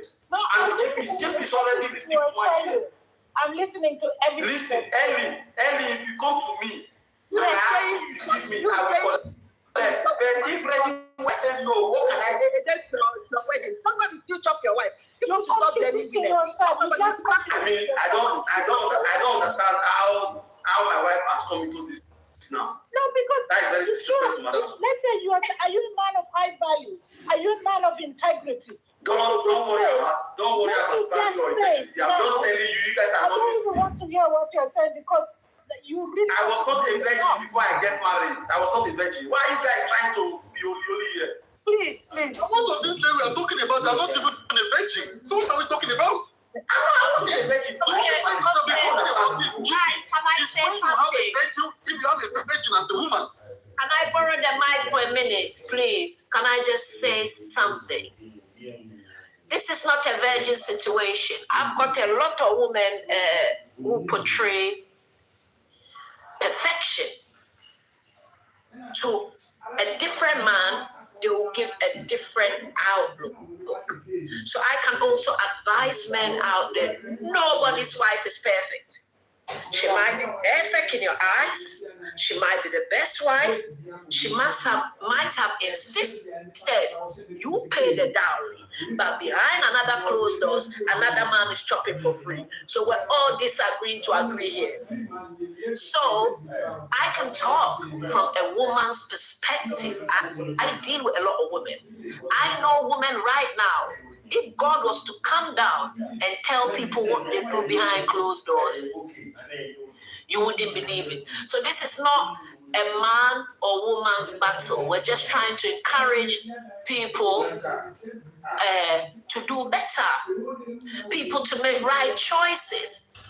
I remember in my upbringing, the mistakes I saw, I also used some of these mistakes to also teach my son to take responsibility. Because I noticed when men tata and have a lot of women, oh, it's a no can get any girl or guy. So I used to tell my son, anywhere, you also be careful, protect yourself. If you know you don't want this woman as a wife, because sometimes tata can go wrong, the condom can split. And if any girl knocks my door, once you've been there, you're going to have to take responsibility. So all we're saying, well, what I'm saying is men can also prevent some of these baby dada and baby mama issues.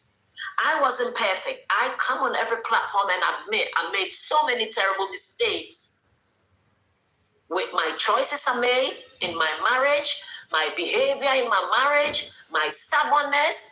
I took all that responsibility. But guess what I've done? I learned from it.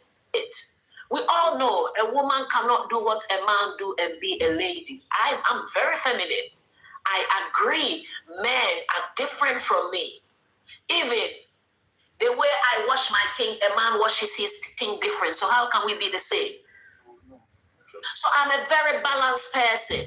So at the same time, I agree on the aspect that we women have control. Because do you know what I taught my daughter as well? Why she's happily married and successful now. I told her, if you open that leg, the man can ta and go. You will be carrying the baby. But I also told my son, if you ta everywhere and keep blaming women, you might have children that don't know each other, and they might even marry each other because they're all over the world. So all I'm saying is let's learn from our culture, our upbringing, but also let's take responsibilities and have a balance. We women are wrong. Maybe we're emotional. Man will buy us iPhone, then man will buy us designer bag. But also, men, please, let our generation teach them that you young men as well, please, hold your thing in your pants sometimes. Sometimes be careful. So tell me, I'm coming from a balanced perspective. This is not a gender, oh, woman this, man this. Everybody have to take. You know what I always say? Even in the world.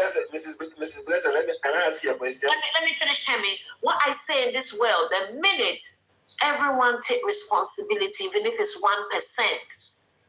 1%, that's when the world changes. Can I ask you a question? Yes, please. Okay, my question to you is, when a man is going after a lady and he knows that he's not married to that lady to get at her, do you think that man is responsible?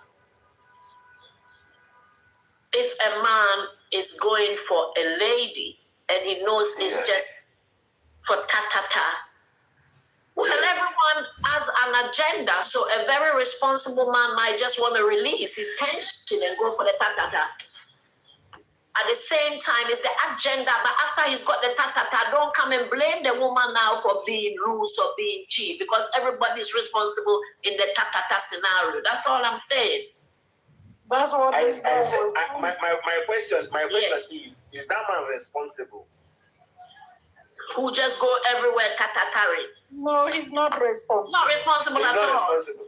Oh, okay. Even go and get HIV. Exactly. Okay. Wait. Now I'm driving to somewhere. Now, that woman who accepts a man who is irresponsible, Is he blaming the man for being irresponsible, or will she be blaming herself for being irresponsible?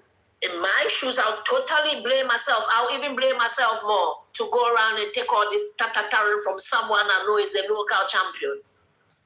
But can I say something? How do you know what the man has said to the lady?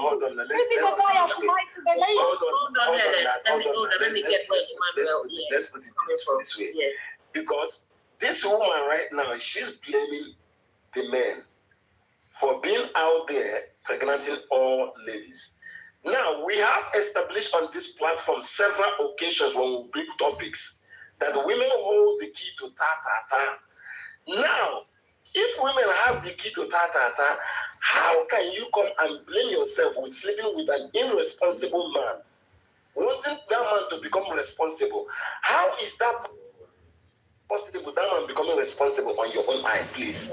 Tell me how you want that man to become responsible. Because you know too well that the responsible man is going to come to you, tell you his intention. With a plan, yes, being intentional, tell you what his plan is, what his vision is, what his goal driven is, that he wants to come and meet your parents and do the needful to get you as his wife.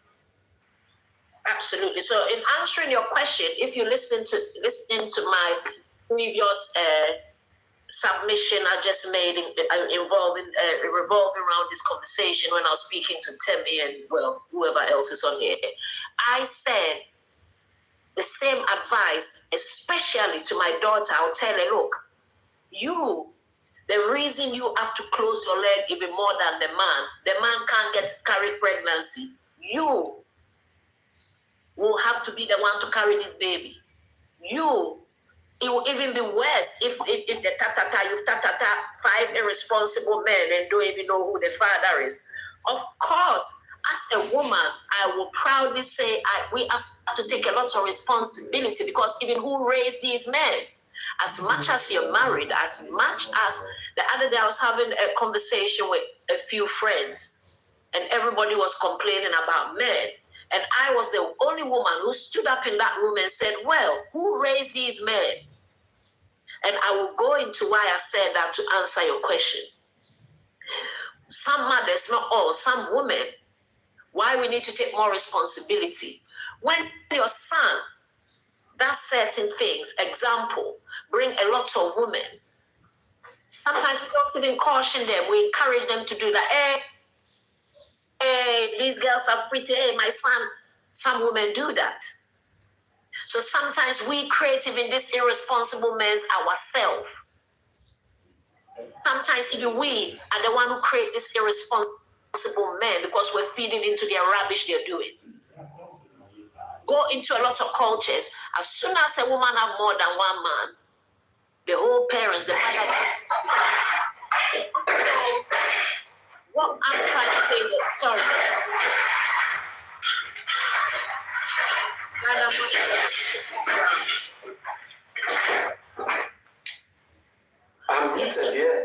So, Emmanuel, what I'm saying in the long and short of it is, everyone, even if me as a woman, I take a lot of responsibilities because I'm the nurturer of the home. I'm the mother. As much as my husband will be doing some of the work, but all I was saying is, even if it's 1%, I will also train my son to take some form of responsibility for his actions. That is where I'm coming from. So I'm not coming from the woman is right and the man is wrong. But of course, as a woman, I always take more responsibility for my actions. The reason being, the man cannot carry a baby. I'm going to get a baby out of this, which could destroy my whole life. Then I have to decide if I'm going to keep the baby or not. Blessed Jews, let me tell you one thing again. Yeah. My mother gave birth to five female children. Listen, I am the first son. Guess what? 3 are married. This is what I gave to them. I gave them this expo, and they have been doing it, and it has been working for them. I have never had any of my siblings that get married through wedlock after giving birth at home, please. It works for me. What works for me? If I tell you, it will work for you. I don't know why women, if you keep preaching this on this platform, they will keep attacking you. Do you know what some of them do? They go ahead, keep. They will not even gift you. They will just unfollow you. But guess what? That is the truth, and the truth is bitter. And I will keep preaching it on this platform. There is nothing I can do to continue preaching it. If they like, let them learn. If they like, they should not learn. I'm a man. I know the dating pool. I know what I'm seeing there. And I'm telling you as a man, what you will use that will be good for you. If you like, keep blaming the men. The men can never stop these things because they are the chasers. You are not the chasers. But okay, Manuel. It's so simple. Okay, Manuel. Is there ever a time I don't like blaming. I like to learn. We're all learning here. We're all encouraging each other. But sometimes, do you know the first time we sort of your platform was quiet and we opened up and I was very transparent. And you know what you admired about it and told me that when people can take responsibility for their actions, their mistakes, that's when they start learning. So also, don't you agree? Okay, Manuel, I don't know if you've had any children yet, but let me give you a scenario. So, as a mother now, whether someone can stop this tatatari that creates baby mother or baby father, should I just, yes, I've trained my daughter, be careful, make the right choices, close your legs, no child out of wedlock, I managed to get right. But should I also tell my son, run wild, run free, and tatata the whole world? Of course, no, you can't do that. Exactly. We're coming to the same conclusion. Thank you. So now, we also, this is still come to we mothers. I'm now talking as we mothers. We also have to give our boy children some of that encouragement that having so many women, multiple women, making the wrong choices and tatataring is not good. I am not going to encourage that. I am not going to be a part of that. So let's say, for instance, I know my son have a partner. They've got children. I'm not going to encourage him to bring another woman here to sit down and laugh and eat and drink quickly. No, that means I'm also encouraging some corruption. So okay.